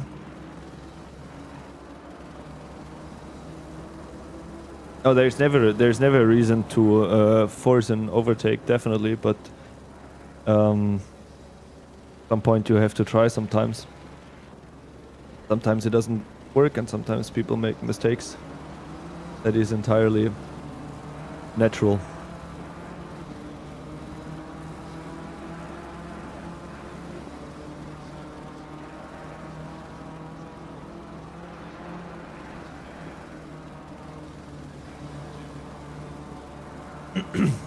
Yeah, sorry Tom that I didn't manage to let you know earlier that I can actually continue streaming for a bit, but at the moment it stands that I will stop the stream in about 10 minutes, but to be honest I would like to still see where Maximilian Prahl ends up after his pit stop in 10 minutes, because that would kind of let me know how much time he gained. Because before the last session of pit stops he was 37.6 seconds behind P8. Now he's in P6. Pavliuk, Broirater and Faro were fighting a lot, so there's a good chance that he gained some positions by that.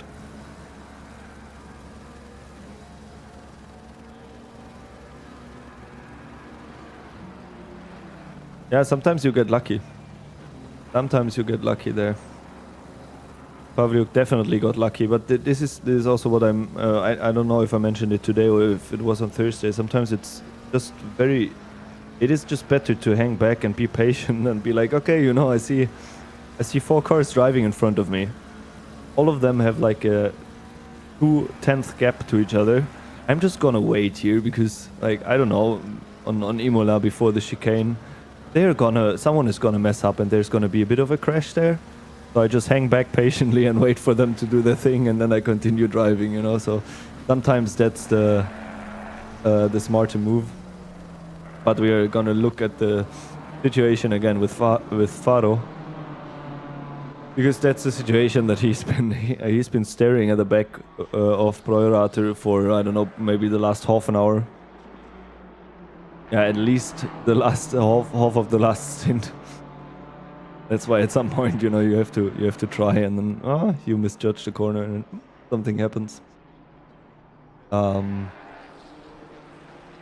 I'm going to have a quick set, and I'll be back in about a minute, I think.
So here I am, back again Ladies and gentlemen, welcome back to the endurance race, 12-hour endurance race on Silverstone, organized by Formula Racing League, sponsored by Simnet Racing. We can still see, like, no change in the last probably 2 laps. We can still see Faro breathing down the neck of Broirater, who must have some condensation already of the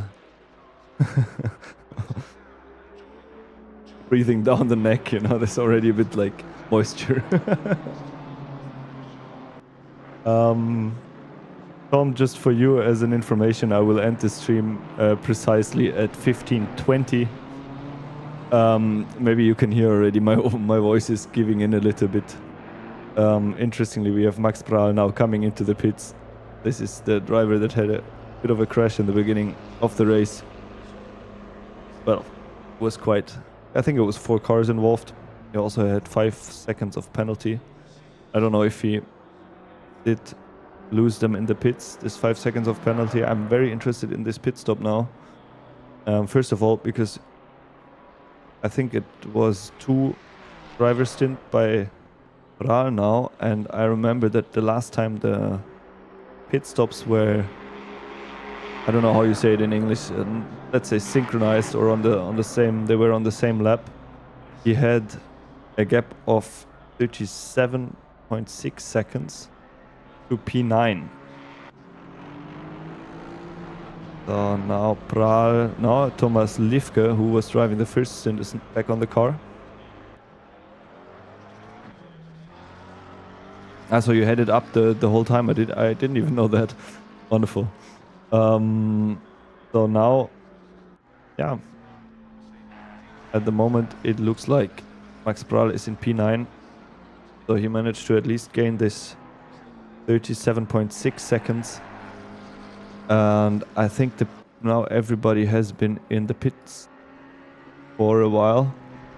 But they're roughly half an hour apart, the pit stop. So everybody else in front of Liefke, in front of the Flyby Esports team, is half an hour ahead in the pit stops.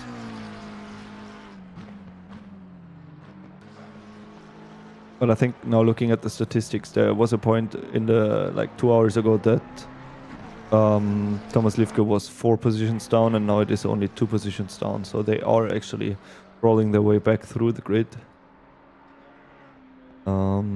Yeah.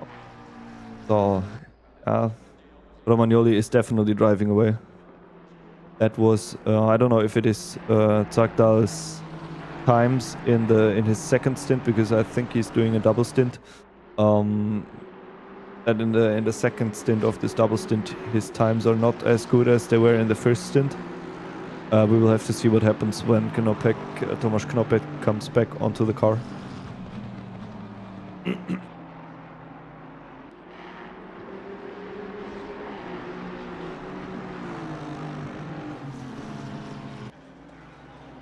And Faro is still behind Broirater.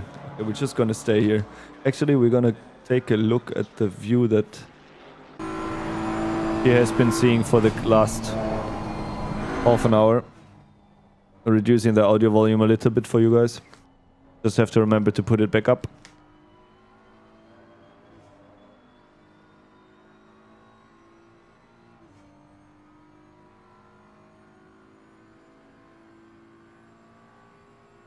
So now up to the nasty bump.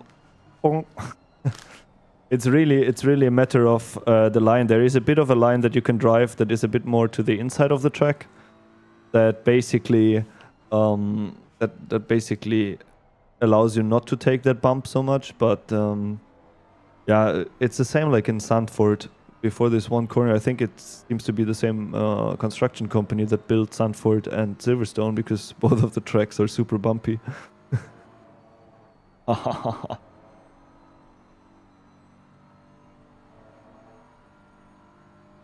Yeah, Broirater really fighting there on the limit. You can see the rear of the BMW stepping out a little bit. Faro taking the wider line.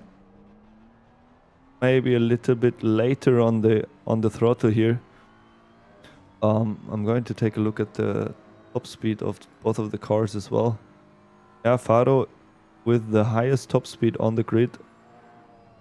I'm not sure if it is for this stint or for the entire race, what is shown here.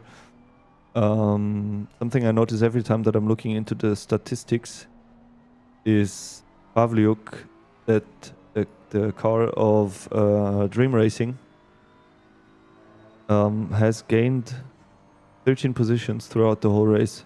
They started in the back as well, but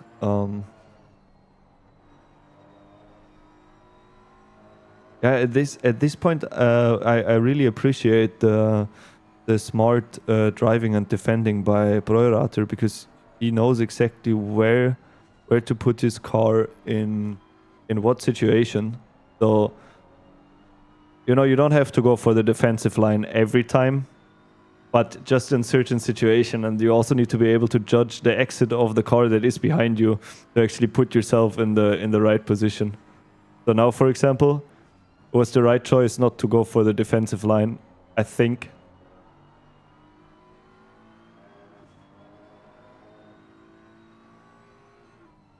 Now it was the right choice to go for the defensive line, because there's no way that he can get around to the inside here. This is what I mean, you know, he's also very smart in the positioning of the car.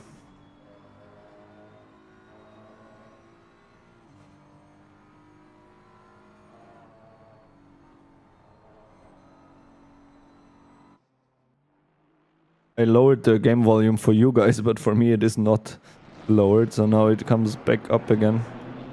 So when we are in the interior cam, for me it is still very, very loud on my headphones, so I cannot really endure it for such a long time. And I'm also not too sad that we don't have any Porsches on the track, because the straight cut gears of the Porsche are incredibly loud.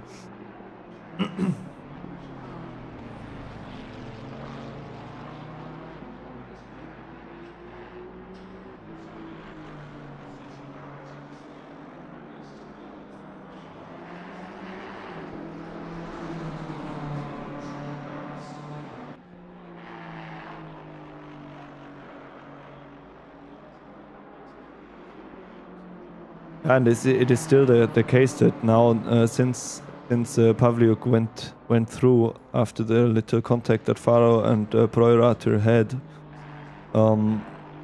he's still staying ahead. Like, Pavliuk has a gap of 13 seconds now. Because of course, if you're that driving that close with another driver, your lap times are going to drop like at least half a second per lap.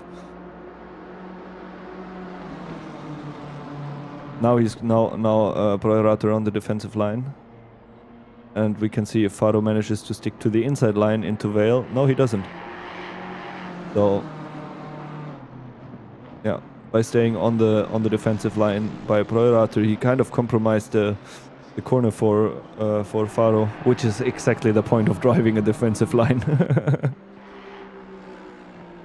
Also, I mean, when you're driving that close behind, like this is a 2/10 gap that they have in between each other. So the driver that is driving behind always needs to be on the brakes like a little bit early than the car in front, just to make sure that you don't bump into the other car. So you cannot take your normal braking reference points. You always have to be a bit before the reference points, and then it is about the skill that you have on the brake. It is about the skill that you have on the brake to slowly release the brake again to close the gap, and it is incredibly difficult, and it takes a lot of practice to get it right. And it also does take very, very good braking pedals, brake pedals. I'm sorry. My English is already falling apart. It takes very, very good brake pedals to do that consistently, and the best would be to do it with load cell pedals. I'm looking for Look, if you want to have the good pedals, you can go into the affiliate links down in the description. I just don't find the name of the pedals right now. I'm so sorry.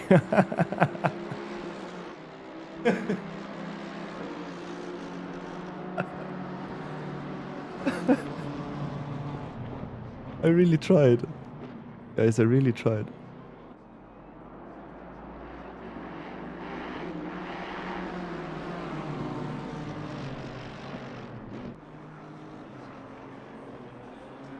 So for the next time I would comment an endurance race, I would definitely write down the name.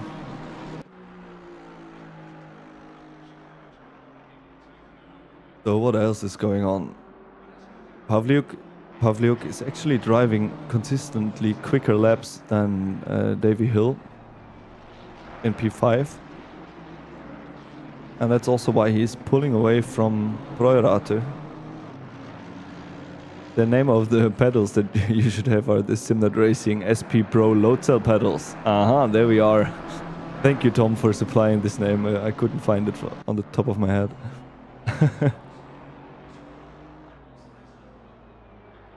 So also Karner here from Assetto Racing, who I haven't seen on the car yet. It is the Assetto Racing Team 63 car. I think I haven't seen Karner on the car yet. Yes, I have seen Kenneth Reyes and Jason Janssens, but Karner is new here.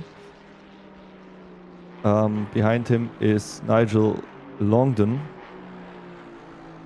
who's also gaining a bit of time, but I think it was Karner who just made a mistake and lost 8 seconds in the last lap.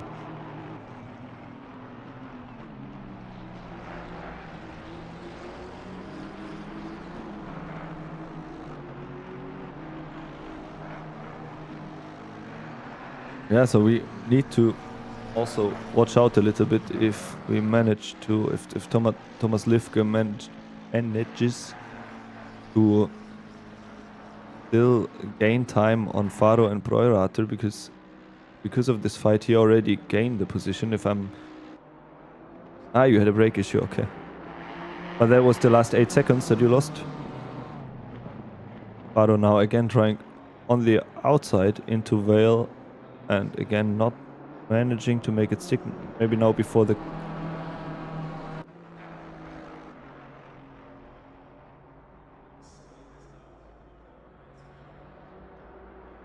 quick right-hander. We're gonna go into the passenger seat again.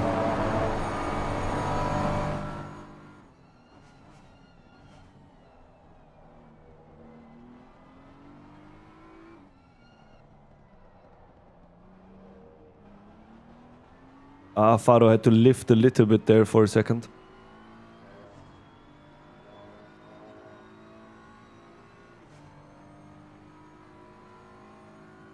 Again, Proirater on the defensive line. Faro trying to get a bit of a better... Oh, a better transition into... what's the name of the corner? Luffield.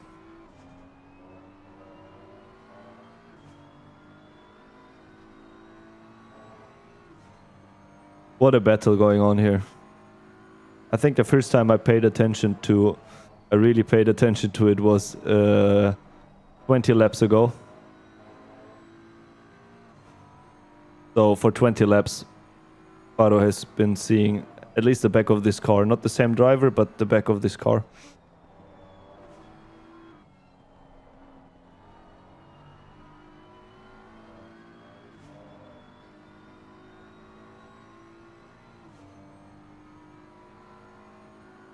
Yeah, and even though it is just 2 kilometers of speed difference on the straights, you can really see that Faro is getting closer. But straight line speed is not everything.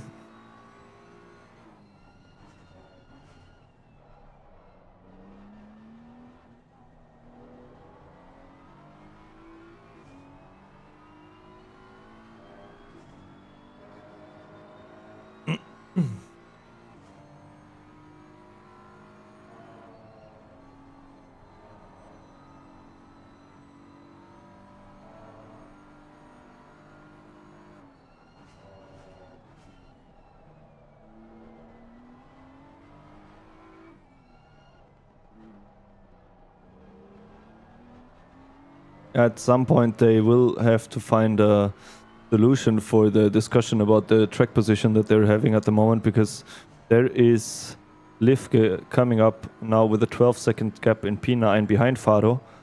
So they cannot continue, they definitely cannot continue this indefinitely. It will be interesting to see. But to me, there's only 13 minutes left on the clock.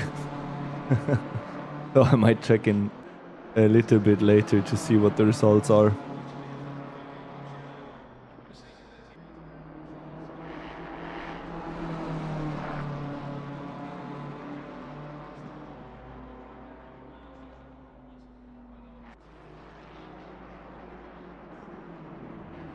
That is a beautiful... Oh, what happened here? You distracted me, I didn't see what happened. We are going to go... Is 15 seconds back enough? Yes, we see Faro on the inside. I don't know whose fault that was, but I'm not in a position to judge that anyways. So still rFactor remains in front. Yeah, as I said, the last... I mean, there's been at least 20 laps that he's been staring at the back of that car, so sometimes you just have to go for it. But that's tight racing, very tight racing, but that cost both of them 2 seconds, so Lifke is now slowly getting into punching distance as well. Almost 1 second quicker on the last lap, and that was without this contact, so... But also on an invalid lap at the moment. I wonder if later we will see some more drive-through penalties.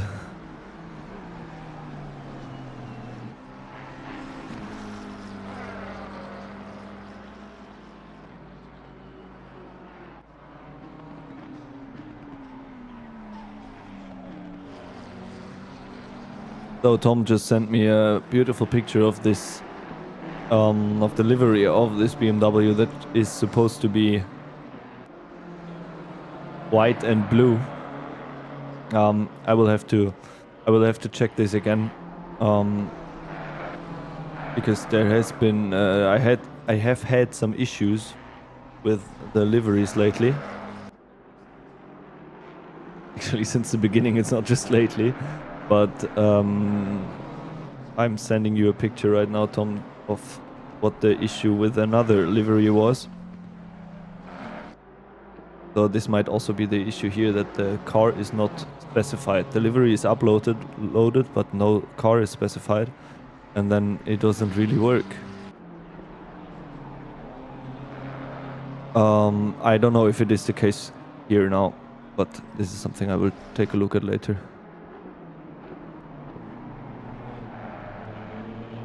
And it is still 8 hours on the clock. It has been 4 hours of racing now, half an hour of qualifying.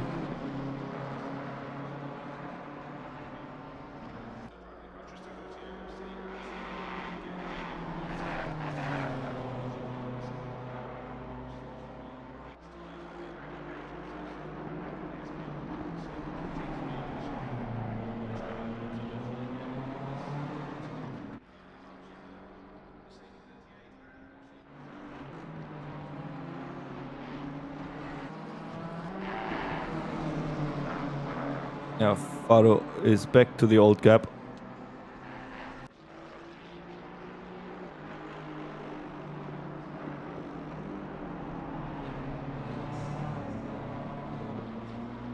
But they are actually driving quite cautiously, and I really like to see that, because, you know, there's no reason to force anything really in such a long race. And now I don't know what car it was that I saw turning up on the behind Faro there on the straight. I think it was Cassetto Faro now with a little drift into T1. Yeah, it was Cassetto that turned up there.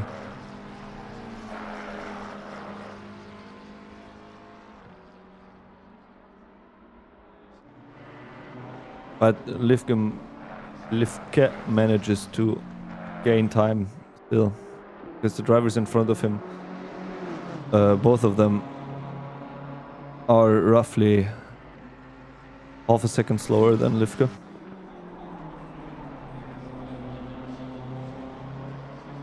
And again, Faro trying on the outside, being forced to try it on the outside.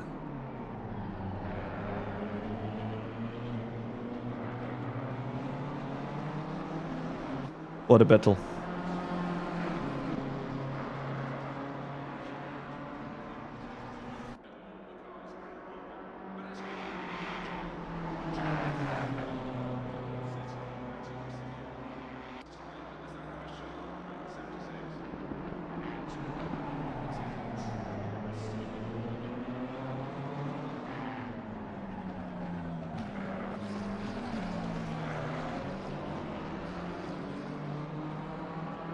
Oh yeah, Tom, that might be it.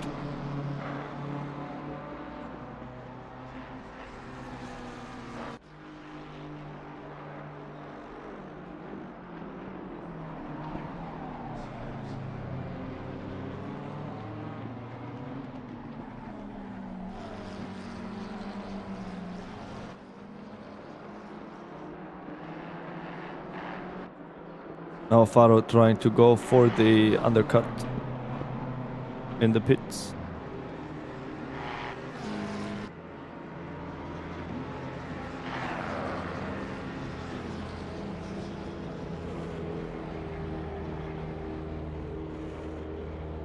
So let's see how that works out. Yeah, that is a bit... they are on a bit of a different stint timer. Faro has 48 minutes on the clock right now on the stint timer, and rFactor has 44 minutes. So that definitely might be. Now that seems like a tactical decision to me. To maybe get out of the traffic a little bit and gain some time. We will see.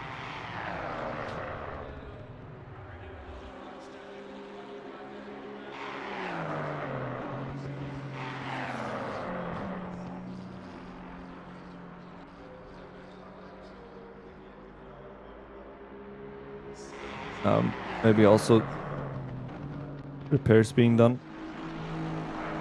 That looks like a longer standing time, and the car looks very clean afterwards, so I assume there were repairs done. It was almost 9 seconds of damage, apparently, and plus minus mistakes that happened in the pit.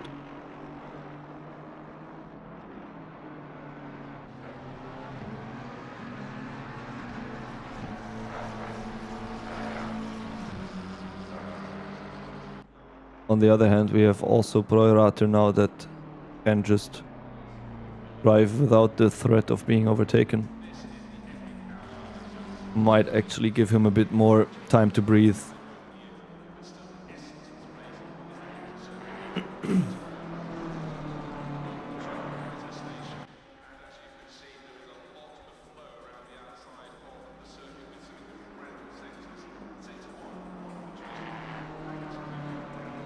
Yeah, but Lifke now 5.3 seconds behind rFactor, so could definitely capitalize on the fight that both of them had there. Now in the next 15 minutes, P1 until P7 should come into the pits, but this will not be part of the stream anymore. Just maybe in the last 4 minutes we're gonna go through the standings again. In front we have Romagnoli, who started in P1 and is also still in P1. Behind him we have Sagdahl with a gap of 25 seconds. Behind Sagdahl we have Meuthen, who gained 1 position on the start and manages to hold on to it after more than 3 hours in the race. 25 seconds gap there.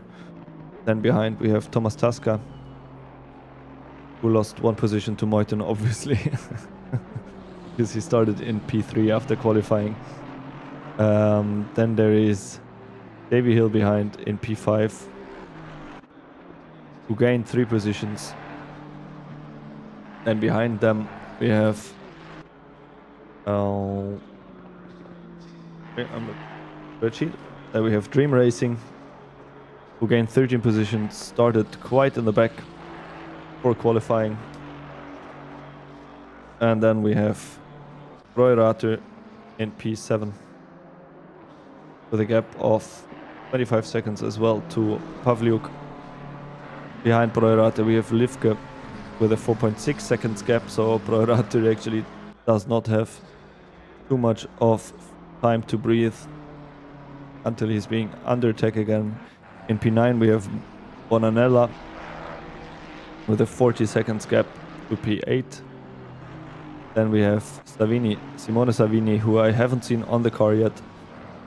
In P10 behind Bonanella. And then we have in P11 we have Happy made his first endurance race today. Currently P1 in the AM, but only with a 3.7 gap to Savini in P10.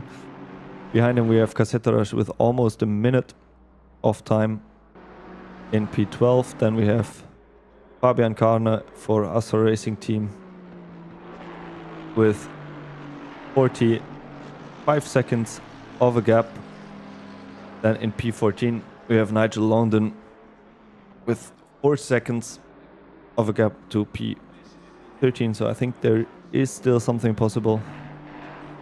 We have Julian Lemon in P15, and we have Jan Bart in P16, and then we have Stephen Martin in P17.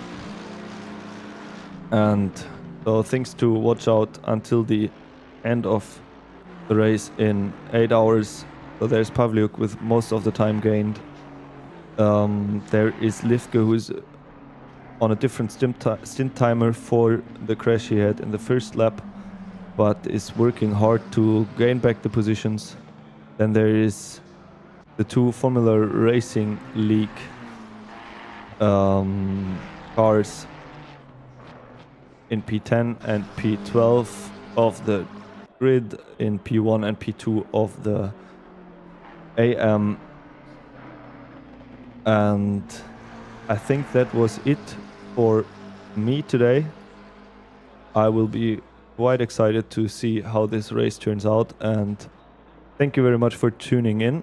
What I will do now, or maybe Tom will also do, there is a link to the autocam of the race, which will not have commentary, but if I understood correctly, the last 3 hours of the race will have commentary by Chris again. And I thank you very much for tuning in, and I wish you a pleasant Saturday afternoon, and see you around next time. There's the link to the autocam.